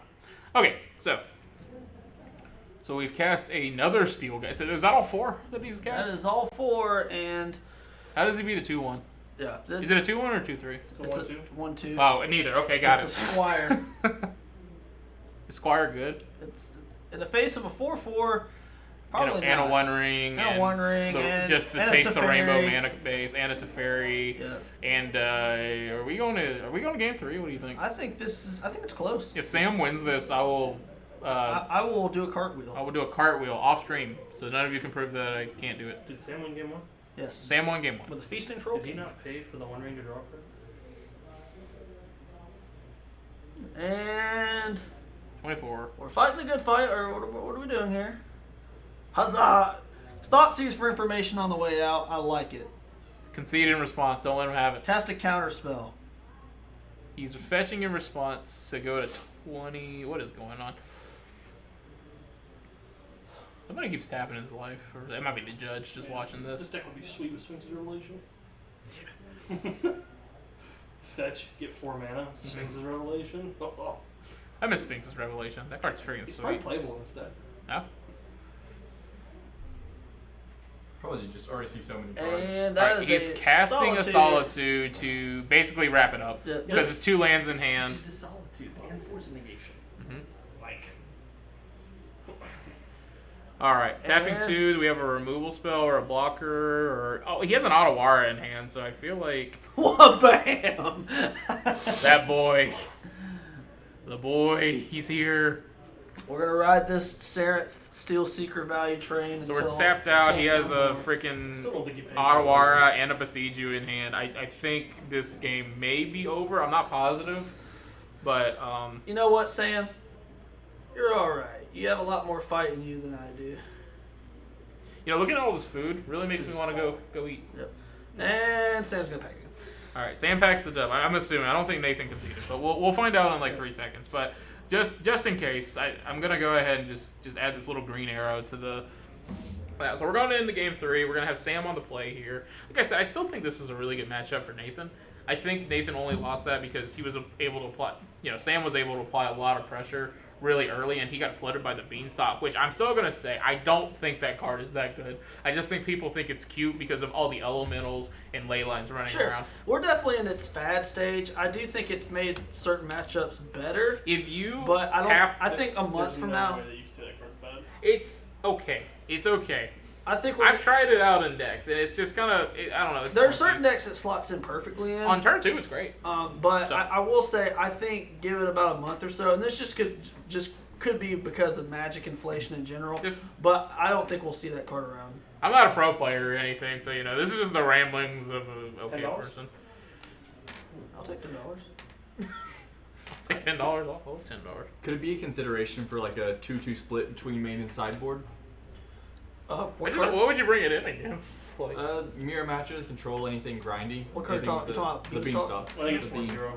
Yeah, I think it's 4-0. 4-4. You're either You building, want to see it on you're turn build- 2, or you don't want to see you're it? building your deck Yeah. around it, and I will say I have been really impressed with it in Legacy because you know a Force of Will's mana cost.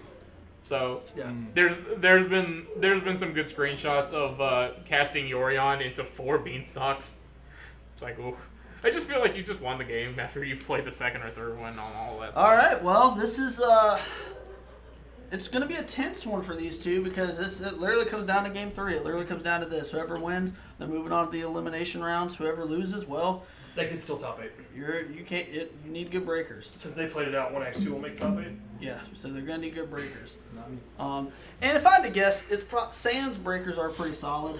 Sam got the pair down, so I don't know. We'll have to see. So then, I mean, Sam lost to me. It was the only lost. Let's see how many 1 wings are going to be played. yeah, 1 wings. Mhm. All I want is Wingstop, really. Wingstop would be nice. Yeah. Shout out to Wingstop. Not sponsored. Not sponsored. Not a sponsor. Not a sponsor. DoorDash. All I want is Wingstop. All right. Well, we'll see I how. forgot how to play Magic between round 3 and round fucking 6. You don't need to know how to play. Josh, have you recently checked your fantasy I'm league? probably getting whacked. Uh, Getting whacked right now. have you seen should Caleb see. and Kenny's matchup? No, is it bad? Kenny has like 100 points, and only 4 of his players have played. Oh my God, yeah. The New Orleans defense has 22 points. I'm sure Chris is happy about that. Okay, let's watch this game. Okay. All comes down to this. So we have Sam on the play. Not sure how relevant that Let is. me get the top 4. I don't care about the 3 and 1s yet.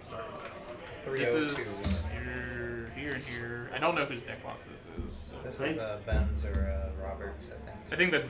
It's one of the 2 that drew. Here, let's. I mean, this one is on Rob, so let me. That check. is off sector. Yeah, it's This should Rob. be Ben That's Chad's. Shane. Yep. Okay. Grab this one. We have the other of the top 2 in here. They're out there. It's Wayne and Grant.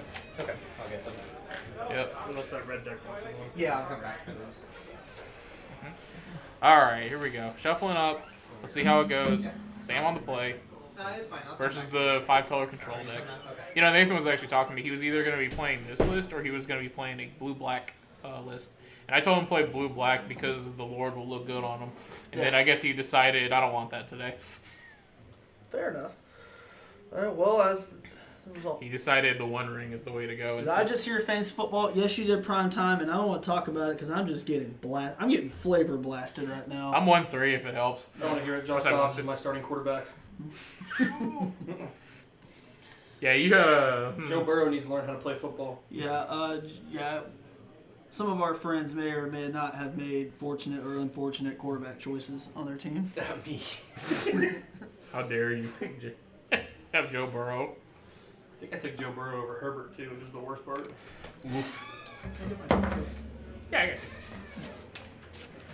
you. All right, still resolving mulligans. I really hope this ends in a good match. We've had very good matches. We haven't had the unfortunate thing where someone mulligans to like. We haven't had unfortunate mulligans. We have had unfortunate mana screw. Like the last round with Murktide, but it is what it is. All right, so I went with Field, Better so I was six. kind of with y'all recently. better 6 for Sam, hopefully. S-O-C-K-S.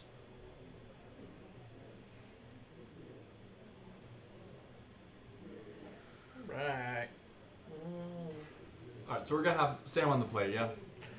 Sam is on the play. Sam is here. on the play. Assumed on the play. I'm not sure how much it does help out if you can go turn 2 Urza Saga, because then they can't turn 3.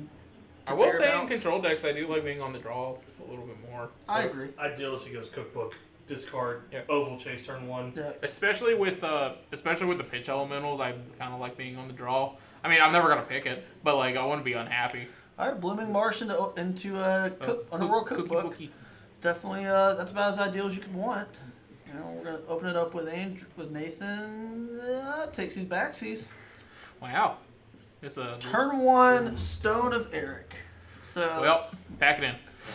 that is really good. For those at home, do we have the orbital text on that card? I It's think kinda we're gonna neat. have a. Well, is he doing this in response? I don't know if it matters on here. I haven't read Stone of Erickson or whatever. Stone of Leaf Erickson. Stone of Eric says if a creature would die, exile it instead. Oh, would die. Okay. It is Got a state-based effect, and then not state-based effect. It's a static. Static effect. ability. Yeah. And you can pay 2, sacrifice it, and exile target player's graveyard and draw a card. Yeah. So, really good in this deck. I actually don't think it matters. Won't be able to loop Feasting Troll King, but Yeah, I think that's what it's really there. yeah, for. it's really just meant so Feasting Troll King can die. I really feel like if you're Nathan and you I feel have like a way- Rest in Peace is better in this matchup. I for agree. him, so I agree. Rest in Peace would be better. From Nathan's perspective, if I was in his seat, I would be thinking all I have to really handle is Feasting Troll King. yeah. If I can handle that, my deck will figure itself out. Yep. All right, let's see what's happening here. All right, what can we peek in that hand? Anything cool? Anything cute? Anything cute and cute? Cute and cool? Solitude. Yeah.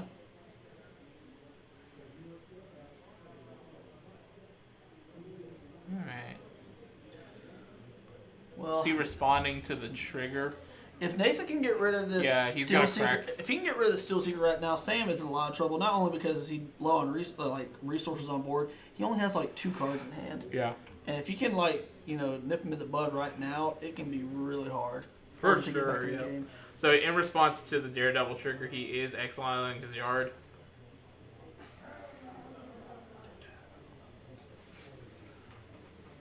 All right, he's doing it in We response. figured it out. Draw a card. And now this is when he finds out that there was a second one in the hand all along. Yep. Got him. Got him. Just got pranked. You know, I don't like that their sleeves are almost the same. Yep. This is a really tough match for the colorblind people. Yeah. Like, Yeah, you're right.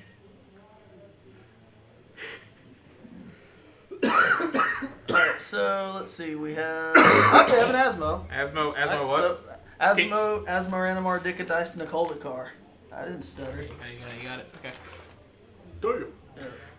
My, Like I said, I said that to my wife one day, thinking she'd be impressed, and I woke up in the yard. I don't know how. Just woke up. Just summoned a demon from the other underworld. All right, so we're resolving a Steel Seeker, and looks like we're passing it back. Oh, we're in. We're gonna Do did we find have another one? Hey! All Never right, not got it. we have a game. See how Nathan has a straight face? That's his face of disapproval. That's his face of I don't care. I have so many cards. Yeah. Like, oh, well, there's a Solitude. I have so many cards. Execute is such a good card. Oval Chase Daredevil's Execute for Pokemon. Sure.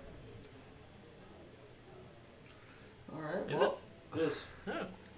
There's a Execute and Expanded that whenever you discard it, you add it back to your hand. Oh. And you use it with busted trainers that make you discard cards. Oh. Yeah, I guess that would make sense. Yeah. That's pretty sweet. Wow. You can pitch it to Ultra Ball.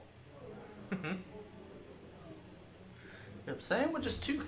And that's a prismatic ending on Asmo. Sam with just 2 cards in hand. One of them we know is an Oval Chase Daredevil. He's gonna have to draw very heavy here. He's gonna have to draw very specific cards. I mean, this is only gonna get worse as time goes on. For sure. All right, now we're gonna make a lot of food. Maybe he'll just play. Is there a Revel and Riches for food? No. Oh well, I that would have been think really. so. Oh well, that kind of is. No, Sam needs. Oh, well, we have that Feasting Troll King. Okay, well that's. Sam knows which way is up in this matchup. All right, here we go. Is it the ley line binding? Are you getting binded with the ley lines? Actually, ley line binding's not even good because there's only red white, and he can only search white, so. It would still be an answer though. It'd be an answer. Good answer. I mean, probably Teferi this Good turn. bet. I think I saw if he pitched Teferi, I'm assuming he has one. Getting a Ralgren Triumph. Rah rah rah rah rah. That's right. That's what I said. Yeah.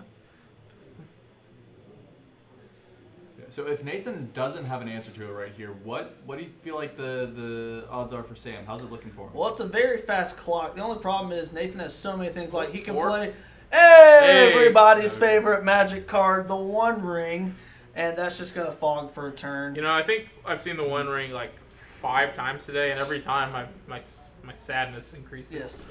Oh, and there's a dog walking in the room. One's Shane's. Shane is right. No, you I had took Shane. you had Did I have Shane's. Shane's already? Yeah, you took Who's Shane's. the top 4 that I'm missing? Rob and Ben. Grant. Grant took their list a And second Wayne. ago. Who handed me the last deck list? I thought Wayne? Grant. I have yours. Wayne? No, it wasn't Wayne. I recognize Wayne. Did Ben hand you the deck list with no deck? No, I thought Grant handed me it. That's all I've seen so far. Okay. So, There's a puppy. is there a puppy here? There is a puppy. We have a puppy. We have a stream puppy, guys. Yeah, this is our dog now. His name is Bilbo. Melbo. Yep. Actually? Yeah. Yep. Named after that Star Trek character. Yeah. All right, so. Come here, Bilbo. All right, so we're passing Bilbo's sad. Passing it over to Nathan, and it's gonna, you gotta imagine it's gonna be very hard for Nathan to lose from here. He has so many cards in hand. Sam is virtually hellbent because he has all he has is really that Daredevil that we know of, Yeah.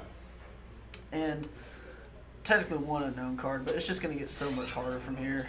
As long, it's hard to imagine Nathan hasn't drawn a Leyline Binding, an Omnath, a One Ring, or just some way to deal with that card. Teferi Time Raveler would be just as nasty. And there you go. I mean, There we have it. But that's still not a hard answer to the Troll King. If Sam can find a way to get that back out on the field, and if there's no solid answer from Nathan, it's still and a big granted, Sam can actually put it into play immediately because in a turn you discard it to cookbook, right. crack your food, put it into play. Yeah. So I mean, he can. It's still not over yet. Because I want to say the Troll King's what, a 7-8 or something along those lines? It's a 7/6. 7-6. Either way, with the One Ring out, that is a 2-turn clock if it's not That answered. is true. Sam can definitely steal it. He needs to hit right now, and he decides to not put it into play on his turn. Is it? Can you only do it as a sorcery? It may be a sorcery. Maybe you can only do it as a sorcerer, and if so, that makes sense because, my goodness. Or is it a tax? I mean, if feel it's like cast because as the a card sorcery, is like 80 cents, I feel like it's only as a sorcery. I'm gonna look that up, guys. No, let's just look. Let's just guess. There's 2 trolls on the field now. Oh Indigo. lordy! You know what would be really good here? Maelstrom Pulse. You can only you can activate that ability only on your turn. Oh. Instant speed though. Yeah. Instant speed. Teferi does not stop that because Why would it? It's an ability. It's an ability. Wow. Okay, so Imagine if he just slams down a, God, what's that card called? Rid of the Wild right here. He deserves it. well, here He would deserve here it. comes the Leyline Binding. Leyline Binding? Okay, that's pretty good. That's pretty decent. Answer's one of them. Still a 2-turn clock though. Yeah. We're not out of the woods if we're Nathan. Are we out of the woods yet? Or if you're Sam, Are rather. we out of the woods Huh? yet? No. Sam's still in the driver's seat until that Peace and Troll King is answered, the Sure. second one. Now, don't love the spot with opponent drawing 3 cards off Yeah. the One Ring. Because, and again, it's In the just control deck? inevitability. Yeah, that's pretty bad, especially in a post-side 5 million cards in hand. There are just so many options. You can just play a One Ring. You can play a Teferi. I mean, it's... Right. It feels like we're Yeah. playing to that 1 in 2 million game where it's just land. We're reaching that. We're very quickly for Nathan, and Nathan is definitely not out of it. Nathan can very well lose, but we're very quickly reaching what I call the freeze point, and that is we're about to hit the point of no return. We're about to hit the point where Sam, if he answers his Feasting Troll King, Sam could literally stack his deck, and I don't know if he can win anymore. So Sam needs to put the cap on this game very quickly. Also relevant, how many counters are on that One Ring? How fast of a I card believe is it's a 3. There are 3, so I believe he's got another One Ring in hand, but It's Not quite sure. likely with how many cards he's drawn. that he's searching for. I've actually won a lot of games where they just are Alright, searching tap for for a 4 One Ring mana. and they just don't hit and it. say it with me, chat. We don't know yet. It could be on. There is a One Ring on the far right. We don't know. We It don't know. is everybody's favorite Magic card, the One Ring. I am sad. Hey, at least we have Bowmaster to help with this. Yeah. Let me see how many Sam's running real quick. 0. Go. That there's a problem with this Oh, with this deck. I think there. Sam needs a Haywire Might. Needs it yesterday. Yep. Okay, let's see. So, what Troll are King's Sam's? still in the field. Troll Troll King King is is still that on is the true. field. Troll King is still on the field. Yeah, I guess kill Teferi. Yeah. That's the Pro only everything thing, right only now. thing So. you can do. So. Yeah, I have misplayed a lot with One Ring because I tried targeting myself with endurance and I can't do that. Cannot. I was big sad days. Craig got a game loss. What? Craig got a game loss for showing topic. Ooh, He Deck error. put Yeah. the wrong number of Rule Turf and the wrong number of Selesnya Sanctuaries. Big I sad. was hoping it'd be because of Merfolk Trickster somehow. Yeah. That would be awful. Oh, that's got to be a feature match. Man, Wayne's deck list. Yeah. So you're offering a top 8 split. Huh? So you're offering a top 8 split then? Yeah. I have bad news for you. Anthony is in top 8. And especially if he's. All right, I get some De Niro if you do well. I'm not splitting. Ooh, what happened to that second Troll King? I looked away for a second. Feasting Troll King, what happened? It got Solitude. It got Solitude. Solitude. And now That- I'm pretty sure the freeze point has now been met. All Nathan has to do is just demonstrate a Is- lethal threat. Just not die to his own One Ring. Yeah, just not deck himself. Don't die to his own One Ring. Just put an Omnath into play, and just move on with life. I don't want to play against that deck. Oh, just don't then. And there's a counter spell There's a on counter the spell for the ass trophy. on the ass blasting. Yeah, ass blasting. And that's Oh, he's making 2 the foods. unknown card that's been there forever. Well, the good news is he has a bunch of foods to gain him a billion life And as and you force a and draw. I don't know if you guys just saw that, but if you just saw Nathan's whole demeanor and his pace, he just sat up in his chair. Yep. He knows he's the clock is he just has to get a clock, has to put the cap on this Yeah. game, and he's Yeah. gonna move on to top 8. People might not know it, but a lot of players have tells when you're dead. We have a friend that literally shuffles in their chair when it happens. I usually put my shirt on my face. True. I turtle up. I Yeah. usually just kill my opponent. Yeah. And then they. Like, in real and- life. and- I just pull up the Oh, glove. you pull out the good. That's a good demeanor. Just, Pull out the mixed splicky. Is this a bring to light? It is a bring to oh, light. this is the first time we've seen this. He's gonna be All like, right. "Oh, cool." Call an ambulance, but not for Nathan. Jesus Christ. Here's the hot move. We just get Valky, but we don't flip it over. We just use it as Yep, a there beater. it is. Yeah, there's the Valky. Target you. Let me see your hand. On you. This is where you just not draw the pithing. All right, this is where I would stop the match, and I'd say, can you please explain how you're casting this Planeswalker? Yeah, go ahead and do that. And if you can't do that, you have to concede. I can. I'm just gonna say I'm gonna do it. I'm gonna let the judge figure out why. Oh, and we flipped over a Supreme Well, Verdict. And can you just cast Asmo for This free? game is no, because he has not discarded a card. You do have to follow normal casting restrictions. I don't want to do that though. What if I just want to play it?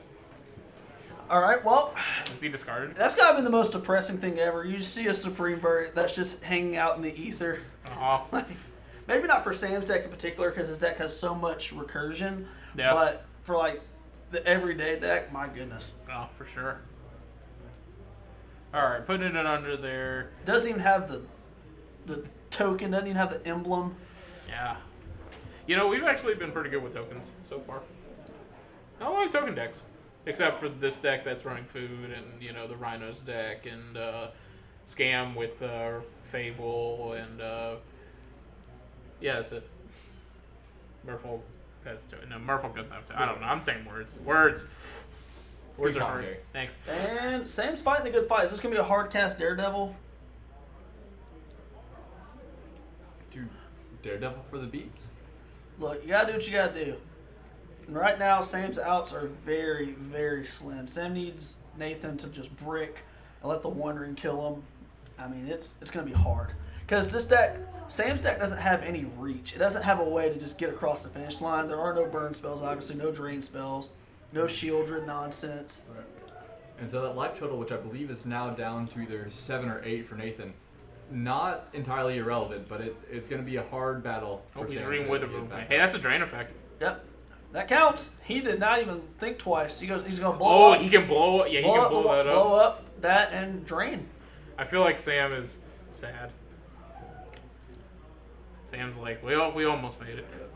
There's a chance. We're hitting the point where you don't even have to know how to play Magic, but if you were to just click on this screen and you had to ask someone who do you think is winning, they would be able to answer that. That's like our screenshots that we have of when you play against Mono Green and you have a, Yeah. you have the singular like thing in, like not even thing in the ice, just like an Arbor Elf, and then they have like the Horde.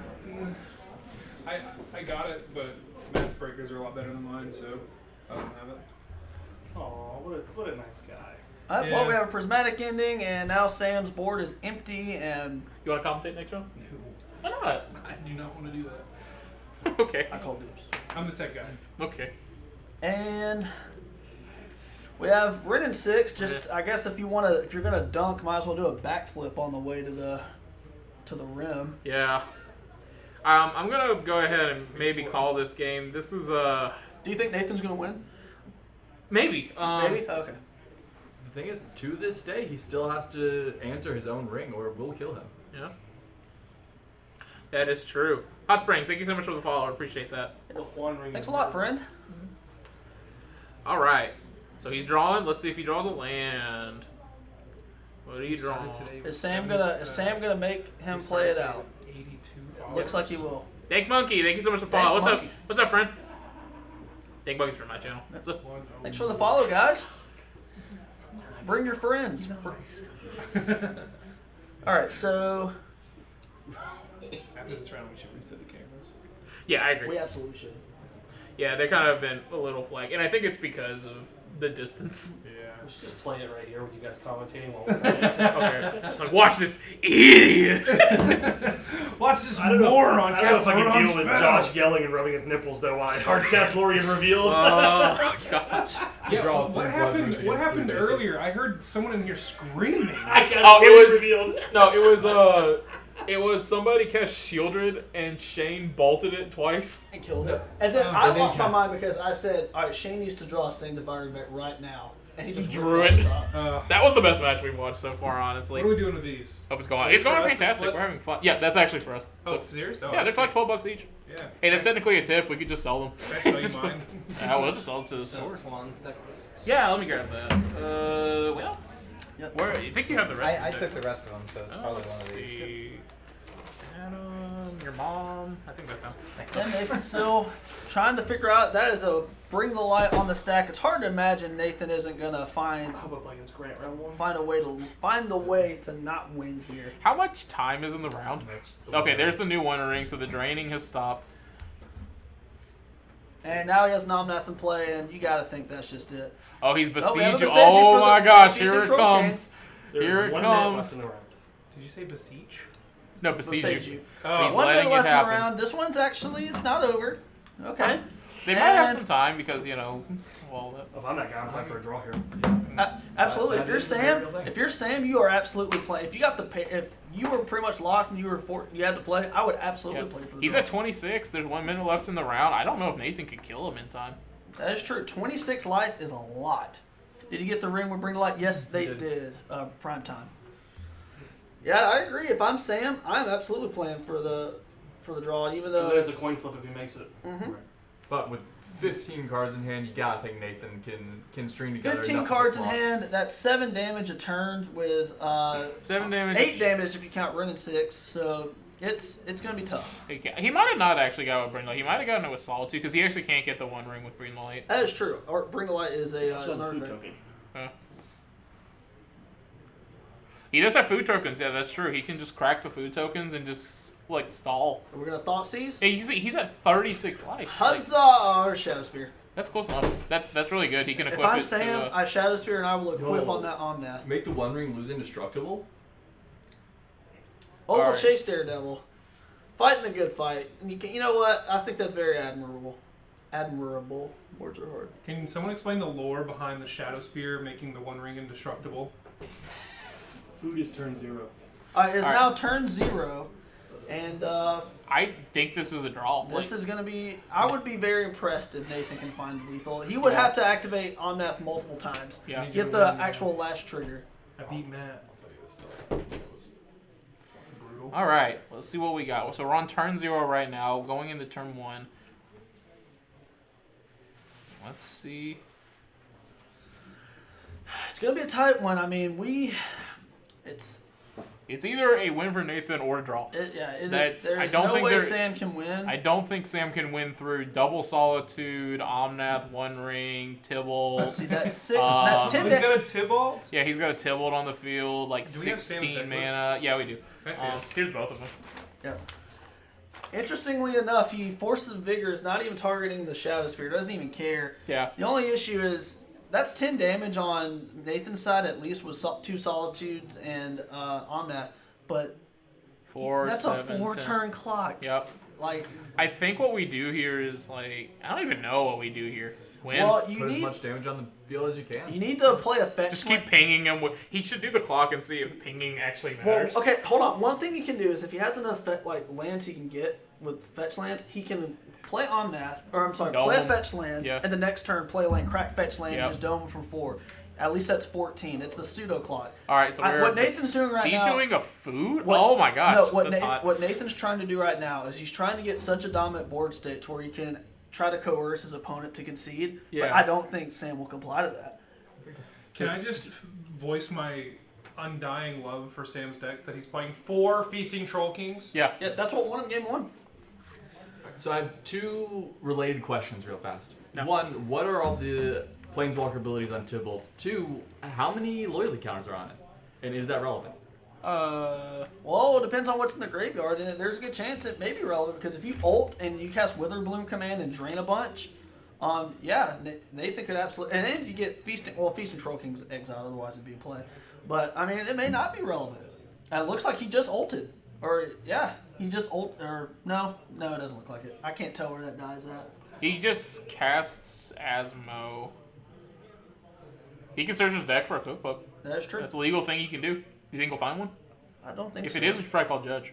So, So let's see. Let's take a look. All right, Force of Vigor. is that a Force of Vigor? That is a Force of Vigor that is being cast here, Yeah. and we have. You're good. Force of Vigor, and let's see, the damage here, so it's 1, 2, 3, so that's 9, 13, 14 if you include the Rennet 6 pin, so it's literally a 2-turn clock, but it just doesn't look like Nathan has enough time, because if this is turn 3, then Nathan can get it by exactly. I do believe this is turn 3. If that's the case, Nathan should take it down. Yep, he's going to play Rennet 6 ping. Move in for damage. Sorry for the lag, guys. But a lot of movement happening out there. And Yeah. it looks like by the skin of his teeth, not because of board advantage or card advantage, just due to sheer time. Nathan's gonna pull this one out. We'll see.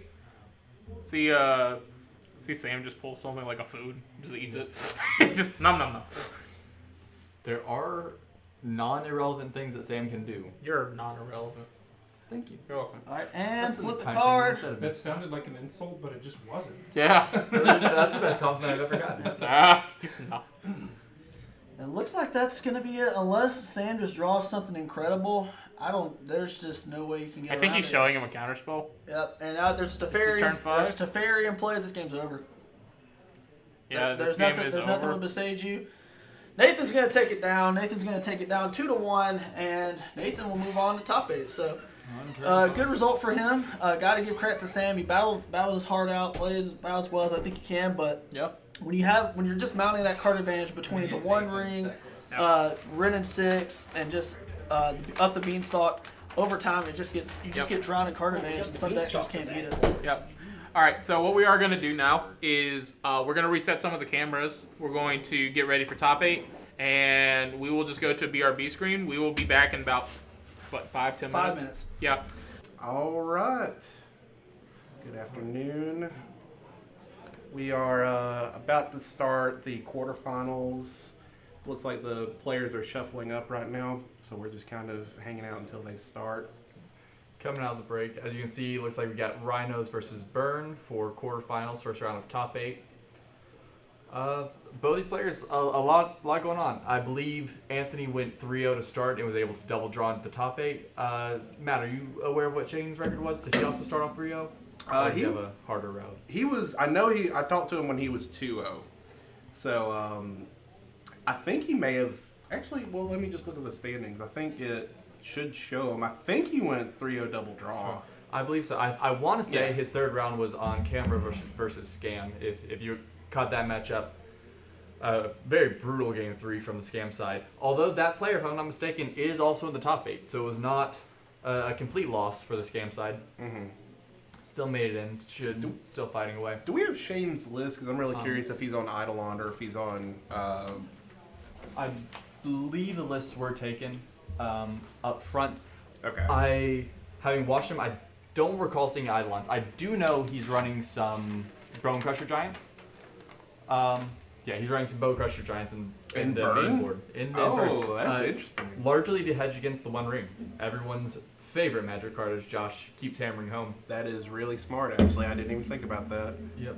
It's good tech. I'm not sure how useful it's been. I don't know what his matchups have been. It looked a little clunky versus Scam, but also got a couple free damage in there, ate up a removal spell. Yeah, most burn lists, as Coffee said, most burn lists are on Roiling Vortex now. Shane is kind of, he's known as kind of like the wild card of the Birmingham area, so he usually likes to try out something interesting or wonky. So I don't know if he's doing the 4 Roiling Vortex or if he's just doing old school Eidolon. Yeah. There are some Vortex, at least in the sideboard, if I'm not mistaken. Saw this come in versus Scam. Gask, thank you for the follow, bud. We really appreciate it. Yeah, thank you. Had a really productive day so far. Glad to see you. Hope you'll stick around. But all right, it looks like we're still shuffling up soon to get this top 8 underway. Want to make sure those decks are good and thoroughly randomized. If I'm not mistaken, players just went through a deck check. Yeah. So we're kind of clumped up. Want to make sure we get rid of that before somebody draws 7 lands. Mm-hmm. Yeah, absolutely. Not a pleasant play or viewing experience.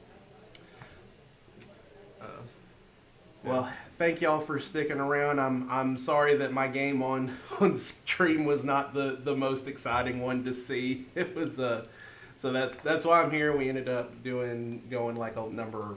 We came in 11th. Went 3-2. What was your final record? 0-2. 0-2 drop. Oh, okay. Yeah. I'm sorry. Wow. Jeez, thanks. I forget. Fresh wounds. I'm sorry. Lemon juice. But that's all right. Southern Magic is still represented in the top 8. We got Grant. Grant booming away. Grant is our last hope. Yep. Ooh, little deck miss out there. Grant narrowly missing a game loss, if I'm not mistaken, was able to find the Gruul Turf to finish out their deck list Oh, that's great. at That's the last great. second. Yep. So, All right. I guess we can just go ahead and swap over to the game. All there we right. go. I forgot we had not done that yet. So we are Shane's over there on the right, Anthony's on the left. We have Rhinos against Burn. So it looks like players are resolving mulligans right now. And is this first playing 8th right now? No, this is let's see. Third and fifth. Third and fifth, it looks like. Yeah, third and Shane. sixth. Third and sixth. Third and 6th. Okay, so Shane is going to have the option to be on the player of the draw, which is really, really big. Massive always for Burn. For Burn. And that is the downside to going 3-0 double draw. You're almost never going to be in that top half. You have to fight that uphill battle starting on the draw. It looks like Anthony just sort of flashed a gemstone caverns, though. He might be able to steal the play right back from Shane, which would be absolutely huge in this top 8. Mm-hmm. Absolutely. I don't have any real experience with either Rhinos or Burn. I don't know about you, Matt. Someone was saying it's somewhat of a 50-50 matchup. Do you have any insight on that?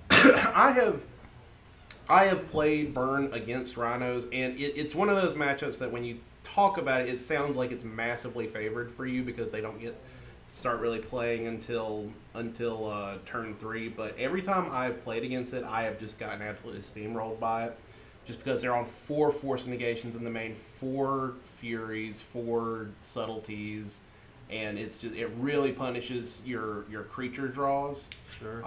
But since Burn has been playing some number of vortexes in the main, it's really helped it out. So if Shane can get a turn 2 or an early roiling, that might be his path to victory. Sure. It looks like he starts off with the Goblin Guide revealing Lorien revealed. How big would something like Dead Gone be right here to kill that Goblin Guide before it does damage? It looks like he doesn't have it, but I feel like early interaction would be very big from the Rhino side. Try and keep those small creatures off the board, build up some Rhinos in a couple turns. Obviously, we don't see that there. Looks like there may be Fire Ice in hand for Anthony. I wonder if we're going to see that coming down on the Goblin Guide next turn. Potentially. I don't know if they run basic. Well, that Gemstone has a luck counter on it, so we could potentially see that after the trigger is resolved. It's like there's a little bit of discussion about his hand. I think Anthony's maybe thinking about if he wants to go ahead in Fire and Ice right now, or... And he might... Is there... What do you consider the real benefit of doing that on his own turn rather than waiting? Maybe he's just trying to decide if he wants to fight... Well, I guess he could ice on his upkeep also. I'm not quite sure, honestly. So we're seeing Rift Bolt, and I did not see that reveal. It looked like it was a fetch land for sure. I'm pretty sure that went straight into Anthony's hand. Okay.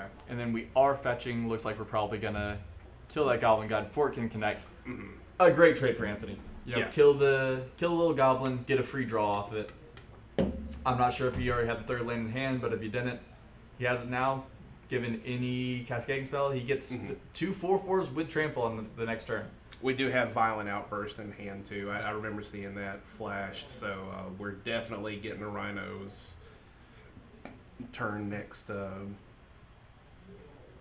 turn. Yep. So Yeah, that'll be an exciting look.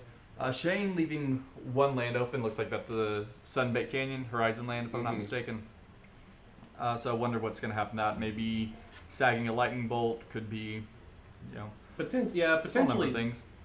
Yeah, right now that we're to turn 3, I feel like winning with creatures is very unrealistic at this point. So probably we're just going to go all in on burn spells at this point. So it is Shardless Agent. It is a Shardless Agent. So that's honestly even better in this position for Anthony. That's now 10 power on board. Mm-hmm. If he does have the Violent Outburst, then that's an extra 3 damage next turn if he wants it. That could be 11 damage next turn, put Shane down quite a bit to still be at 17 for the Rhino side. But that is still a lot of game in between then and now. I suppose it's a little bit more awkward if he has Searing Blaze. But that's very, very narrow. Lightning Bolt targeting a Rhino. Rhino. I Okay. do expect to see a Searing Blaze based off of that.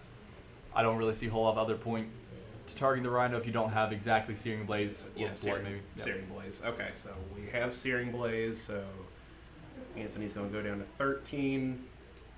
Rhino's And- down. Oh, weird. Had a stray Sunbait Canyon, and we're casting a Skewer on the Charlotte's Agent. Okay, so he's trying to play a control role right now. I'm not sure how I feel about this route. What do you think is probably going through Shane's head right now? Is he just that far behind that he needs to?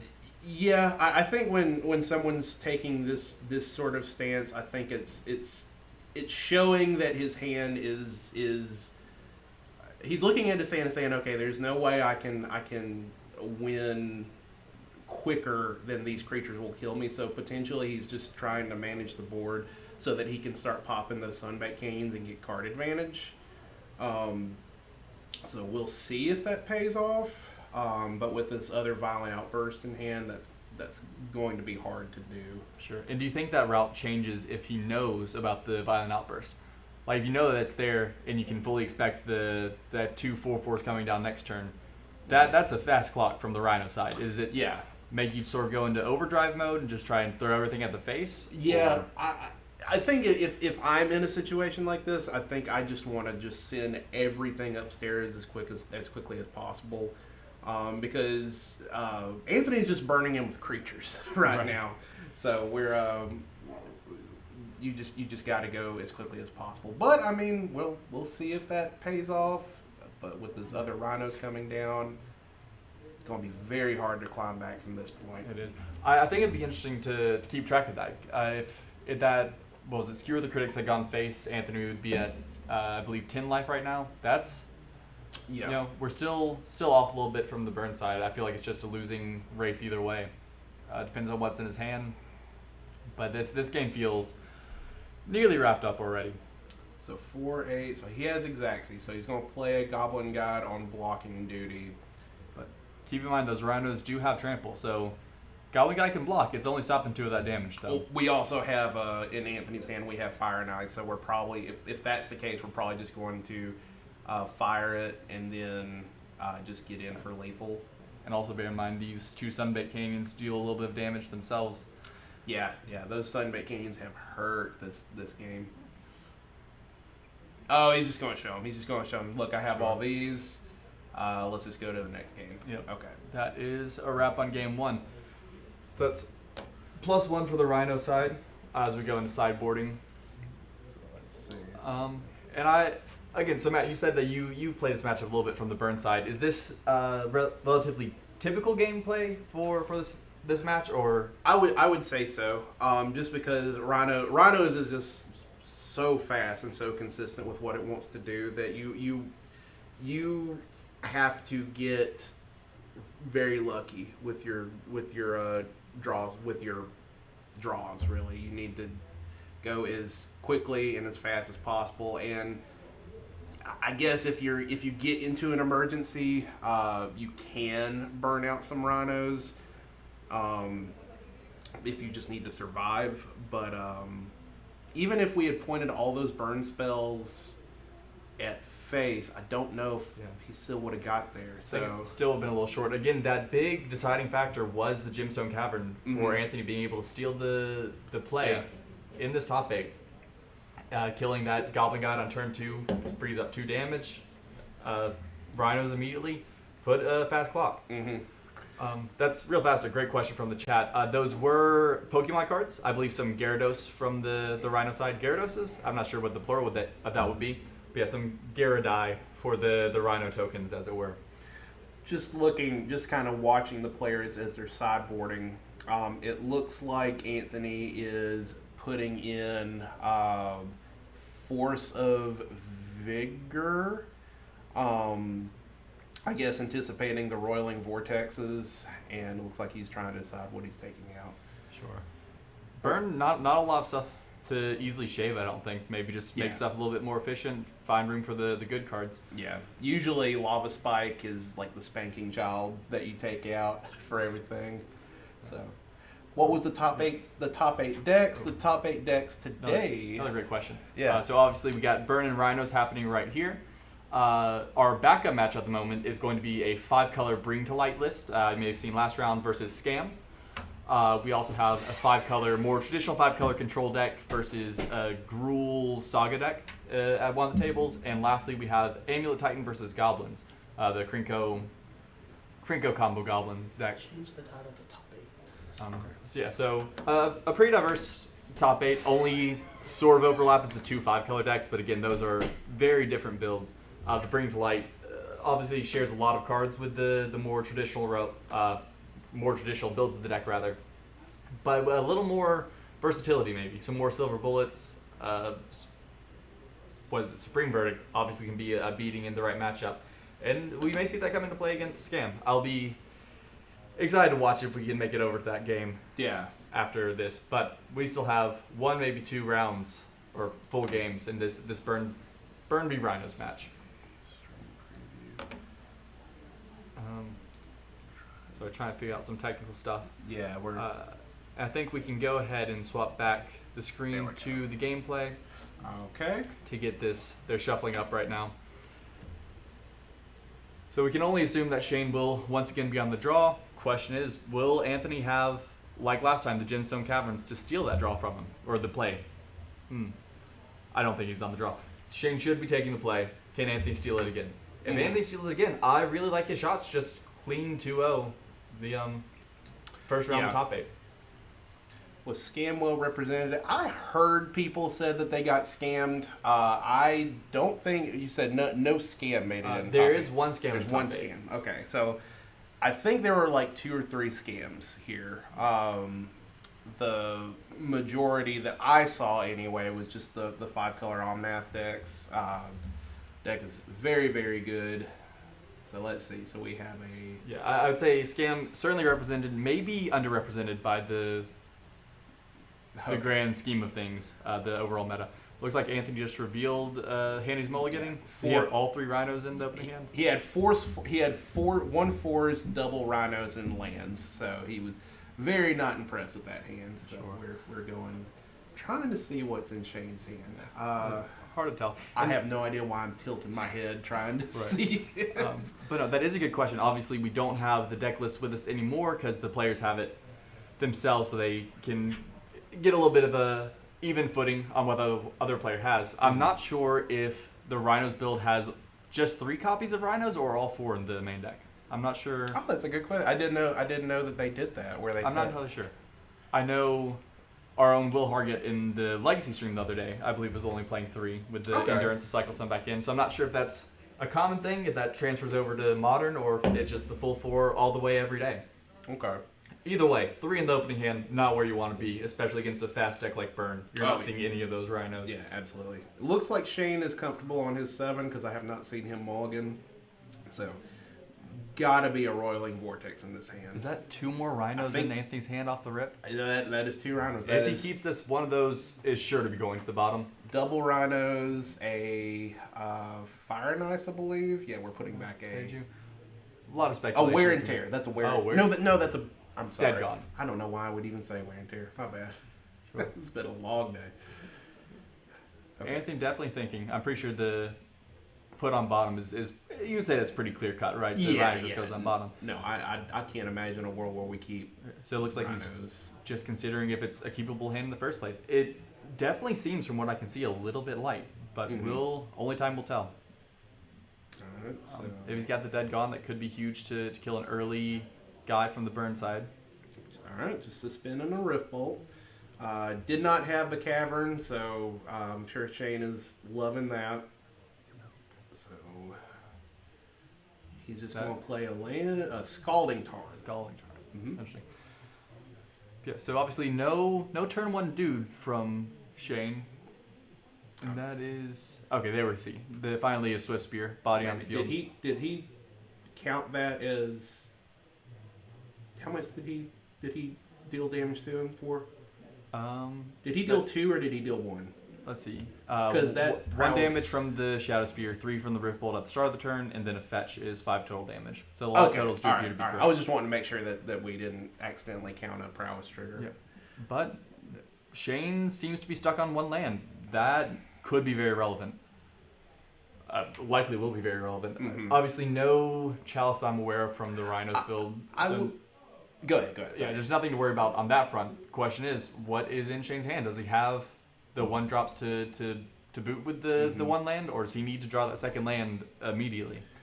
I will say, I have seen Burn come back from a 1-lander. Now, with Burn spells against Monstrous Spirit, it's kind of awkward. I feel like he has to kill this now if he's going to, because you don't want to be punked out by a spell. Absolutely, and that's what we're gonna see right here. Yep. Is the dead targeting the Swift Spear? Get that off the battlefield quick. Kill it with fire, as it were. And we are suspending a Rhinos. Yep. So quite the slow clock there, but it is an inevitable clock if he's not dead before it comes down. I feel like if Shane can draw that second land right here, he could be in a really good spot. And let's see if Goblin Guide helps him out a little bit. No cut, revealing a violent outburst. Yep. We do have Boseiju, so we're going to be able to Rhino next turn. Yep. So that should stonewall the Goblin Guide pretty well. Moving on. Mm-hmm. It's starting to look sketchier and sketchier the longer Shane goes without finding that second land. I think his odds of making this a competitive match are just going down quicker and quicker. But there we see it. This could be the deciding factor. What's he gonna put down? Is this gonna be a Vortex? Looks That like is it. Vortex. That is and he is going to force negation Get that. the So, force. man, and then if he swings here, Anthony can just resolve the trigger and then cast Violent Outburst and then block. And man, this is just going so far down Guess the hill. Shane's just gonna make him have it. He's just Yep. yeah. We are seeing the violent outburst. This not looking great for Burn. Yeah, I think this is a case of too little, too late right now. I have to imagine Shane just saw that roiling vortex and got a little happy. He was like, surely I'm gonna draw that second land, and Yeah. just not in time with the force of negation, no less. I have made it a rule for myself, if you ever, unless your hand is full of cantrips, never keep the 1-lander. It's just not worth it. It just does not pan out. No, it's definitely desperate times to keep a 1-lander. So, But maybe if he was up the game, if he had won game 1, I could have seen it as a consideration. Because that card, if it resolves, can be pretty backbreaking for the Rhinos player, I have to assume. But instead, we just see a kind of sad Lightning Helix. Okay, so it's still a we're competitive game. We're at 9, we're at 11, so 4, 8. So, okay. Second all right. violent outburst. Okay. Yep, We're I do done. believe that We're is done just with, so that is that is a 2-0 for Rhinos. So Burn quickly knocked out of the top 8, but did better than me. So let's go ahead and Try and swap over pull to up the second game. our other game that's going on. Let's see. Just having to do a little bit of kajiggering over here. we'll figure it out. Neither of us particularly the technological acolytes that some in our cohort are. So chat, y'all asked for the Burn Rhinos game. Did it satisfy your need to see some Burn and Rhinos? Any general thoughts on that game? What could have happened different? Was it overly greedy keep from the Burn side, or is it reasonable to keep that and just hope for the land to punish the Cascade spells? I'm really not sure. Again, having never played either deck much, I don't know if it was too greedy, or if it works out, if it would have been, play of the century. Really just don't know. Would love some insight on that as we try and figure out where game 2 is. Yeah, we're I think we can probably go and put it on screen and fix the names. yeah, we can go ahead and do that. We're going to update these names if I can. Yeah. Should be able to. So this is of course the Yeah, there we go.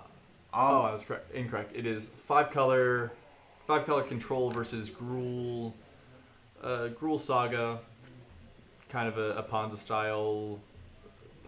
/ Burn style mid-rangey deck, I do believe. Mm-hmm. The Rob Terry special. We're getting Not into it. not aware of what game we're in right now. If we're if it might even be game one, just because this deck takes a little bit to win. It could be, and the Burn Riders match was very fast. But let's see here. We're obviously dealing with a little bit of glare on the screen. Can't tell quite what everything is. I do believe that is a 1 ring on the 5 color side. Which there's a lot of glare that we're dealing with. A lot of glare? Yeah, for the second match, the backup match. Oh, gosh. Can't quite see. I can try adjusting it real quick. Sure. But, yeah, I'll adjust it and just let me know if it fixes the issue. Sounds good. We appreciate that. Some big spell in the middle of the field. Maybe it may have been a Solitude or Fury, perhaps. It seems like it dealt with a creature on the Gruul side. Okay. There we go. That kind of Still can't quite tell what that creature in the middle is. But ooh, a Rin and 6. That could be huge, especially if there's a Saga in the graveyard. Make it better or worse? Made it a little bit better. Still can't tell what the big creature was. Oh, an Obsidian Dreadmaw. That. So we're definitely in game 2 then, because I know that's out of the sideboard to deal with sagas. You want me to just ask? You want me to ask? Ask what game we're in? Yeah, Or, what game we're in. Should be game 2. Okay. I imagine. You want me to You do can ask that? if you want. Oh well, that's fine. Sure. All right, so we are, man, that is a fistful of cards that Twan has. It's a fistful, but it's also a pretty full board from Rob's side. Depending on what life totals are, this could be a very dangerous spot for the control player. Game 2, Rob is up again. Game 2, we have the Gruul up a game. Can we also get life totals? No. Fair enough. So no life totals for this game. It is something to something, more than 0. That's all I can say for sure. Ooh, Solitude could be a very big draw from the 5 color control side. Activating the 1 ring, gonna take some damage off that if you can't answer it. Here we go. Let me see if I can adjust this a little bit. We'll- There we go. Yeah, Okay. there we go. Cool. So yes, Gruul's up a game. Matt, what are you seeing? What are you liking? What do you not like?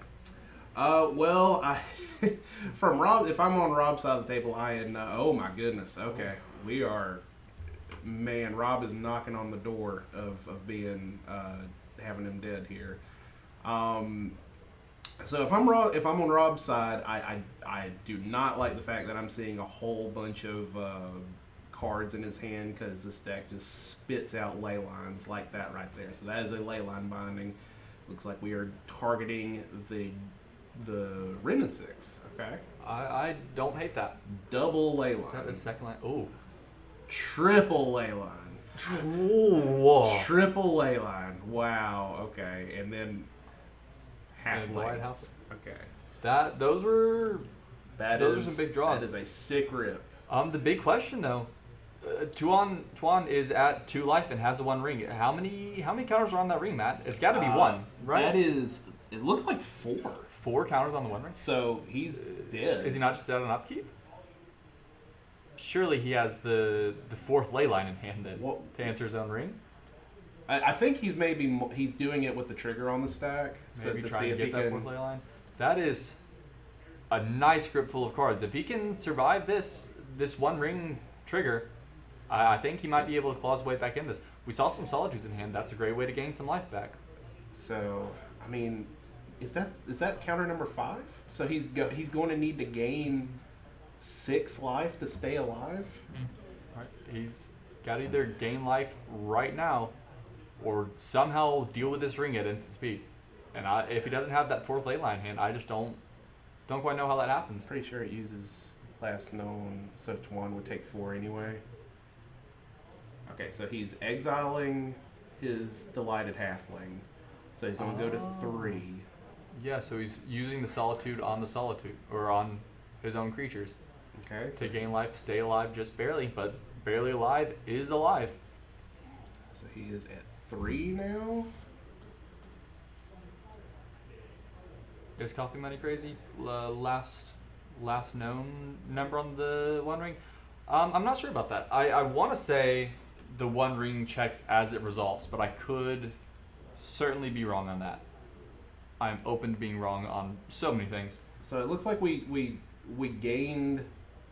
I think maybe you're right, because he gained 4 just then, because he solituded his own Delighted Halfling, and then he solituded his own Solitude. So that's 4 life. Sure. Man, So this is weird. He's surviving at 1, but the big thing is he currently does not have a Solitude on the battlefield. He has a Teferi though, so he's definitely going to bounce this One Ring. But he's still dead to a Ren and 6. Any burn spell. If I'm in Twan's spot, we're alive, but I'm not loving my position, I don't think. But with 5,000 cards in hand, who knows what happens?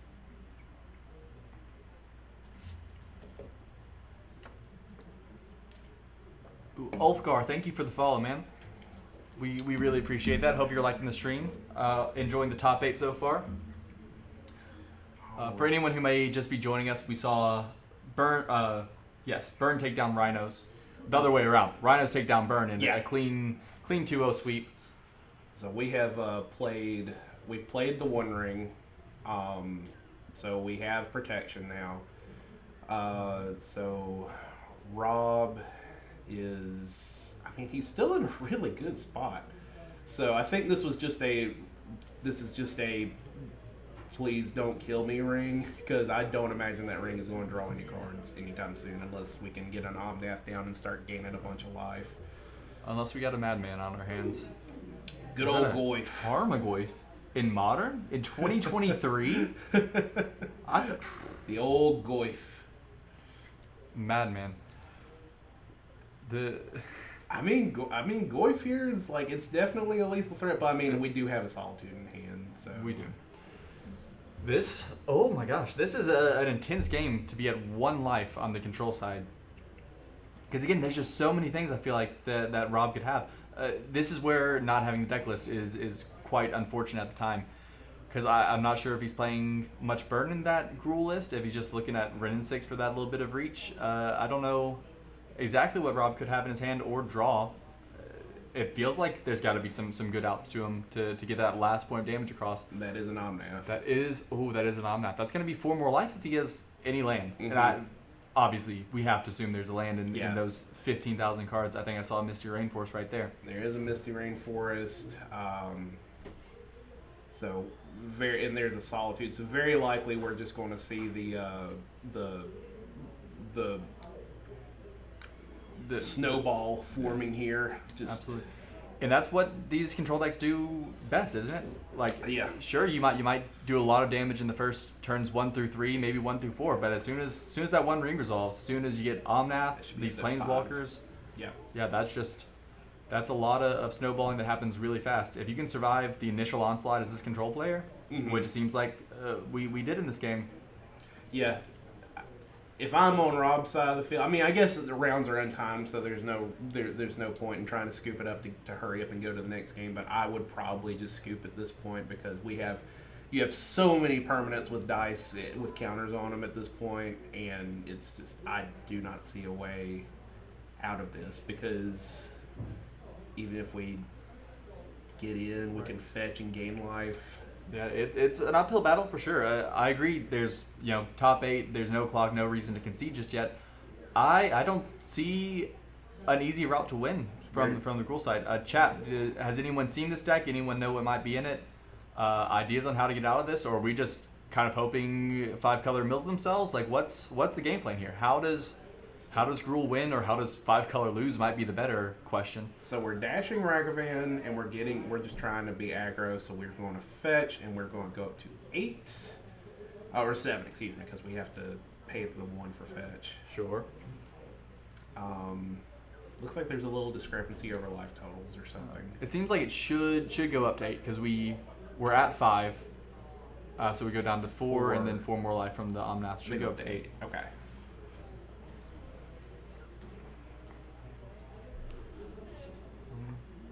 We're gesturing to Ferry, so maybe there was a response. Terry said he had a response, and then Twan was like, "Hey, there's the Ferry in play. No responding here, good sir." Sure. Unless you have, I don't know, what activated abilities could you have from the hand in that case? Don't think we're getting the Sokan or whatever the channel land is on the one land. Also, how big is this Tarmogoyf? I've not done that math yet. A lot of cards in exile. Tarmogoyf is a 5/6 right now, according to the dice. 5/6. I see land, sorcery, creature. So we're bolting the Ragavan. So that's an instant if there wasn't one already. So it's a big boy. But with the Delighted Halfling on the control side, it feels like a free block. Tarmogoyf does not have trample, never has. Maybe that's the next Modern Horizons. That question always came up too. Oh, Tarmogoyf Haywire for trample? Might. Okay, so we can. So Haywire Might is a. What does it exile? I can't remember. It can exile artifacts. I want to say just artifacts or enchantments. So I think you're right. It's an answer to the One Ring, but is that even relevant at this point? I don't think it is. It's you are trying to get him artifact or non-creature enchantment. Sure. Oh, so we could hit a binding if we want to free something. It looks like Rob's packing it up. Okay. There we go. Yeah, I feel like the snowball had just gotten too big. Unless we somehow teleport it to the Sahara Desert, we ain't win that from the Gruul side. All right, so we're going to be going to a game 3 between Rob and Twan. So, what are you expecting to see from either of these decks? Like I said, I'm not overly familiar with this Gruul Saga deck. As far as I know, it's a Rob Terrier original. Mm-hmm. Do you have any expectations? Do you think being on the play for Rob is going to be big? What's the important thing here? I think that Rob has always been a fan of aggro decks, and I have to imagine that he is happy that he's going to be going on the play on game 3. So I do not know what's in the sideboard. A lot of question marks there for sure. And obviously, Rob had Twan down to 1 life in the last game while being on the draw. So if that's any indication, I feel like being on the play is going to be huge. Assuming that the other games were normal games for this matchup, and that we have one right here, I feel like I'm favoring Rob in this game 3. But we'll see. There's a lot of question marks. Again, don't have the deck list with us at this moment. We'll try and get those more concrete for the next round, so we can answer those questions as we go. I'm trying to see if I can secure the deck list, because I am very interested in seeing what are in these. But it looks like our players are resolving Mulligan, so does not look like any kind of tweaks were made for on the play or on the draw. Looks like players are just running back what they boarded in and boarded out. Sure. All right. So are there any big cards you're looking for early from the 5-color control side? I feel like from everything we know of the Gruul deck, you need to have some early responses. What does that look like? What's the key cards in the first turns 1 through 3 maybe? Out of Gruul, it looks like both players taking them all. Out of Gruul, I definitely want to see a turn 1 removal spell for the Delighted Halfling. That's probably the biggest thing that you need. So if he can control the Halfling, at that point, you just kind of want to have just threats every turn. Before you really just have to play your game out before the 5-color control deck can just lock down the game with Beanstalk, Teferi, Ren and 6, just get its lock in place. So pretty typical aggro versus control game plan is what I imagine. Yeah, I don't think you're wrong. How important of a role is the Saga in the Gruul Saga deck going to be in this? It seems, generally a really good card versus control. I'm not quite sure how well it fits into the Gruul game plan. I've not seen it play a lot. I'm curious to see if Rob can maybe get one on turn 2 and just run with that. I'm curious how that goes. Well, it looks like Rob's going down to 5 now, and Twan is kept on 6, so it's going to be difficult. I don't actually know what we get with the Saga outside of Haywire Might. I'm not sure, but I feel like just being able to make those constructs, especially on the Mold 5, if he can manage to get a Saga out on turn 2 with 2 other lands, that could be that could be huge. That could be the thing that wins the game if he can get there. But again, going down to 5, hopefully he can keep this, put 2 cards on bottom, and just start grinding away. Okay, so we are keeping our 5. Haywire Might and Unknown looks like it's going on the bottom, which makes sense because we can fetch up the Haywire Might with the Saga.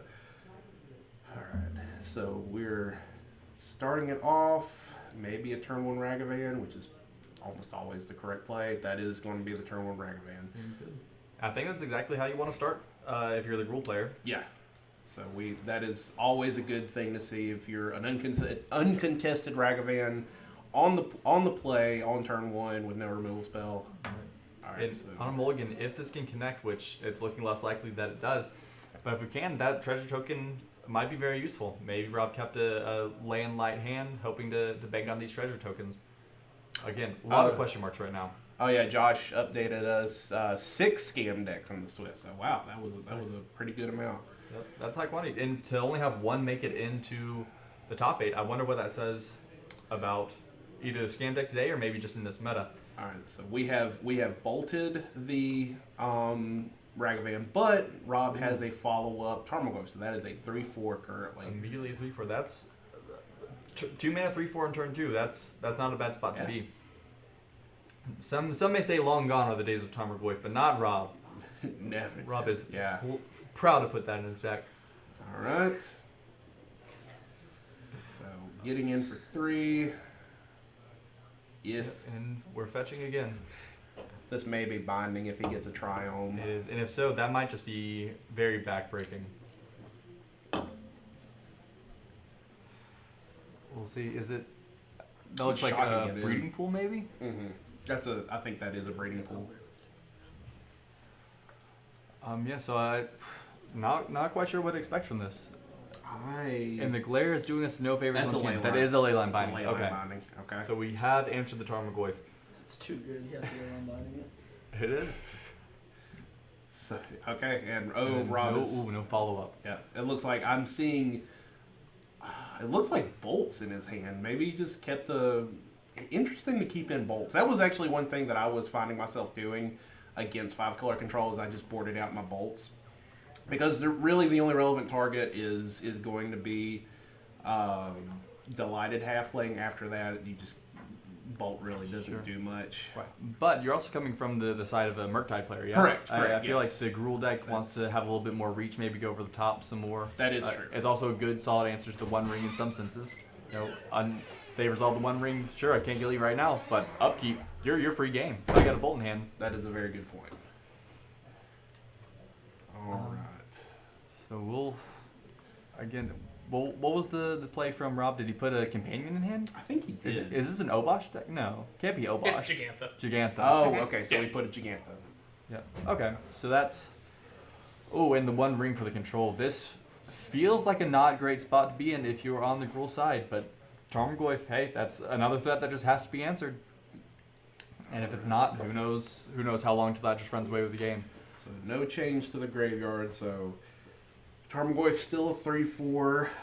Twan's going to go down to 11 from the One Ring trigger. I see, he's got a stacked hand. That is Elishnorn. He has a Teferi. He's drawing 2 more cards. Look like 2 lands. Yeah, so I feel like sandbagging the Elishnorn for right now might be the play. We're up to 4 mana. That is a second One Ring. Interesting. That feels very aggressive to me. Again, not sure exactly what was in his hand, but I feel like there are other plays that could have been made. I'm not sure what the rationale is behind that. Do you have any insight? He may just be trying to get Rob to load up the board and so that he can draw into a bunch of removal spells and have a really crazy turn and just wipe all of his threats. Sure, and so the Solitude off the top there with quite possibly going to be really nice. If he lands this Elishnorn, that Solitude just wipes the board. Yeah, I think that's actually what we're doing. I think maybe that was the play. 5 mana for a board wipe plus a 4/7 Vigilant seems really good against the Skrull deck right now. My goodness, this deck is not okay. No. That's the plan. It looks like we're going to do Elishnorn, and then we are going to evoke. If we have a card to evoke, or maybe he's just going to do it. He may be just sandbagging it. We'll see. We know that there is a Teferi in that hand, so he has something that he can pitch to the Solitude. But I guess there's not a whole lot of reason to be rushing that. Yeah, I just saw Rob flick his hand. I see Wrenn and 6, Double Bolt, and a Unholy Heat. Okay. So we have a bunch of removal spells. Right. No Delirium, so the Unholy Heat is still just 2 damage right now. And the Tarmogoyf is there's a 1 ring in the graveyard, so it's now a 4/5 if I'm not mistaken. Yes, so that is correct. Tarmogoyf plus Bolt is enough to kill the Elishnorn if the control side decides to block. Again, I expect to see the Solitude, and it looks like that is what's happening. So Rob, the plan here, if I'm Rob, is if you're seeing Solitude come out, I think he has enough burn to kill. Oh, it looks like he did not see it because he could have. Unholy Heat. No, we couldn't have because we don't have Delirium. Never mind. No Delirium. Silly. Okay. Man, that feels bad. Yeah. But with the Solitude going to the graveyard, right? That takes away 5-color control's easy path to gaining life. If we have 2 bolts and a Wrenn and 6, maybe we just play the Wrenn 6, try and ping for that 1 damage. 2 bolts, that's 7. We just need the 3rd one, and that's home free. All right, if there's nothing from the control side. 987-654. Is that your phone number? Oh. What are we doing? I'm horrible at math. Okay. So we're some promos being thrown on the board. Death Shadows, I believe. We're +1ing probably to get back that. Are we plus? Air He just played it so far. I've not seen. Did he plus it? Does it come in on 3 or 4? I believe it comes in on 4. No, it does come in on 3. It's a 2 mana planeswalker comes in on 3. So okay, he has plussed it. Yeah, we just shortcutted. We just he just plus it, said, "Hey, I'm getting this, and I'm fetching immediately." So we got back the Aramay, so we're fetching probably another basic here. Let's imagine we'll see, because the Elishnorn is a 4/7, so that can one-shot the Wrenn 6. I don't expect it to be around next turn. Again, not being sure what exactly is in that deck leaves up a lot of questions. Mm-hmm. Matter of fact, I'm going to see. Trying to see if we have the deck lists available. We do not yet. We don't. That's all right. We'll be sure to get pictures of those. Have copies laying around for the next round. Hopefully, maybe we still see the Skrull deck in the next round. It's not looking overly likely at the moment, though.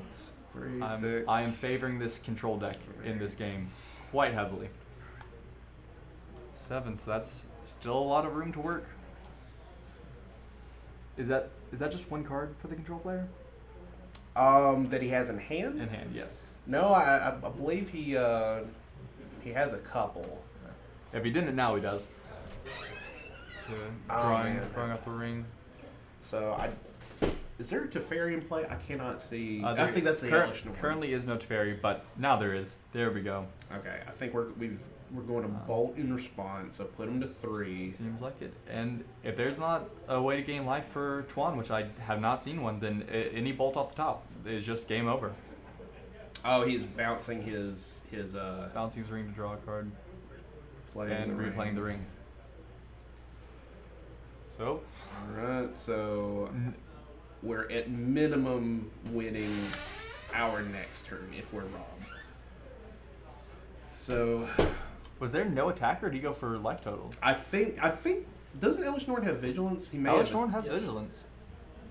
I did not see an attack. The Wrenn 6 is still on the battlefield. I'm not sure what just happened there. Yeah, I don't know. Very curious. Unless they just didn't mark the life totals, but I didn't see pen on paper, and that phone still says 22. Update. Wayne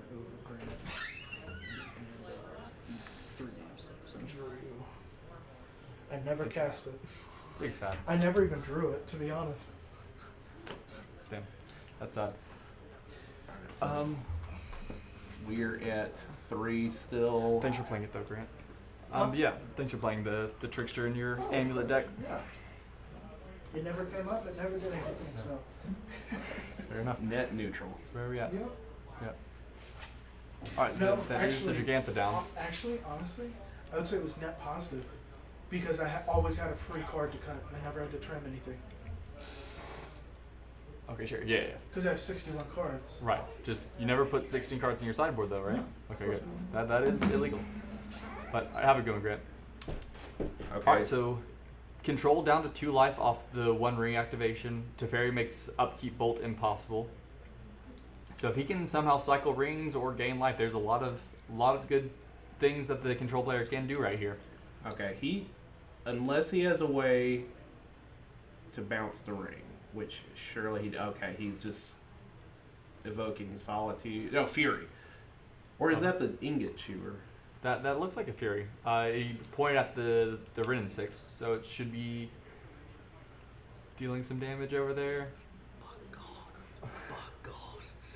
This game has jumped the shark. It sure has. It's. So- I'm not sure if the game is closer than it feels, or if the life totals make it look closer than it is. It's. I can see this going either way. I think if we had an advantage bar, Matt, where are you putting that at? Oh man, it's. I think that Rob is still advantaged right now, just because. Well, I mean, we're playing Playing the One Ring again. Playing the same One Ring. Everybody's favorite Magic card. So, I think if I'm Rob here, well, I mean, we need to draw a removal spell. So, or we need to draw another bolt. Because if we draw a bolt here, I think we win. Because what we can do is we can ping the Teferi because it is at 1. So, and then we can go upkeep bolt. So we're drawing to bolt. It does not look like we hit that. I think that was a Tarmogoyf. Mm. Is Tarmogoyf relevant at this point in the game? I feel like it's just going to get stonewalled by the Elishnorn if the control has no other answers to it. I think Rin and 6 right now is strictly deal damage to you right now. Right, but with the One Ring still around. We we played it last turn. Yeah, I agree. If we can protect that Rin and 6 and keep another ring from getting slammed down the battlefield, or the One Ring being slammed down again itself, then that Rin and 6, if it has at least 2 loyalty counters on it, then that's enough to get through over a couple turns. Mm-hmm. But I just don't know. I feel like Tuan is seeing so many cards. There's got to be so many things that they can do. I feel like the advantage bar is slightly shifted that direction. There's obviously outs for Gruul, but I feel like control is taking control of this game. Yeah, the continuously recurring One Ring is definitely hurting. So we did we killed the Teferi, so we're going to go to 1 during our upkeep. Man, this is stressful. This is if I'm Rob in this situation, this is so scary. Just one misstep anywhere along these lines, and that's 1 more damage to the face. We're drawing cards. We gotta find the Teferi or another One Ring, or we're just dead to the ring. We drew a Solitude, so if we're in panic mode, we can Solitude our own Elishnorn. Yep. And with Elishnorn, it can also target the Tarmogoyf at the same time. We can't answer both. Yep, that's true. Let's see. So play and a One Ring. another One Ring. Everybody's favorite Magic card. Alright, so we're going to our turn. What did we draw? I did not see what we drew just then. That Unholy Heat has just looked so bad in our hand. It's really just rotting there. Against the 4/7 Elishnorn. That 7 toughness. 7's the new 4, I would say. Can you shut the door, please?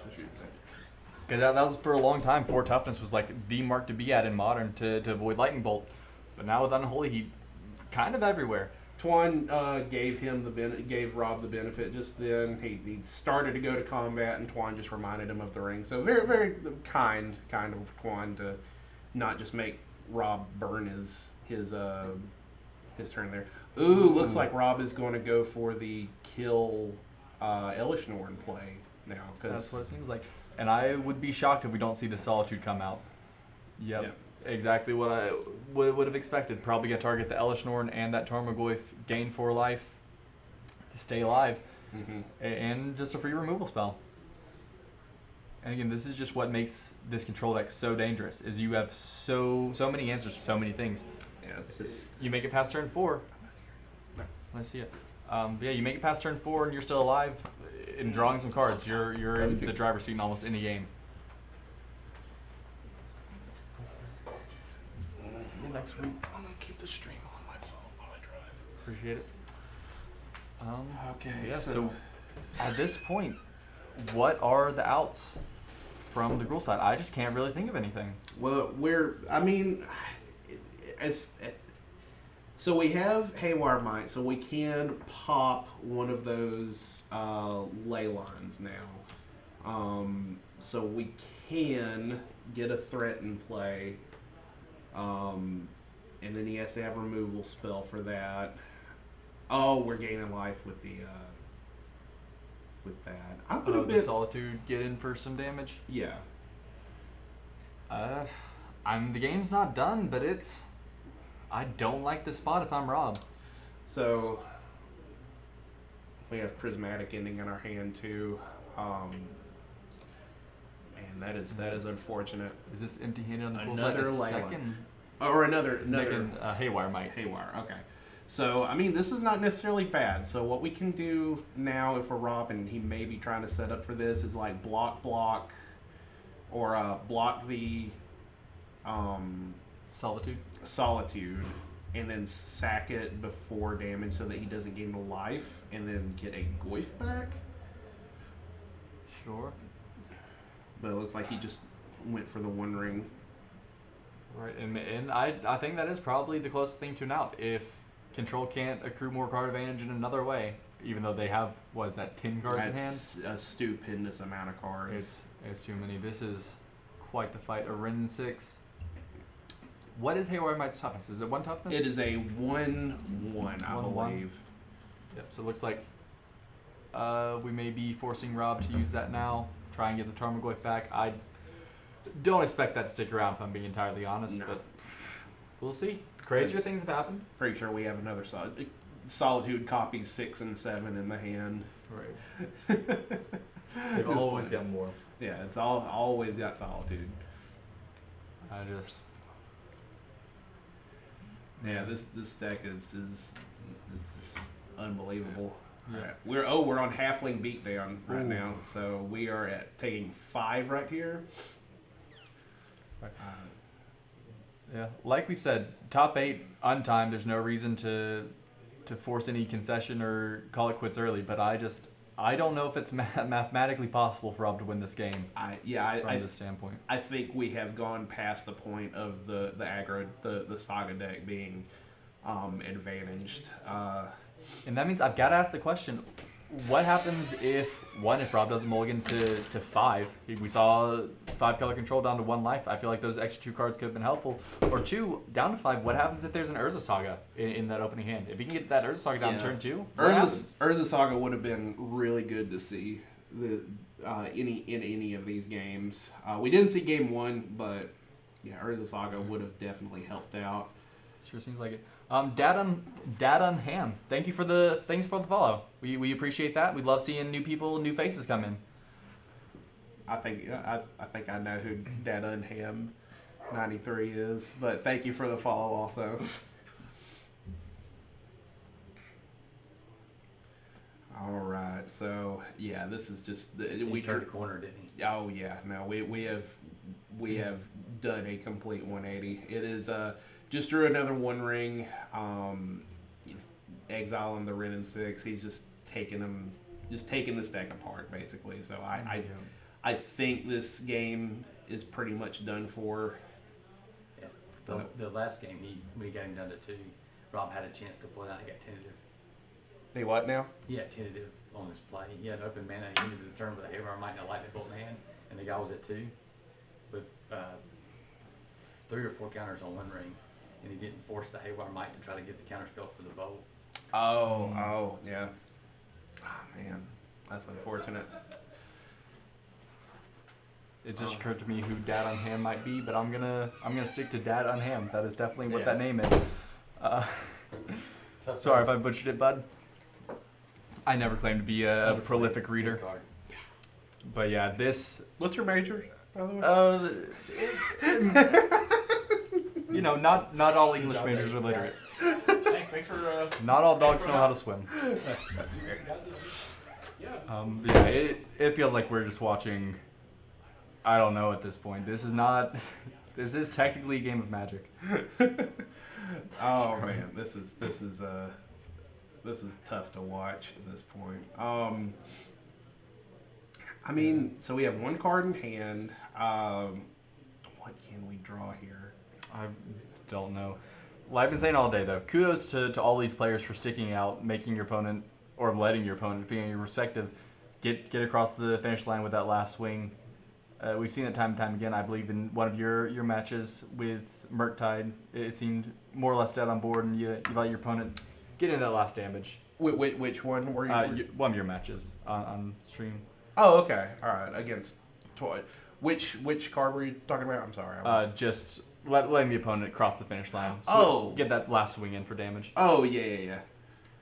And we do finally see the concession. That is it. It was a well-fought battle. Again, the mulligan to 5, we hate to see it. That's not... I don't think that's the way that anybody wants that game to go, is a mulligan to 5 in game 3. Yeah, I don't want to see Scam lose to Goblin. Well, it's Goblins versus 5 color, so we're fine on here. All right. All right, let's go ahead and switch it over. I think we already have the camera up. Let's go ahead and switch the names if we can. We'll go ahead and set it up here. Well, do you have to put these rings back? Who's yours? Yeah, never mind. Sure. I don't know if it was there. Yeah, go to game. Yeah, and then you're good. And So Twan Twan's already in the spot. Let's go. We don't have to edit that. And then right here is Wayne. First time on Goblins. stream. This is the first time on stream. Gas, thank you so much for the tier 1. I appreciate that. All right, and then hit the transition. All right, so. Oh wait, hit the up arrow and the stuff. All right, so looks like they're taking. Oh, as you guys all know, it's all open deck list. So Yep. they're just looking at it, and right now Twan is thinking to himself, "Yep, this is Goblins." Oh my gosh, Gas, thank you so much for the 5 gifted subs. 5 gifted subs. Shout I out, really Easy appreciate Mac. that. Thanks from everyone from Southern Magic. Shout Yeah, out. boys, Thank go you. wish they could have made it to the top 8. Hey, next time you got Hey, this. it's all good. Yeah, but thank you so much for those gifted subs. Really appreciate that. But my boy Wayne has to go. Yeah, you're right.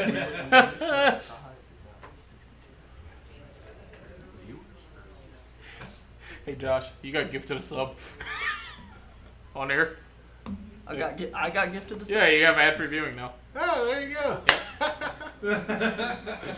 But can somebody run and they haven't started yet, but their live total isn't completely on the screen. Just like, yeah. Let's see where it is. It's like on the corner. It just gotta needs to be nudge like it forward. like an inch or so. I like how on our broadcast it's Twan and it's Wayne. It's all Come on, caps. Wayne!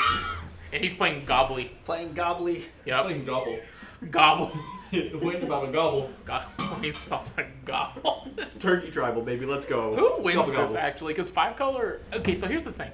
Goblin Wayne has the element of surprise here, because Does he? well, not really because we have open deck lists, but like nobody's really prepared for goblins. Nobody. It's not the element of surprise in terms of they cast a card you didn't know existed. It's more of like they just don't know how to play against it. Yeah. Like a lot of people think of goblins as really this creature aggro deck, and goblins is actually a creature control deck that just gets a bunch of toolbox It is. answers It really with Goblin Matron and with Harbinger. I forgot the name of that. Goblin Yeah. Harbinger or whatever. So it's really a toolbox creature control deck, and believe it or not, I actually like Wayne's position in this matchup. Yes, Twan has a lot of answers, but Goblins just kind of keeps coming after you. Yeah. The card that Twan really wants to see is Up the Beanstalk. It's the same reason you want it for other control or other creature matchups. You just need to cantrip it because Goblins has a way of just snowballing with Goblin Ringleader and Goblin Matron and just getting card selection, just refusing to die. That I feel like if the game goes long, it's actually going to favor Wayne and not Twan. For sure. I went ahead and put a link in for our Discord as well, just so people can stay up to date, because we're going to try to do some more stuff like this, but we also, all of us usually have a day to stream. We all have a day to stream that we usually do league, so if you want to see Legacy, Modern, Pioneer, really any competitive format. Penny Dreadful? Penny Dreadful. Penny Dreadful. Yeah, Penny Dreadful. Can you name me, well, how about this? To get people hyped for Penny Dreadful, what are 5 cards that you can play in Penny Dreadful? Rune Snag. Alright, we got Rune Snag. Okay, that's our hype card? Okay. I love Rune Snag. I'm a Rune Snag apologist. Sylvan Library. Sylvan Library is a good one. Dragonstorm's a real deck right now. Dragonstorm. There's Okay. Dragonstorm. Return. Dread Return? Not the Dread Return. The Oops All Spells deck is actually out for this season. Oops All Spells is not available right now. Probably next season. We'll get it. We'll get there at some point. That's so sad. But no, there's a lot of good cards. The Tassiger is a very playable card. Tabernacle was actually played in the format. We It just was lost on 2 front viewers line. since we started talking about Penny Dreadful. So Yeah. I'm gonna be streaming it at some point, so That's fine. y'all better get hyped. Uh-huh. It's like Community. There are dozens of us. There are dozens. This channel had a good run. Alright, so we We're have just streaming Penny Dreadful. I believe that is a blood crit tapping for a There's- skirt prospector, or is that an Auntie's Hub? No, that's a. I'm trying. That's a secluded That's courtyard. secluded courtyard. That's the one. I'm guessing it's naming goblins. If not, we should probably call a judge. Yeah. Or it can name if wizard. Is it like does it have a subtype? I think you can. Yeah. Okay, that works. All right, fetching, getting Rogran Triumph. I believe the seeding wise, I believe Wayne is the higher seed here. Wayne is the higher seed, so it's gonna be. Well, actually, I wasn't paying attention, so I don't know. Good. Great commentary. Actually, look at the. Do we have the Deck list. the we do- brackets? Because the brackets can. Oh, yo. The brackets will tell us. Don't you have the bracket? The picture. Yeah. Okay. I'm just being You have the brackets. supreme goofus over here. Wayne was on the It's, draw, so. This is the semis. We have 5-color control versus goblins, and then on off screen, which we have a camera on there, but we haven't switched to it, is rhinos versus scam.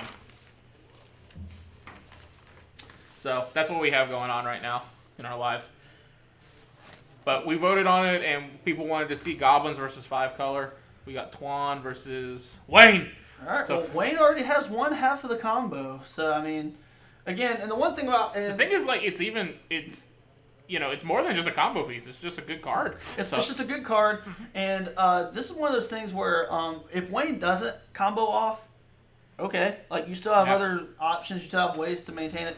This really just puts Twan to the test right now. If Twan can answer the conspicuous Snoop, conspicuous soup. Yeah. I'm hungry. If Twan can answer the Snoop, then obviously it's good for him. But if you're in Wayne's spot, you're more or less just like, okay, Yeah, we for play sure. on. Like it's just you're really putting him to the test right now. All right, Flooded Strand, played that, and then played a Up the Beanstalk. Play the Beanstalk. Get them beans. Now, if Twan doesn't have instant speed interaction, which he did flash a Solitude, but if he doesn't have a white card to pitch, Wayne can win right now. So you keep talking Yeah. about this Snoop combo. I don't remember the last time that I saw goblins. What exactly is the The other Snoop combo. So the combo is- is you were good. I'll say it is basically, you know what Snoop says. It gains the activated abilities of the creatures on top of the deck. So usually what you do is you play the goblin that lets you search for a goblin, and you put it on top of the deck. Then what you do is you search for Kiki Jiki. So what you do is it says make a copy of target non-legendary card, so you target itself. Because Snoop is itself not legendary. Yeah, So just that's the yeah. So then the way you win is after you make infinite guys, you eventually will put Sling Game Lieutenant on top of your deck. Yeah. And just sack all the goblins. And so infinite drain. That Yep. seems pretty sick. Not quite what's happening here, but setting up for it for sure. Well, Wayne just played a Skirk Prospector, and it appears that he just played a Skirk Prospector and attacked. So missed a land drop, and that's if you're definitely on Team Twan, Team 5-color control. That definitely made you a little giddy, because if Twan is able to run away with the card advantage off of both the Beanstalk, Wayne's going to be very hard pressed to win in the long game. I agree. Incredible feedback. Bro, I'm tired, man. Are we all? I've been sitting here talking forever. And you know, as much as Twan has been on the stream, I gotta say he has one of the prettier control decks. Look at those Infinity Shocks. He has nice little. I played him at a RCQ before, and his deck is foiled out, all that stuff. So, and he knows how to play it. He's a really good pilot. Obviously, that's why he's in this. That's why he's in the position. semis. Now, you know, we say that too. Wayne actually has a really pretty deck. Also, his land base is foiled out. Foiled out goblins, and are you gonna play the Bogart Harbinger? We'll He never is. know. Now, Twan needs to have an answer right now, which I imagine he does. But Have if you noticed if he that- does not, the game is over. Have you noticed that there's spells that completely just break the stream? Well, he needs to have a white card to pitch to it. Oh yeah. Yeah, there's cards that completely break the stream. One Shieldred, and apparently that card too. It's great. Unfinity, more like Unfinity. Aha! Coffee money, you so funny. I do love those lands. I Didn't would. for that to rhyme. Uh-huh. All right, well, Wayne's going to go for it. Wayne's going to go ahead and flash the Kiki Jiki, and it's kind of hard to see if Twan has a white card. So what he does is Oh, makes. yep, 2 Solitudes. Yep. What he's That'll doing is do it. he's going to make infinite right here. He's going to Then attempt to. on the last one, he's going to target the ante, and then put Sling Gang, and then Sad Christmas all around. He missed his chance right now, I think. Well, he did it with the target on the stack. You Yep. can do it. I'm Because assuming you the can target shining yourself. card is a Solitude. Yep. In response, Wayne would like to untap and do it again. Now, the good news is, if anything, Twan's hand is kind of garbage. It's just nothing but lands. So if Wayne can, unfortunately, Wayne's draw step is dead. It essentially is a time walk because Wayne is going to be drawing a card that he literally cannot cast. But, we'll see. After missing a lane drop. His deck got stolen a year back and had to start. Oh, that's awful. Oh, yeah, I remember that. I remember him looking for that. Yeah, that's awful. I'm glad he built it back and whatnot. I would definitely not. Would definitely not have built it back, but good for him. We had a guy in Huntsville that he got his Jund deck stolen, and basically he people in the community helped give him cards, and he wanted everybody to sign it, so he had to have signed out Boomer Jund. Oh, wow. So yeah, he has another conspicuous Snoop. I have actually a really awkward contribution that was made towards that deck. I had 4 Bloodbraid Elves that I donated to him that were signed by Yuya Watanabe before everyone found out he was a cheater. But yeah, but those gained value after that. Who knows? Oof.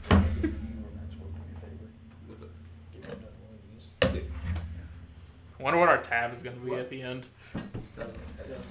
You have a tab? I don't know. Well, I will say this. Anything's a tab if you just walk out the door. Hey, I mean, he handed us some offer he can't refuse, which we can just sell, and then we can use that as revenue for the store. And that is a card I can't tell. These amateurs, I'm gonna guess that's a Teferi. Well, I actually don't know because nothing really resolved, or like no actions took place after it resolved. Yeah, the sun is moving, so yeah, we mana, I have assume worse it's a player. 4 mana, probably the One Ring. Yeah. Well, bam. One That's of an these Aether artifacts Vial. is not like the other. Which one do you think is better, Aether Vial or the One Ring? Aether Vial because it'll be legal after 2 months. That's true. Yeah, that's true. What do you mean? So we have an Ignoble, the Goblin Mommy, conspicuous Snoop. There we go. Conspicuous Conspicuous soup, as I call it. Soupy, and then One Wing. Should have been gifted us up. That's why I'm on Tinder. What? Oh. Oh. Hey, you were right. It was the One Ring. He shielded it for a second. Yep. Well, it's one of those things like what else? Why don't we just put it next time? We just put it in an umbrella. Yeah, let's just put an umbrella over the lights next time. Honestly. Spit in it for him. That's on stream, Josh. It's fine. It's fine. That is delicious. Also, after stream, probably a little bit later, we're gonna be taking the VOD and we're gonna be posting it on our YouTube page. So, for people that are in the stream or want to check out check out the matches they didn't see, check out our YouTube page. It's South Right Now Magic. Yep. I think is what it's called. That's our name, right? Yep. Or Yep. yep. Yup. That's right. Yup. Yeah, that's the one. Because of this silly witch book, we can't say Southern Magic. But yeah, Yeah. When are we gonna watch that? go ahead and Read give us that a book? subscribe on YouTube at Southern Magic on YouTube and on TikTok at Southern Magic. I don't have a link. Y'all just go find it. Yeah, go figure it out yourself. Yeah, go figure it out. You're grown most. I don't know. I don't know Are your the life. links in the Discord? No, We should fix that. probably. We should also Link have the will links be in the Twitch. Discord. It's like the One Piece. You have to find it. Yeah. You have to. We only want the real fans finding the TikTok. Good luck. The only one the real fans play. And they are playing. You see, these foils are just getting out of hand. Look at that. They're so shiny that you literally can't. You're getting blinded. Yo. That's an Omnath, though.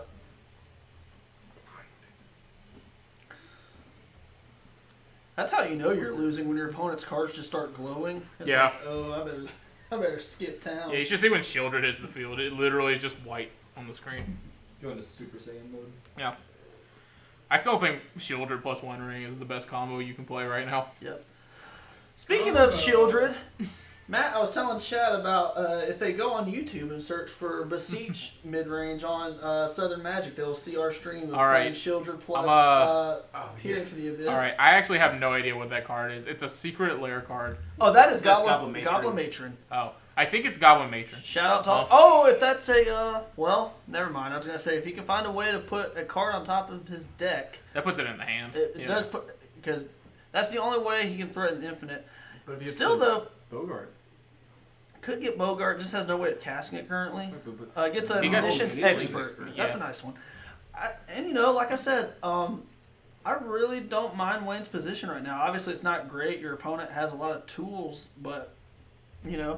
if you're in his spot, you're still rocking and rolling.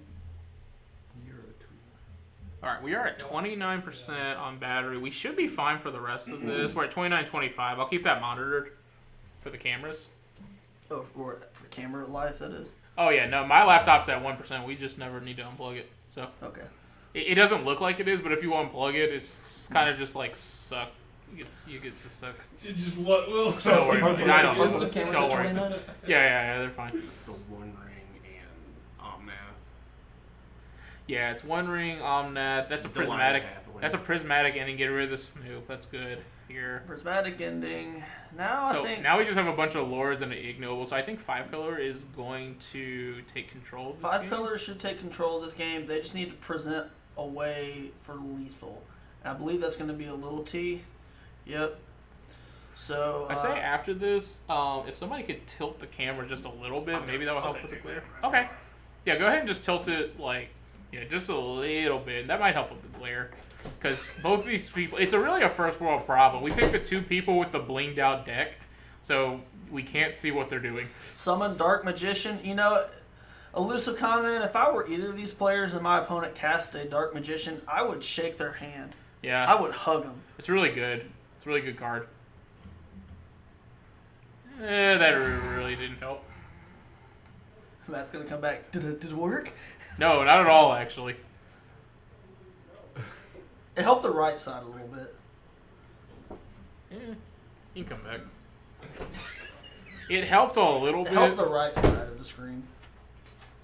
Their cards are too shiny. See, like we can see theirs now. Okay.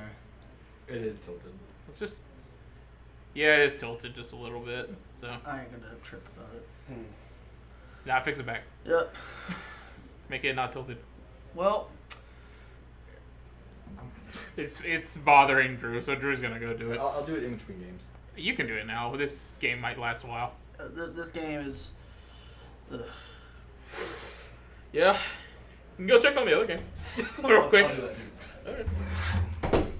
Yeah, we're gonna get a halftime report from the other game. See how they're doing. The Scam versus Rhinos matchup, which is usually actually favored by Rhinos.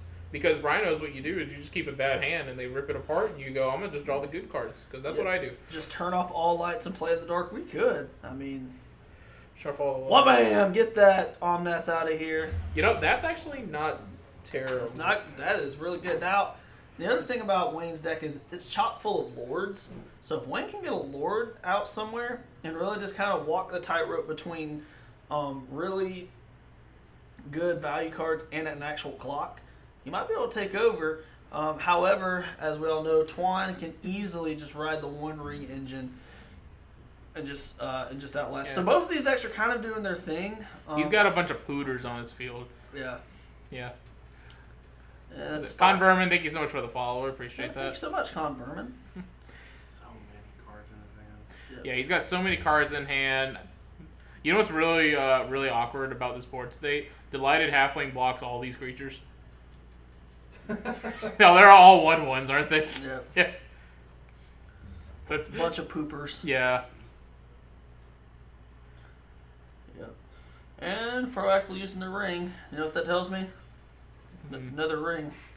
Yeah, that's what it's looking like. And you can play it with Con Vermin. It's another person. con person. You're not original.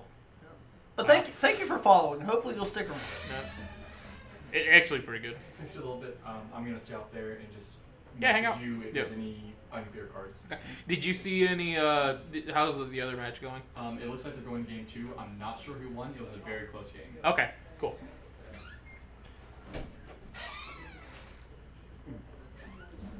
It appears that Twan has an Elishnorn in play, and so with that, if there was a what would we say advantage bar, it would be creeping through the screen to the left, because now Wayne's deck can no longer. Wayne's just has a bunch of dudes, like basically one-sided humility. So You know what a good emote idea is for when we do this next time? Let's just get a Christmas tree, but it's sad. So it's sad Christmas. Christmas. It's just sad Christmas. It's kind of along the lines though of you're not like this emote, but also it's a saying that for some reason you said it and now I say it because We talking about sad Christmas? it's sad Christmas. This- Rafi, thank you so much for the follow. I appreciate that. Hey, thanks a lot, friend. Rafi. You can watch this Rafi. sad Christmas game just like us.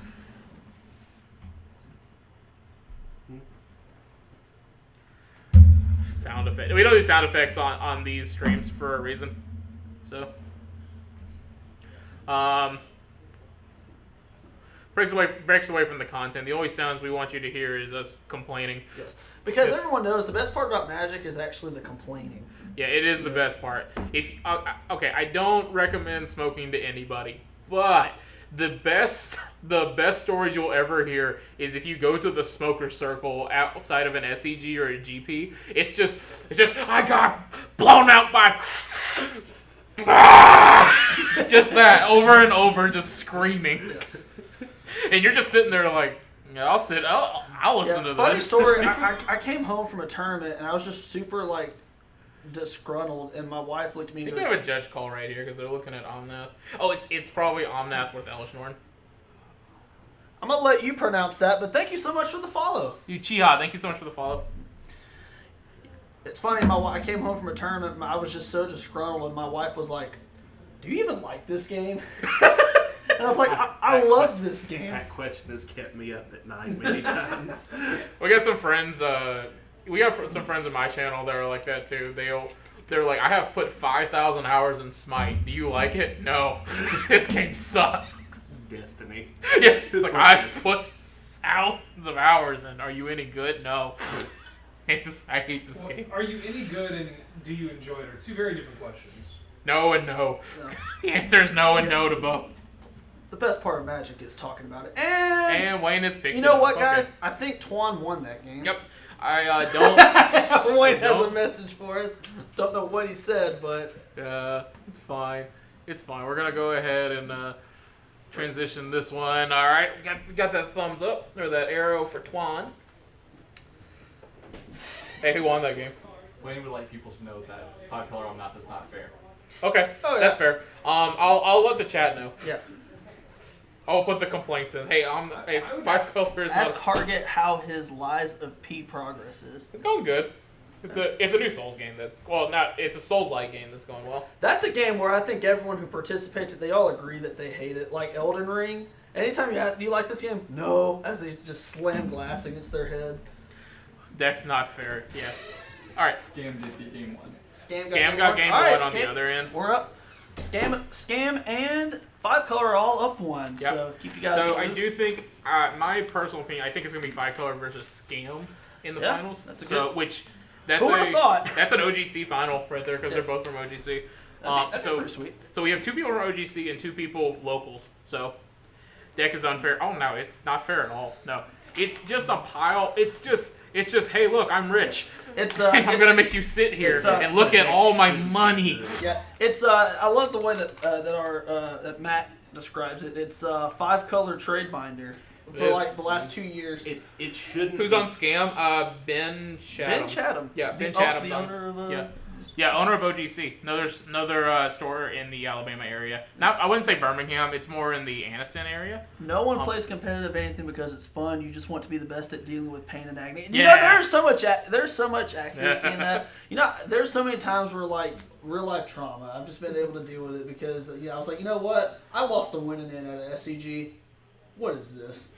What is this in comparison? Would you like to hear a story that's gonna make you sad? Sure. I've never lost a winning in You never have? in the SEG or I have. GP I or. only have one day 2 to my name for SCGs, Never. and that was. I either lose earlier or I just win Oh, because I'm just better. wow, what a shame. Yeah, it's a real but you see, really, I'm the one that's hurting because I win and then I lose in day 2, so I don't. That's So- Twan. All right, so let's take a look at the sideboard. So Twan has 2 Boseiju, 2 Chalice of the Void, 2 Flusterstorm. I 2 have Levin's no Veto, idea how to spell your name, but thank you, 3 Felipe. endurance. Thank you so much for the follow. 3 Endurance, 3 Obsidian Charmaw, and 1 Embercold the Promised End. If I'm on Twan, based off what I saw, I really don't care about any of these. His sideboard blank. The sideboard just kind of blanks against goblins, which may have been a strength of Wayne's this whole week, this whole event. Maybe you could. You could maybe bring in Charm. I don't know. Maybe 1 Charm or maybe no, because Dwayne doesn't play a lot. Maybe an Endurance for like a sneak attack, for like a ambush Viper block, but I'm not a really big fan. Yeah, Wayne has a lot more. Wayne's got a lot more cards. going on. Alright, so most Wayne's likely. sideboard, Wayne has 3 Oh my God, it's typed out. Thank 3 you. Tarfire, 4 Leyline of the Void, 2 Blood Moon, 2 Max of the Moon, 2 Chalice, and 2 Fury. Obviously, for those listening and those who can see it, the 2 main cards that pop out are Blood Moon and Max of the Moon. He's gonna moon him. You want to get those 2 You out. wanna moon and your then, opponent, if I'm Wayne, I'm actually very interested in Fury as well. Fury can hit the planeswalkers. It can hit a halfling. It's just it's an equalizer card. So those would be the 3 to For the 6 sure, cards yeah. I want to bring in. If I can interject though, the thing about Blood Moon and Magus against the 5-color Omnath deck is it's so awkward. It seems like it would be just a slam dunk amazing card against them, but they do run a good number of basics. They have a lot of outs to it, which is the kind of unfortunate part.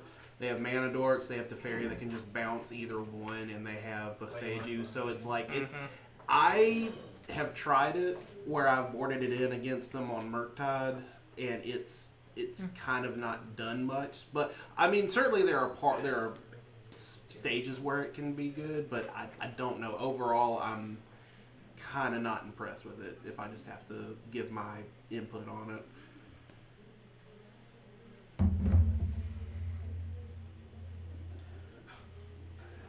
Yeah, exactly. Project is very, very resistant to any kind of land take.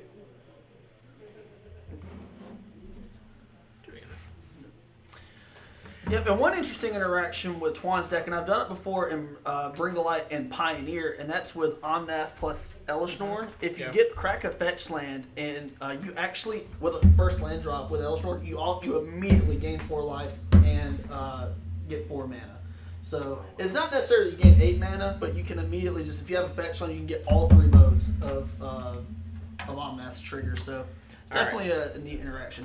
All right, going to game 2 here, and hopefully for all you Gabo fans out there, this will be a little bit of a better turnout. No, Wayne has mulled, I think, just once here. That's something I have been bad with streaming-wise on this part. I have not kept up with their mulligans. I don't think we've seen anybody mulligan less than 6, though. I think Wayne might be on 5, but I was not paying attention. If Wayne's on 5, that's very sad news. That's sad Christmas because now news. it is sad Christmas because then Twan will be Wow. able to. It looked like a J. Twan will be able to just lean on Wayne for the rest of the game, and it's just going to be really hard for him to overcome that. But if there's anyone who can do it, it's the Wayne train, baby. Now let's say this: whose playmat do you like more? We have a Force of Will, and then the other one is supposed to be Jujutsu Kaisen. Well, I've never seen Jujutsu Kaisen. You'd like it, but you would like that. but funny enough, the outro from the first season is actually my ringtone because I thought it was really neat, and so my wife put it on my phone. I just realized The Lost in Paradise song. Yeah, these are both the people that beat me in Swiss playing against each other. Do you want to comment? I'll be like, would be nice if you would draw them like that while we're playing. Nah.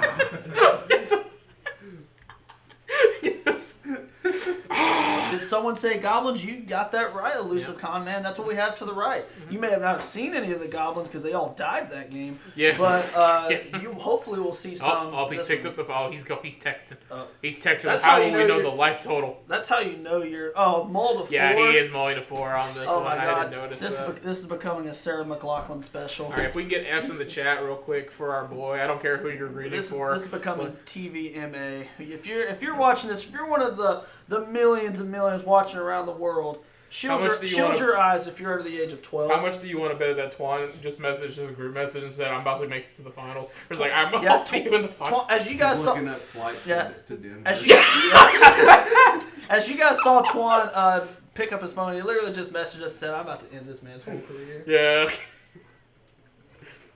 I have him on Facebook. I'm like, stop. He's F's already all in the dead. chat. You know what? I feel like I know an emote that's perfect for a situation. It's the not like, yeah. If Wayne wins on this Model 4, I'll gift a sub. So. Yep. I feel like I know one that's perfect for a situation like this. Because that's what I would be doing if I were Wayne. Hands in your arm and all that. Jeez. Play your mana dork pass with 2 cards in hand.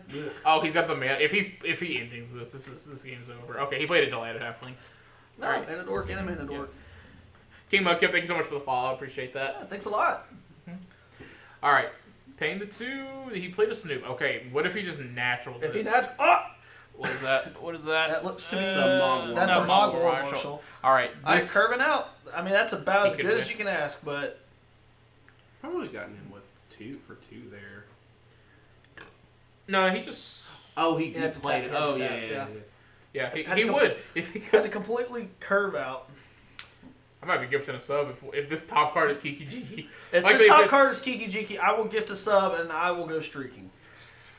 I don't think even with Kiki Jiki, I don't That think he part wants it. might He not has be to. true. He has to have the mom. He has That to have part will mommy. not be on camera. That'll be on our Southern Monkey Magic forever, OnlyFans man. page actually. So what? That'll be on our Southern Magic OnlyFans That'll page. be on our Patreon. Yeah. If you picking up what I'm putting down. Yeah. I think we're good where we are right now. We got Twitch, TikTok, YouTube right now, right? TikTok will be jumping. That's right. What if I created a channel called Only Josh, but instead of being like what you think it would be, it's just me talking about cards I hate. So like Urza Saga, The One Ring, OJ. True Name Nemesis, Days, One Ring Part 1, Teferi, One Ring Part 2. MTG After Dark. Yeah, only cards. No, the real question Or is, what I'll do is instead of doing any of that, I'll tell you that your 15th sideboard slot is a good choice. That's what I will do. I feel like I can make millions off that. What about what was I about to say? I forgot. That's how you know this game is just completely memed out. When we're talking about nonsensical stuff. Well, at least that Teferi's dead. And so is that Snoop. Yeah, and so no, it's coming back. Quapow. What's the top card? Oh, that's the mom. All right, well. Oh, it could happen. It could happen. Bam. All right, well, there's a 2% chance. Twan needs to have the answer now. Twan has to answer this right now. I really don't want to go streaking. You might be gifting a sub and streaking. Yeah. Just go yell at Twan like, Twan, come on! Come on! All right, here he comes. He's got us. And okay. All right. Well. All right, your pants are safe this my time. pants are safe. Yeah. Thank God. Stay on your body. All right, and we're drawing the mommy. He said, "Put that card back, please. Put that card. Flip that card. Put that back. Put that back where it came from. Or so help me. All right. Well, now we're sued by Disney. Yep, now Crap. we're copyright. Yep. Tutor up another Snoop. That is true. For a Molda 4, For Molda 4, this is way more competitive than it had any right to be. Does you have Twan's list, right? Does he have a Supreme Verdict? Yes. Or no, he does not. The other 5 color deck that Mid Yeah. Top 8 did, Yeah. he does not. He has to literally 1-for-1 everything. The only thing that he obviously has Fury, and a Fury would just be nonsensical right now. It would literally clean up the whole board. Like Win would have a token. Yep. But that other than like a actual 1 card kill everything, no. Yep. All right, he's getting in for 3. Don't know if it's going for him or the Teferi. Most likely, I think he pointed at the Teferi. Teferi down. Oh, good. Well, Teferi down. Twan with an infinite amount of cards in hand, playing a Windswept Heath.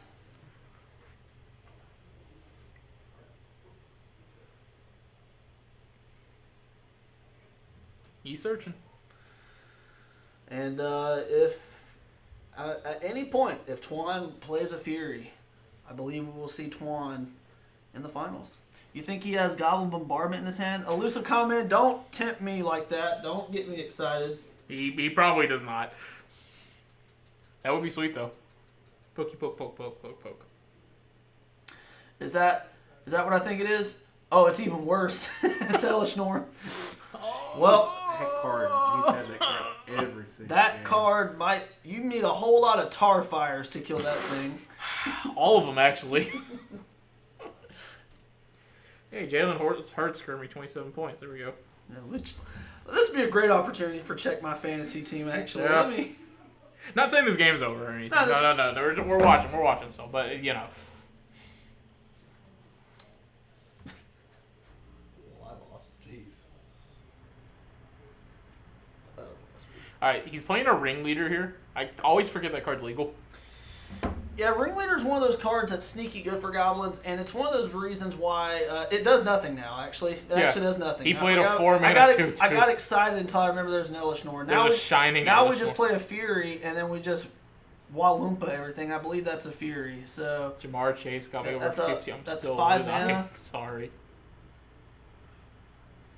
it's either a Fury or Solitude. Tap 5 mana. I say in the finals we go to the other view. Hey, who knows? Maybe there'll be a. We'll see if they actually play the finals.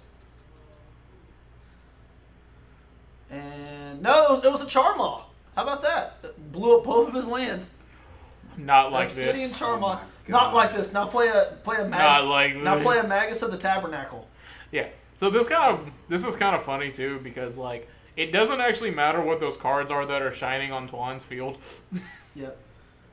Oh, he got a land. Ha ha! Ha-ha! Take that. All in its wake.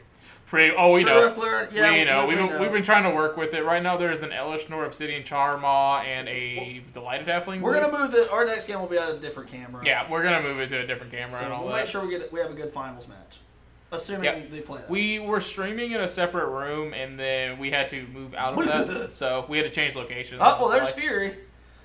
And a Fury. what the Goo Goo doll say? It's like I don't want the world to see me. So you guts I speak. know they understand. He's picking it up. All right, All well, right. I hope if you were watching that and you enjoyed yourself, I hope you're happy because I'm glad y'all picked this match. Yeah. Yes, we yeah, saw that. we saw. We can't hear that. We can't air that. We can't air that. Delete yeah, the tape. That's my.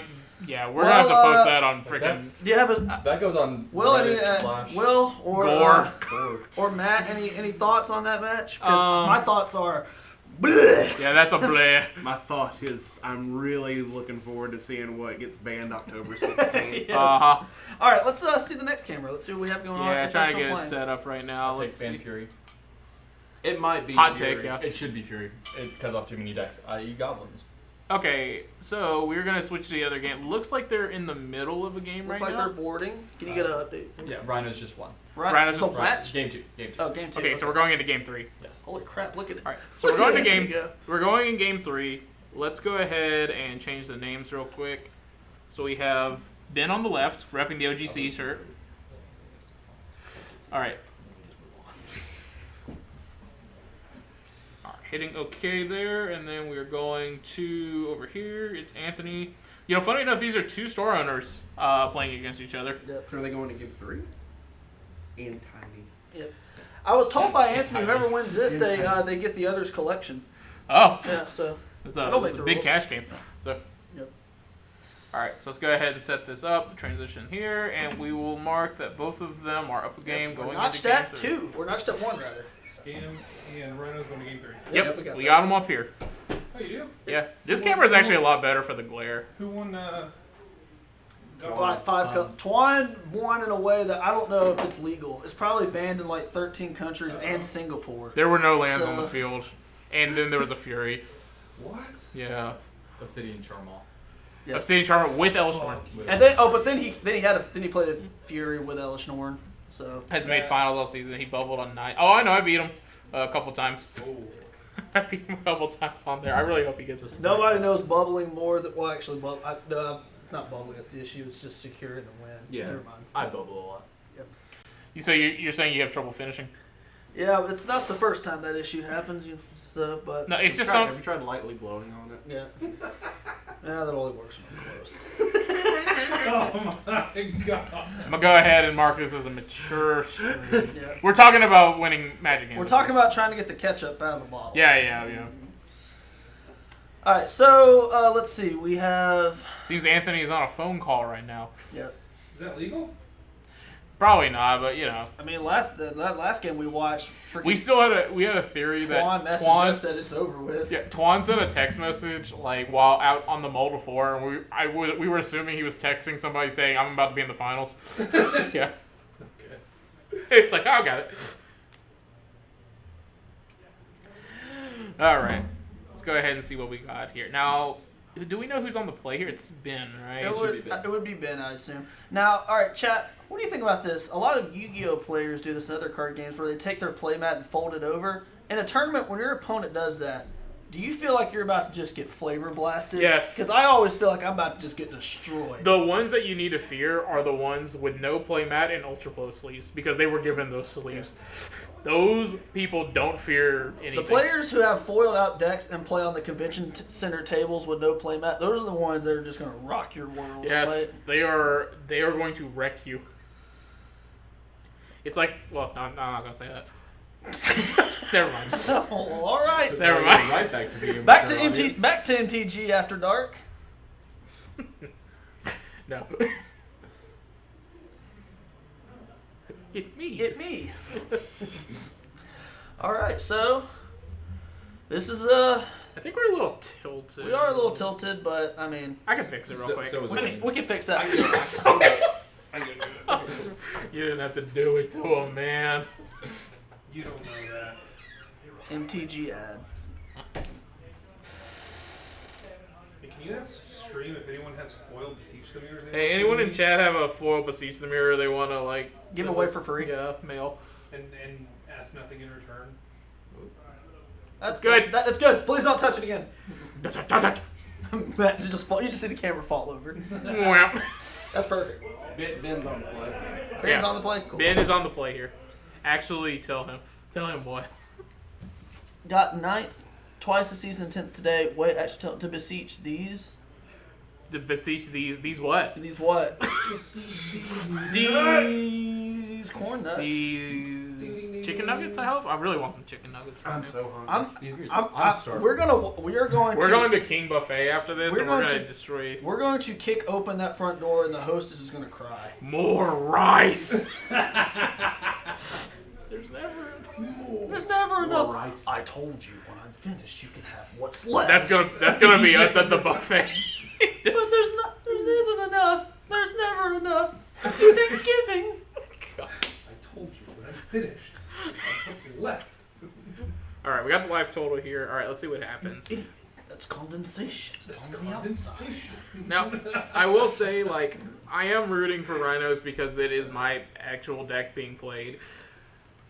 But I think it would be cool to see an OGC finals. It would be nice to see an OGC finals, and what? Also, Anthony where's doesn't deserve to be in the finals. Where's Yeah, that's Anthony, true. What's Anthony's? What's his hand count? Is he mulliganed at all? I think he's on 7. On 7. Okay. I was gonna say if Anthony actually mulligans and Ben keeps a hand of obviously grief scam, that is very bad news. Goes without saying. So, but it looks like Ben, they're still resolving mulligans. Look like they're mulligan over, and you know this is a perfect time to mull it over. No time limit. Really playing for everything. For sure. So. Right. Hang on, you're good. Oh, he is mulliganing. Actually, know two guys from an old church that got kicked out because they kept going for more food. I think they were on 27 plates total before the owner said pay and get out. That sounds right. I worked at a Chinese restaurant for a little bit, and this. Oh, you can eat my keister. Oh, is he mulliganing? Okay, they're both mulliganing the Mulliganing? 6. Okay. Yep. I didn't see what his hand was, but yeah. Did y'all see the ending of that last match against him though? Because Rakdos had Thoughtseize, and double Chalice, Oh my god. and Rhinos won through that. I'm very curious to see how Ben on Scam won the quarterfinals match against 5-color Brindlelight, because that Brindlelight player seemed to have it all. I want to know how they got out of that. Did they just brick on their draws? I was gonna say about the Chinese thing. So I worked at a Chinese place, and this guy came in, and we cut him off soda because he drank 8 Cokes before he got his second plate. This man was thirsty. How do you cut someone off of a non-alcoholic beverage? The lady went up there because I told him I'm not doing that. I'm not going up to this man and saying we're cutting you off soda because first of all, soda costs like $2. Like you pay $2 for it, and after 8 cups, it's probably you probably drink about 30 cents worth of soda. I was like, you're just cutting him off to water, and he was so embarrassed too because he was basically like, she said you drink too much. Cut him off Coke and handed him water. What if he was secretly an alcoholic and he was trying to get off alcohol? It just makes him smart. It's time to go back. I just remember he asked for a Coke. I gave him a Coke. I do a round. He goes, "Can I get another Coke?" Oh, yeah, sure. And he's like, "Can I get another Coke?" And I go, "Yeah, sure." And then he again, "Can I get another Coke?" And I'm like, "Oh, okay." You drink too much. There's no way that man's kidneys are clean. Yeah. Are any of our kidneys clean? Let's No. be real. But his are stoned up. He's probably not alive anymore. Like, that was like 8 years ago or so. Alright, I'm going to go plug my phone in if you want to take my seat. Thirsty. All right, looks like we finally resolved mulligans, and now we can I'm gonna go give Wayne a get hug. a nice game 3. Yes, please go check on our friend Wayne. To see if he's still alive. Right. So, obviously it was off screen, but I did see in game 2, it looked like the scam player kept a hand that was, the only land was a Malakir Rebirth, one of the MDFCs, but he kept it on the back of Chalice, is what it seemed like, because he had the turn 1 tapped land Chalice. Do you expect to see that again? Do you think he's going to mulligan aggressively for that Chalice? You talking about for Ben? Yeah. Possibly. However, it is really important to understand that Chalice does not, and as you know, and as some others may know as well, Chalice does not just single-handedly stonewall the deck. Yes, it does turn off like the obvious little namesake card for crashing footballs, but the deck really morphs into like an elementals tempo deck with obviously with subtlety and endurance, and it can play a decent mid game with fury and fire and ice. So yes, they probably bring it in, but Scam is going to need to support. They're going to need to supplement that. They're going to need to have something to add on with the Chalice. If you keep a hand based off of Chalice by yourself, you will probably lose. Sure. So And we don't see the Chalice right there immediately. Doesn't mean he doesn't have it. He could be sandbagging, waiting for turn 2, because obviously Rhinos can't go up until turn 3. And Rhinos has no hand disruption, so probably no true rush. And now we see a Dalthy Voidwalker, which, I mean, doesn't seem like it's going to be that impactful in this matchup. And we see Anthony play an Ash Barons, essentially, Not even. because with a not colorless Gemstone Cavern. That is a waste, baby. Like, it's just a straight Did waste. y'all see it? The Gemstone Cavern? He had that in opening hand and forgot to reveal it. Yep. That's Looks like a big misstep swing on in the Anthony's semifinals. part that they forgot to play that. And And- there's the Chalice that we alluded to earlier. Yeah, and that's- this might be Alright, so this finals is quick definitely one. Now- going on some X-rated site. now credit to Anthony. There is a Brazen Borrower in their hand, so they can't end the turn Brazen Borrower the Chalice and go for a one-shot Shardless Agent. Right. That is an option. The question is, they played the Gemstone Caverns on turn 2. That seems to indicate he might not have that third land He might not have for it. the red or second colored mana. That is true, and that would be unfortunate. But you know, it's definitely not over. I mean, it's maybe a little embarrassing, maybe a little tilted, but it's definitely something that you can push through. It's not over, but if Anthony doesn't have that third land, this just made the game very awkward for him. Yep. Now, one card I'm interested to see if Ben brought in is, I'm pretty positive, is Hidetsugu Consumes All. That is a card in this matchup that is just bonkers if it resolves. I mean, it'll Ooh. easily be a 4-for-1. We see the force pitch Force pitch force. That's very indicative that they don't have the third land, if you ask me, because they do flash the Besage, so they're going to bounce the Dothy Voidwalker, and see if he can follow it up with a Cascader. Needs to hit it. Needs to hit it now, ideally. Right. It looks like that might be a Besage in hand. They just need the third land. There we go. Yep. We do see Charlotte's Agent, which will almost certainly find a Crashing Footfalls. But again, noteworthy, there's no red mana in that backfield. So if these Rhinos don't stick around for a couple turns, Anthony could still be in real trouble. Anthony can't. This is Anthony. This is his chance to steal the game, because he also does have a Brazen Bar waiting in the wings. That is a Orcish Bowmaster, so something tells me we're not going to see that Sugu consumes all, because why just throw out that Orc army just to die? But the good news for all you Scam fans out there, they do have a lot of different ways for target removal for these tokens, and Anthony is low on gas, so if Ben can find a way to fatal push these Rhinos or just terminate them, get them, etc. Fatal pushes, Scam is a clean answer to one of them. Yeah, Fury. Fury. Fury Yes. can get one of them. I mean, it can easily really just turn the tide in a big way. And it looks like we're about to see a Shieldred. casting. Oh, no, it's a Oh, Grief. grief. Not stand corrected. Well, there's that red mana we were talking about. Fascinating. He does take the Violent Outburst with no red mana in the back. Well, it's just one of those cards where if Anthony does ever get a fetch land, that card is just so heinous once it resolves. Actually, it looks like he's mulling it over. He did take it back. And I'm not saying that taking the Violent Outburst is the wrong decision. It might very well be, but I definitely think this is worth some consideration. Because, sure, the Violent Outburst represents potentially immediately 2 4/4s on the battlefield, but the Rhinos is guaranteed to get them eventually. Yep. And I go with the Outburst. It's more the immediate danger than one that's coming 4 turns away, which that is the move I would make. I think I overall agree with it, but I appreciate taking the time and analyzing the situation and really asking yourself, is it worth taking the chance that they just don't draw the red source? Well, now they're attacking, so seems like a double block is what Ben is considering here. Most likely. With Fury, with Grief and a an Orc army token. Yep. Unfortunately, no black mana open, so we will No scamming. not be seeing scam happen. No scamming, and unfortunately for Ben, the toughness nothing will survive with this trade. It'll be a 2-for-1. Yeah, as you said, Anthony may end up being able to steal this game. Can we see Scam get scammed by the Rhinos? That would be very unique. I mean, that Rhinos, if there's a deck that can steal a game, quote unquote steal a game, it's definitely Rhinos. Rhinos just has that ability to just pull it out of nowhere because they basically have 8 copies of Crashing Footfalls that they can cast immediately. So, and if you look at that mana, he still has Crashing Footfalls, he still has that Brazen Bar where that's lingering. And But again, who's to say that card won't be a factor later on? right, and the mana issue is still a thing for the Brazen Bar. There's no red mana, there's no second blue mana. All right, we have a Dothy Voidwalker, which is kind of just, it's really only seems to be good because it's an unblockable threat. And now we have another Chalice. But this battlefield is getting extremely gummed up.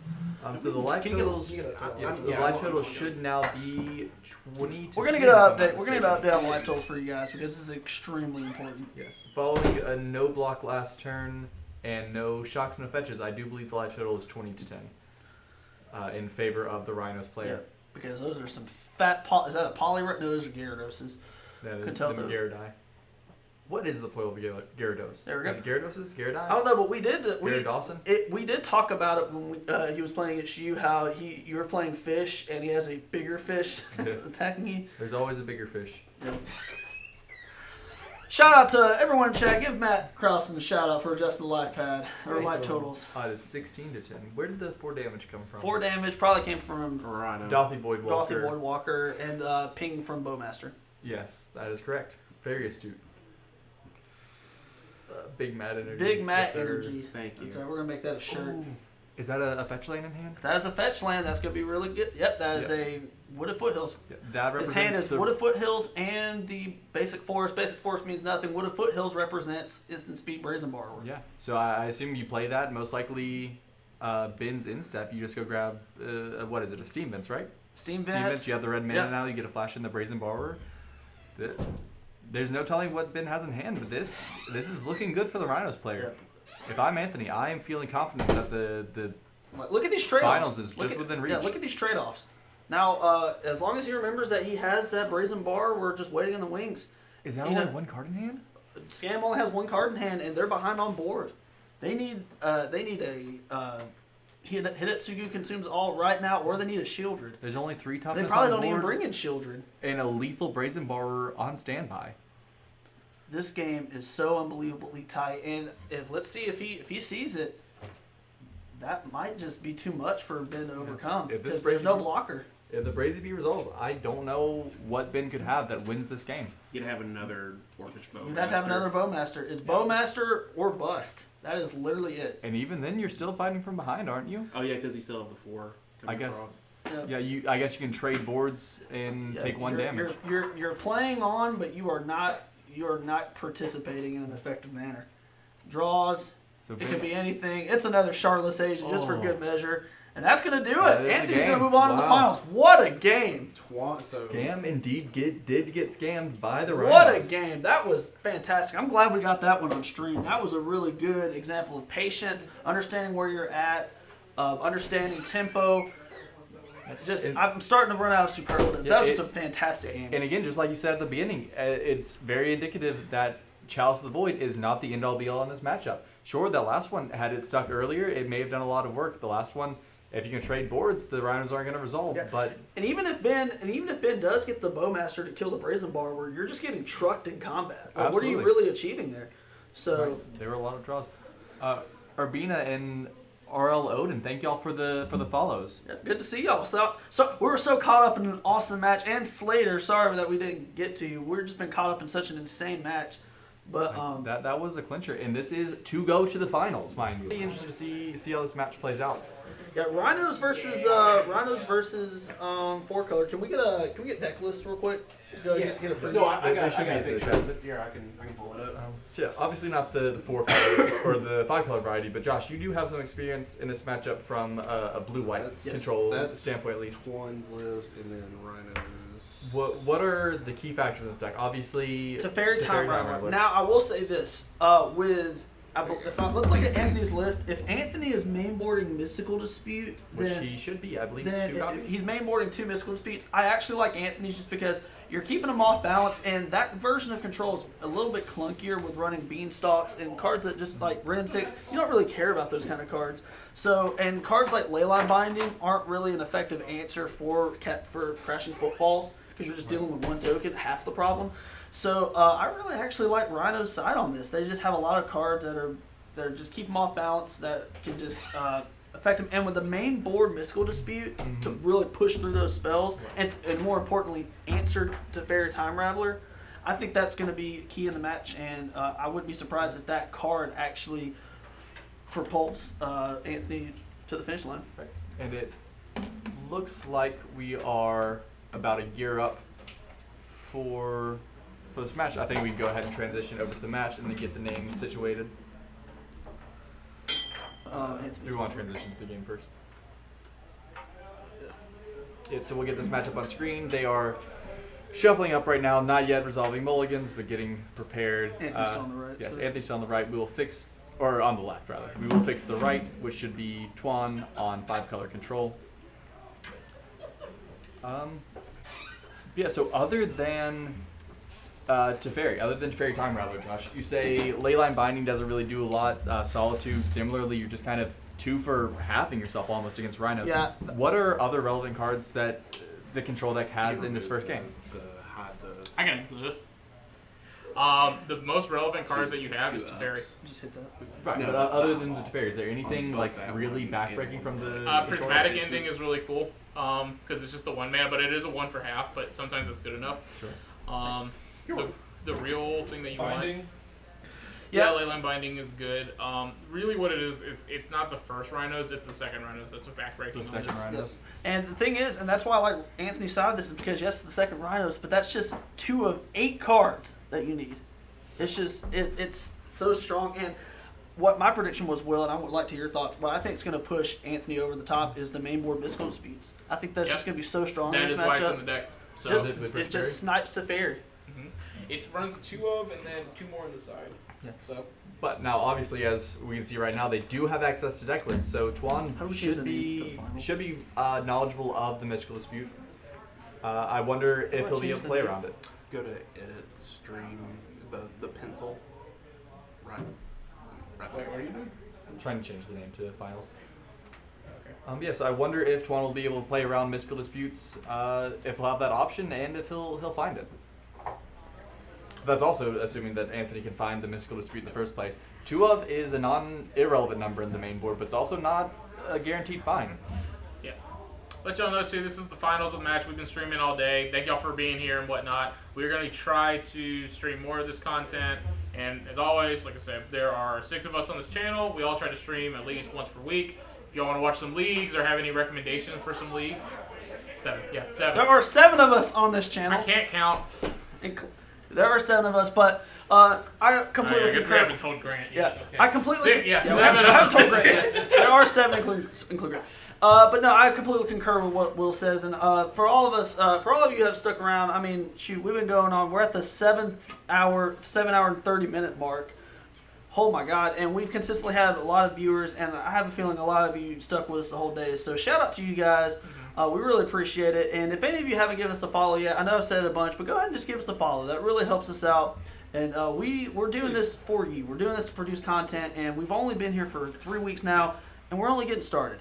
So we would love to do more content like this, and we're just having a really good time. Isn't that right, guys? Just been the whole day here. Yeah. Yeah. I love going O2 drop and then talking about the people who didn't Yeah, go did you O2 get the drop. spoon yet? No, somebody got left it at the house. I forgot You it. left it at that's the jersey. Forgot Pretty that. sure The that's jersey. The jersey. So what happens when we leave a jersey at home? You just die. Just cut your arm it off. just died. It's no more jersey, it's just the first time. Yeah. All right, You get so dunked on by looks everyone like we're else. resolving mulligans. And chat, again, look at these guys just smiling, having fun, nice banter. What is this? That means they split the cash. This is the probably. finals. They probably split the cash. Split the How cash. can you see? How can you tell they're smiling? Because I saw the guy Body smile. language. Yeah. Oh. That's just Twan. Twan's a really nice Yeah, guy. Twan's just happy. Yeah. There's no Twan's- way, knowing Anthony, there's no way he smiled. Yeah. You like how Anthony's showing his little shirt, like icon, Yeah. like right there. He know, in the he's a pro at this. Yeah. He's been here Put before. something over that. Cover that up. Josh, Put my face over it. We're not Josh there has with a that. Josh has a fun story about Iron City. So they gave us a bunch of shirts or whatever to use for an event, and basically they asked. I was getting all the sizes, and I was like, "Oh, Josh wears a medium." And he No, I goes, said a large. yeah, Josh wears a large, and Anthony goes, I'm going to give him an extra large just in case. yeah. It's like it looks like he needs an extra large. I was like, thanks. That's after he was. That's why you were losing weight, wasn't it? Yes, I was like, because I would look at myself in the mirror every day and be like, you're a piece of garbage. You need to leave. Self-love and self-care, guys. All right. So, self-love and Oh. self-care. Start off with a delighted halfling for Twan, land pass for Anthony. Could be huge if we have the Teferi, just another halfling. Yeah. We have The time second to- halfling is nasty, It though. really Because is. now it turns off the mystical disputes for Anthony. And if Twan actually, which you probably would have just slammed it down turn 2 right there. But if Twan is able to get Teferi in play, it's going to be really tough sledding for Anthony, who has a force negation in play that I mean, you can't imagine. subtlety. And a subtlety. Subtlety would be good for the Teferi that resolves, but you got to imagine those force negations are just going to rot in his hand. No, for Or sure. at least pitch to subtlety. And I think that is a very key point, is having the subtlety is probably the best case scenario in this spot, because those force negations not likely to do much. But pitching to subtlety is a real thing. All right, Twan is fetching, It's very relevant. getting a Ketria Triumph. So we've got 4 mana available here, possibly 5. I don't think we have any 5-minute legendary stuff. I think what The only 5-mana legendary spell that you can cast is Elish Norn. that's true. So I mean, turn 3 Elish Norn seems like a pretty cool. The cool turn thing to 3 do. Elish Norn uncounterable seems pretty Yeah. good. I agree. Doesn't do much against rhinos. I guess. A turn but, 3 force Well, it 7 hits us all. vigilance with upside Yeah, it might be all right. that stops subtlety and fury. Oh, here it comes. All right, here it Here comes. it comes. One ring? Omnath. Omnath. All right, well, here comes the fetch land. Oh, no, it's on the stack. I mean, Anthony's He probably can considering subtlety if he wants to subtlety that. And it's definitely an uphill battle. I don't or think he's being subtle. he also has a Brazen Borrower. I don't know if he's considering going Petty Theft with a trigger on the stack. It's hard to say. No, we're 2 turns into this game, and I am not loving the position if I'm Rhinos. What do you think? Well, Are we behind? Is this... if you're Rhinos, you're definitely behind because if anything, if nothing else, Tuan has a card that can 1-for-1 trade with a Rhino and Omnath by itself. But not only that, but Tuan has 2 ways to make his just banger threats uncounterable. So that force negation that Anthony has in hand isn't going to be doing a whole lot. And it's just, you can just see how these casual spells that Tuan just playing his deck is just a haymaker. I feel like if he's going to subtlety here against Omnath, that's a real tell, I think. Well, it's kind of a tell too, but like I don't, because Teferi is such a big problem for him too. Yes. It seems like if Teferi resolves, it's going to be. It's hard to imagine Anthony can actually win. He has to have turn 3 Rhinos in if he's going ahead and playing subtlety here. Yeah. Now, granted, I will say this: if Anthony does rip a Cascader right now, then this play is very, very good. So it is an upside play. But riddle me this: he exiles the Brazen Barber to the subtlety and not the Force of Negation in the face of 2 Delighted Halflings. Yes, that would be. I think that would be a misstep, and if he could have that back and actually analyze it more, he probably would make that play. I mean, I don't blame him, but that is a Shardless. No, it's not a Shardless agent. That is an Otawara. But it is a Shardless agent. Okay, all right. How about So that? Okay. This makes that a little bit make more sense then that he's subtlety. It makes it better, but I still don't love that Force Negation. Do we know where, guys? Do you remember where they put that Omnath? Did they put it on top or bottom? Bottom. It was bottom. Okay. Well, we'll see. I mean, we're definitely playing on, and this is as good as it's gonna get. If Tuan can answer these Rhinos, I think it's pretty fair to say that's game, if not very close to being game. But if not, no longer the ideal moment. But a Teferi off the top for Tuan would still be a really good draw. You get to bounce one of those Rhinos for free, and it garners at least 1 attack. But we shall see. We're shuffling away. I thought he had a Teferi in his hand. Does he not? Anthony. Now I say that Anthony just flashed a Violent Outburst in hand. His hand is Otawara, Violent Outburst, and Fury. My goodness, that is quite a hand for the Rhinos player. Honestly, I don't see why he didn't Fury. So I take it back where I said if they deal with one of the Rhinos, the game's 2 over. lands on the field, right? Absolutely not. I don't see why. 3. I think I still would have Fury and probably killed the Halflings and hit them off there. That's not a bad point. Just go ahead and. Teferi is just a tad slow now. Yeah. Because Teferi dies, you can bounce a Rhino, but it's still just dead on the crackback. You need Teferi plus Solitude, Subtlety? Not Subtlety, Fury. But what do we see here? Prismatic ending, Sure. kill one of them. You got it. Going in. This goes back to where I was saying these 1-for-1 threats are not good for the control deck. You get the other one, sure, that's fine. That's fine. It's just another ending. Fine. That is. I do not care. What did he do? He just 1-for-1 his whole board. But what's so brutal is he 1-for-1. He cast 3 spells to deal with 1 threat, which was the Shardless agent, which created the Rhinos. Missing a land drop, but with 1 card in hand. So we know that's got to be some spell. Question is, what is it? If I'm Anthony, all right. So he has Lore revealed. Would you guys just slam down Vital Outburst right now? Now you think about it. Yes. I agree. He has 1 card in hand. You go ahead. You do it. Well, yeah. You just do it. But what is he thinking about? He's cycling play a land, then Violent Outburst, I think, is what he's trying to do. I couldn't figure out if we were frozen or if he was just thinking. He can't cast the Binding? What lands are those that on the... That is a Ketria Triome, a Temple Garden, and another Triome of some sort. It might be an Adantha, but I don't know. Ragrum? He played Ralgren this turn? Okay. Okay, so it's just cast that's Ralgren, white, blue, Triome red, is white. black, and green. So he has all 3 colors. Yeah, he's got all 5. No, I think he fetched on Anthony's last instep for the Ragrum Triumph. I believe that is what happened. Because he missed a land drop this last turn. This is turn 4, and Tuan did start on the play. And it is Omnath. Okay. Well, if he's going to be in this game, that's the answer. That's the 1 card you need. Help stabilize. Yep. It trades off with 1 Rhino at the very least. It gains you life. That's definitely the equalizer. But if he can find that extra land. If he gets a land. moved a card forward. It's hard to tell what it was. Whoops. Oops. Oops. Also. And he passes. And now we see the violent outburst. Yes.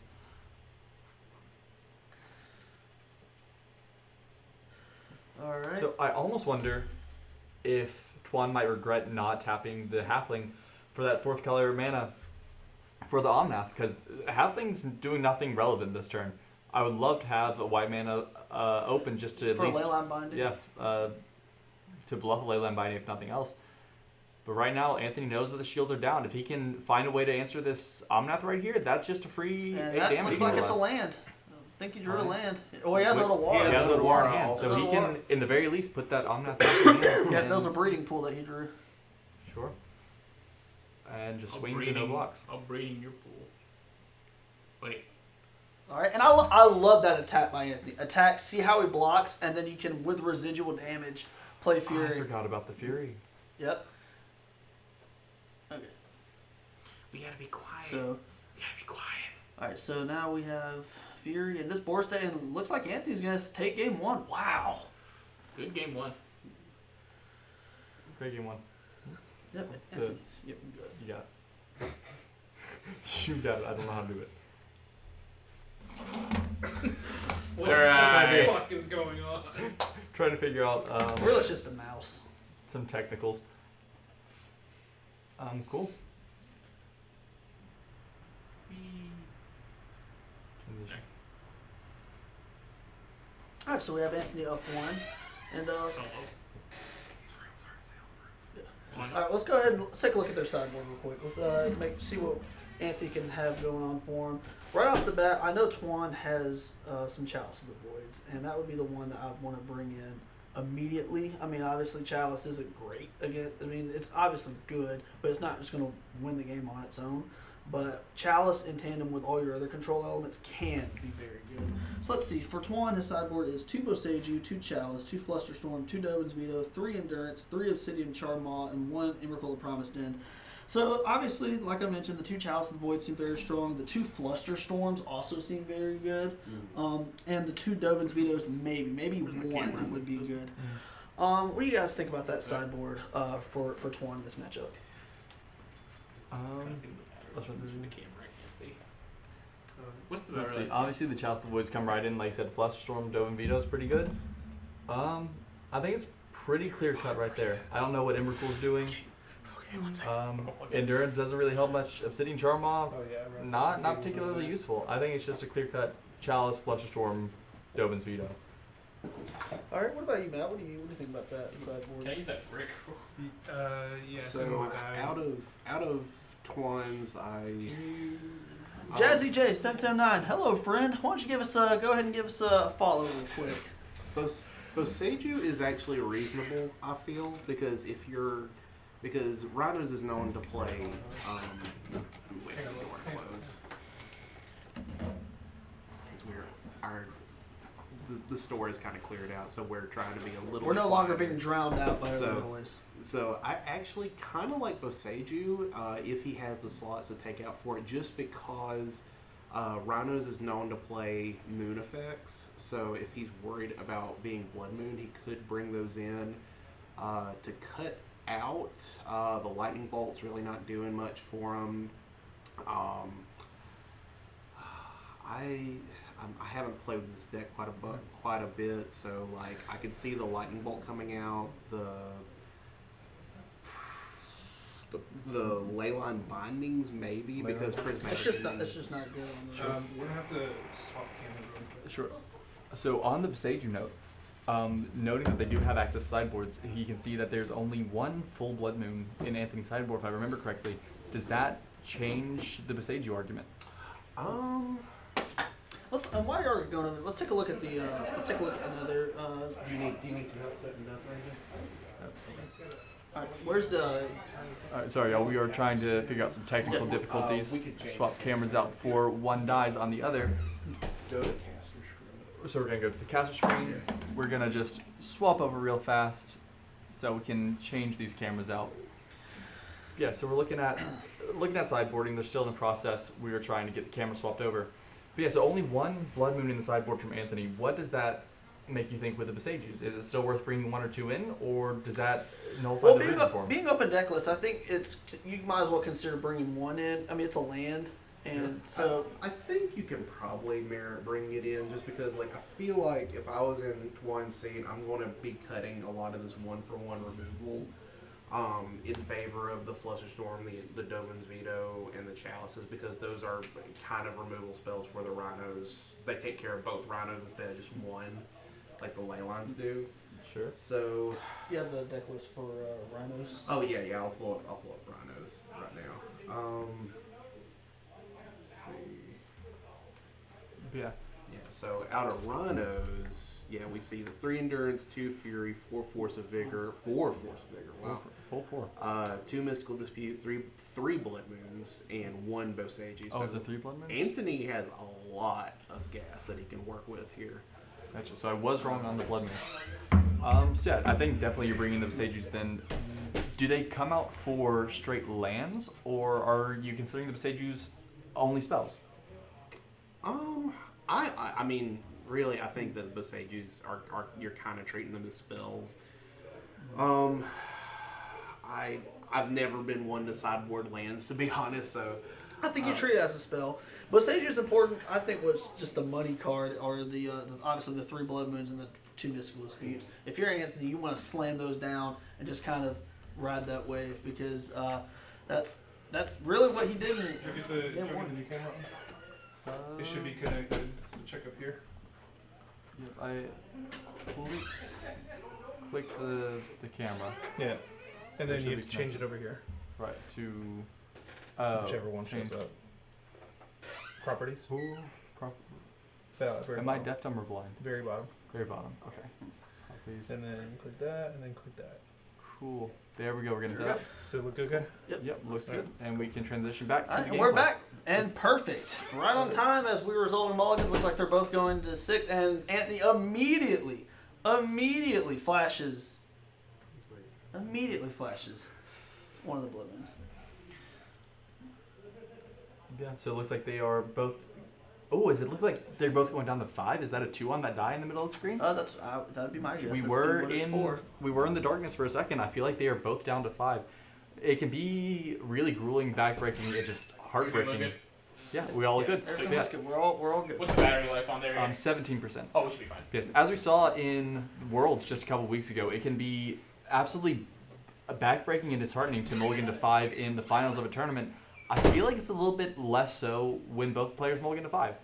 Josh, what do you think of this double mulligan? Does it favor one player over the other? Does it feel just as bad if your opponent kept 7? I think it favors Rhinos, to be honest, because like I said, Rhinos just need so little to work off of to be good. You just need one spell. You just need Charlotte's Agent to go on the stack, and you work. Whereas with a 5-color control deck, you're kind of going on this escalator where you need to start with a certain spell, play a Renin 6, and just kind of build and accrue off of that and accrue off of Beanstalks. Whereas Rhino, it's just you just need Charlotte's Agent, Violent Outburst. Sure. So if you're coming at this from the 5-color side, assuming that you're starting off behind on these 5 cards, what do you think they need? Is there a specific card he's looking for? Is he trying to find a Chalice and just rely on that? I mean, what's the hope? I mean, the hope is you definitely want to. Chalice is definitely one of the things that you need because, like I said, one of the ways that Rhinos can really work off of a low resourced hand like a Mulligan to 5 is by resolving a Cascade spell. So if you get a Chalice on 0, that can buy you some time while you try to develop your Twine board. mold again. Oh, Twine that's on mold the again, 4. down to That's 4? brutal. Is this? We have confirmed this is a mold. This is. Well, we said it's a mold of 2 just because Or- if you look and you see that die, it's rolled to 2. If that's a mold of 4, Anthony's hand indicates we may have been wrong. That looks like it is 6 cards. 6 cards. Okay. So it may the die must just be coincidentally in the middle. So it looks like it is 6 for Anthony, down to 5 for Swan. Still, I don't think that changes too much. It does increase the odds that Anthony may have. What we said Chalice. still applies essentially. I think it does. I think at this point, being on 5 to a 6, you have to. If I'm in the 5-color control, I might consider the heavy possibility that my opponent does already have an answer for Chalice and rely more on Adobe's Veto if I have access to it. The camera's charging, so if this goes to game 3, we can switch out. Sure. Yeah, so what are your thoughts on Dova's Veto over Chalice at this moment? Like, do you think one is inherently better than the other, or would you rather? Obviously, you'd like to have both, but I would rather chalice just because it's free. It doesn't, you don't have to worry about developing your mana or gumming up anything.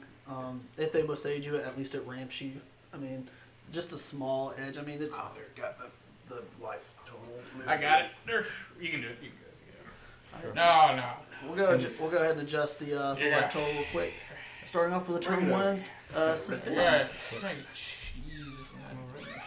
Turn one suspended, crashing footfalls. Yep. And if I am not unless I'm mistaken, it appears Anthony also has a Shardless agent in hand. So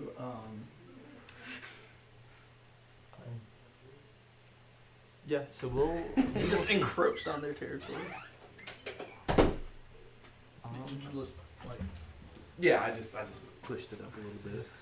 This will be. He's got the big dice too, so you can see everything. It's very unambiguous how many time counters are on that suspend card, and I am correct. There is a Shardless agent in Anthony's head. That is land go from the control side. That's like the best thing control can do. Yep. It is. So I wonder if. Obviously, he has to have some interaction in his hand. I think if you're mulliganing 5, maybe you just found no lands, but I feel like you're looking for some sort of interaction. I believe what we're going to see is we're going to see Anthony pass turn and then ice one of the mana sources on Twan's either upkeep or instep. I'm not sure if he has a third. Let's see. It doesn't look like he has a third mana source currently.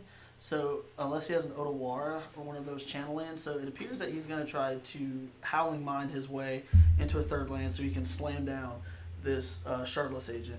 And let's not forget, if this game does go medium to sort of longer, we still have this Cascade. Still have this Crashing Footfalls that's just waiting in the wings. So You got there. Good job. yeah, I got it out eventually. No, Jazzy, thank you so much for the Prime sub. We appreciate Prime that. sub. Shout out to Jazzy J779. I know that guy. Now, is this an upkeep ice or is this an instep? This ice? is an upkeep It ice. appears to be an upkeep, and it's going to hit the white source, which is smart. It turns off all the leyline bindings, turns off to fairy. to fairy. We're actually we're one sub away from unlocking another emote slot. Let's That's go. freaking sweet. One So- more sub. Yeah, one more sub and we'll actually have another emote slot. Cool. Alright, so we see a plains go from Twan. That's making me think Dovin's Vita. What about you? Dovin's Veto, that's definitely up there. It's definitely being well represented. Twan needs to just hopefully Draw better. For Twan's case, it is there, but you're just gonna jam it. Yeah, he's just You're just jamming. gonna jam it. There's no playing around at this Right. point. Even if he has it, that still leaves you with a 2/2. That it's not a very fast clock, but it's There's a relevant Crest. number. And he's mulling it over. He hasn't just slammed down an answer to it, so gotta wonder. He is Seems like he pondering. said though. that resolves. He is pondering, and yep, it resolves. There's Gyarados is on the There field. it is. So Gyarados. Garrett Dawson, Gyarados? Gyarados. Gyarados. Yeah, I like that. I bet you. What Yep, now? and it's gonna be Everybody's everybody's favorite magic card. Does Anthony have the? It's Force not my Negation? favorite! Anthony has a Force He has a Negation, but Force. doesn't have a blue card. I think that we just have some banter between the players. Okay. Yeah. I think so. Good. We are scaring ourselves a little bit at this point. I will say whoever wins this match, we should interview him at the end of this. I will. Yeah, I'll do that. I'll let y'all handle that. I'll let Josh do it. Josh has been doing all the interviews, has been doing a great job. We'll do a quick one because I hungies. A quickie? Yep. Okay. That's right. Welcome to Magic After Dark. We are Southern Magic. Yeah, it's 7 o'clock. It's basically after dark. It's the South. 7 o'clock is after dark for Yeah, the that's true. South. Yeah, we're gonna go sit on our porches after this and The drink sweet tea. Cracker Barrel's closed. It's after dark. Yeah, when Cracker Barrel's closed, it's done. I actually worked at Cracker Barrel. Oh, We'll- really? We can talk about that later. We'll talk about that later On the podcast. after a couple of beers. All right. Well, Twan is definitely digging, playing a blocker. That's essentially what that half is going to be, and it probably it's a fairy. Yep. Magic And Mad that's Dark. gonna Oh, that's man. gonna get countered, This is- and that is real brutal if you're a Twan fan. I mean, Anthony's got another force. Like, I mean, I guess it's so weird too because this looks really good for Anthony right here. But I mean, there is the potential that he could draw. He could have one of those Elishnorn draws where he just plays Elishnorn and Solitudes, and then he's right back in it. Like it's It's true. It's so stringy. It's very close. Having an active ring is scary. However, this is 10 points of damage that's about to come across. Well, And he's not only protected that- for a turn. And not only that, but we have a crashing footfalls on Anthony's side that's about to come off. And there we go. That is true. So that footfalls is actually gonna. It's not often you see a turn 1 suspended footfalls that's gonna make a difference, but Does Twan Looks have like it's doing it right now. in his sideboard? he does not. Twan has 0 board wipes other than Fury, and I honestly think this backup force negation that Anthony's holding in his grasp, that might be good enough. Obviously, they do have that delighted halfling, but that thing is about to get. He just about to dismembered. get Let's go. dismembered. Oh my goodness. Wow. I think we're going to see. And that's an outburst. Violent and outburst. that's I think gonna that's do it. it. That's it. That's gonna do it. Is that He's legal? checking it. That is That 8, is 10, 13 damage, but and it's then just a ring on 2. and a ring on 2. That's gonna do it. Wow. Unbelievable. Get What a Rhinos. what a run and what a game and what a match. Does this resolve? Yeah, does this resolve? Wow. Is that good opponent? And now we see the Pikachus for the first time Yeah. today. Yeah, I said that if those flying Pikachus ever And hit the keep board, trigger. you have lost the game. He's gonna draw. I guess, Looking for Leyline Like Binding. Leyline Binding It's or the only thing bust. I can think of. or pitch a elemental and trigger on the stack, exile it, but then you're just doing That's nothing. it. That's gonna it. do it. Good job. Anthony wins. We're gonna do a Rhinos interview with takes it Anthony. down. All right, Let's well, get an interview. congratulations to our winner, Anthony, and we are going to Transition take back. about a couple minutes just to get everything together, get situated, and I'm going to do a quick interview with him. Shout out to Anthony. Shout out to all of you guys. Don't go anywhere. We're going to have one last interview. We're going to send you guys off for the night. What are your thoughts on that? I mean, that was a pretty clean game. Game 3 from the Rhino side. Obviously, we saw the mulligan to 5 from Twan, which no one likes to see in the finals.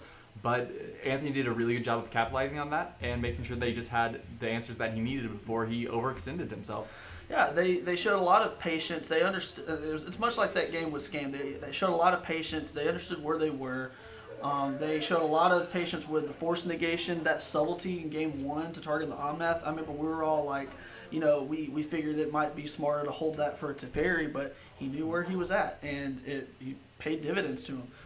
So congratulations to him. He definitely played an excellent game. He did that. Excuse me, And and yes, we have a that- seat that's warm for you, my friend. And Here's yes, the man of Jay the was hour. a bullfrog. It is over. Rhinos is officially the winner of this RCQ. We're gonna take like a 5-minute interview. Yeah. All right. Well, to my left, we have our winner here, our champion of the Gear Gaming RCQ, Anthony Casella. Thank you. Congratulations, friend. Thank you. All right. So obviously, we got to catch your semifinals match and obviously that finals match, and we caught you earlier today in the stream. Showed a lot of patience in good spots. Showed a lot of resolve. Understood where you were. But no one knows how you play with this deck better than you. So take us through your experience with the deck today. Well, first, Gear Gaming did a great job running the event. Also, I own a game store, so shout out to my own game store, Iron City Games. Free plug. But the deck is super powerful. Scam felt really, really hard. I think my top 4 match was the hardest match of the day. The only reason I won is my opponent only had the scam on turn 1 or game 1. 2 Gemstone Cavern is insane. 1 Brazen Barber won me the game against Scam, so that shout out to Will. Deck's kind of nuts. Yeah, I don't know. I don't play Magic. I haven't played Magic in 14 months. That's all good. Hey, well, for someone who hasn't played a lot of Magic, and someone who claims that, you showed a lot of resolve, showed a lot of patience. So in game 1 of the finals, I did want to ask you, you had an opportunity where your opponent played an Omnath, an uncounterable Omnath, and you decided to evoking the subtlety on the Omnath. Did Teferi cross your mind at all when you did that, or did you just want to get it out of the way? I figured if he had Teferi, he would have played it the turn before because he had double Delighted Halfling. And like he declined from going turn 2 Teferi, so I didn't think he was holding Teferi. Honestly, he kind of seemed like the type of guy who just ran stuff out. But the Omnath, I was kind of worried about it just trading with a Rhino and it slowing my tempo down because I think the longer the game goes, the better chance he has at winning. And so it was a long, thought-out process because I think I made Rhinos the next turn, and then I made Rhinos the following turn, if I remember correctly. And I was worried about it blocking and him getting value, and that's kind of really it. I was actually really mostly worried about him gaining 4 life twice. Sure. I got to factor in the clock when making that decision, but Thanks, David. that's right. Last thing I want to say, last question I guess is throughout the tournament, you obviously any spicy matchups, any interactions that happened that you haven't seen in a while? I think, round 1 I beat the shit out of Merfolk.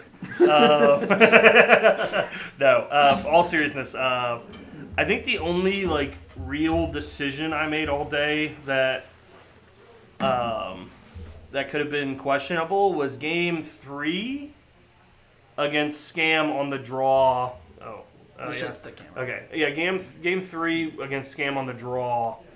We both mulled the 6, and I had the option to Gemstone Cavern, and I chose not to because my hand was like, I had Beseju, and I was very worried. He was playing 3 Chalice on the sideboard, and he was playing Blood Moon, and my hand was really weak to Blood Moon.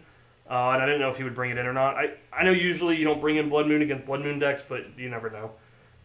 So I decided not to and play the longer game.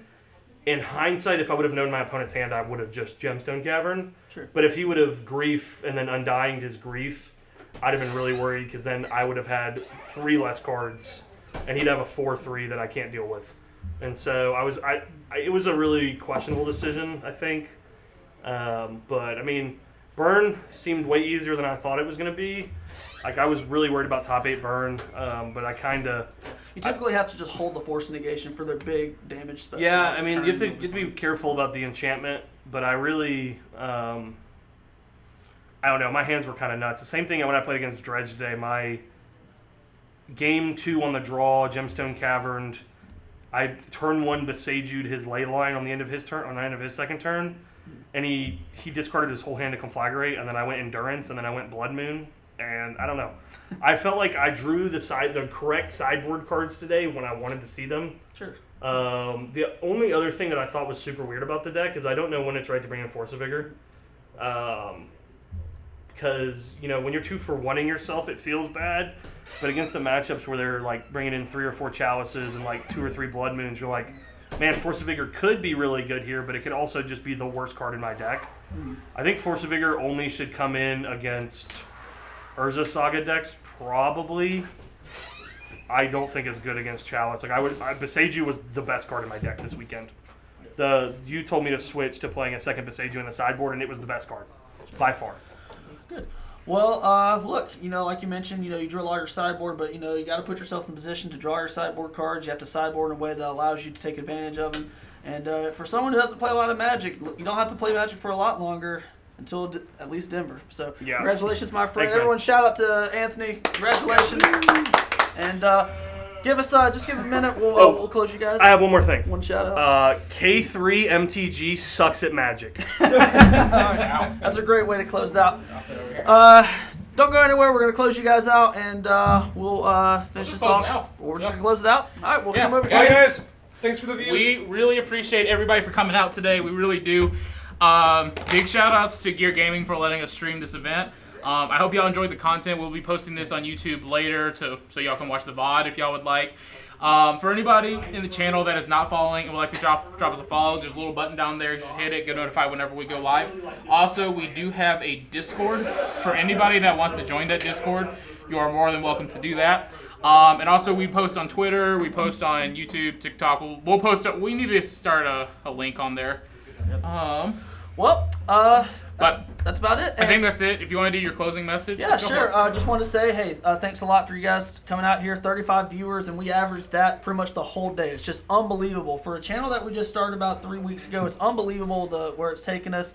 And it's incredible because we can't actually raid anybody yet. We are not old enough to raid yet. We are ahead of the curve. And you know what? That's because of you guys. It's because y'all support what y'all done. We couldn't do it without you. And the most exciting part is we're just getting started. So this is Josh the intern. This is Hargett. We have Drew Not Drew. We have Johnny Jugs, and we have Crouton signing out. And as always, remember the best part about Magic is the gathering.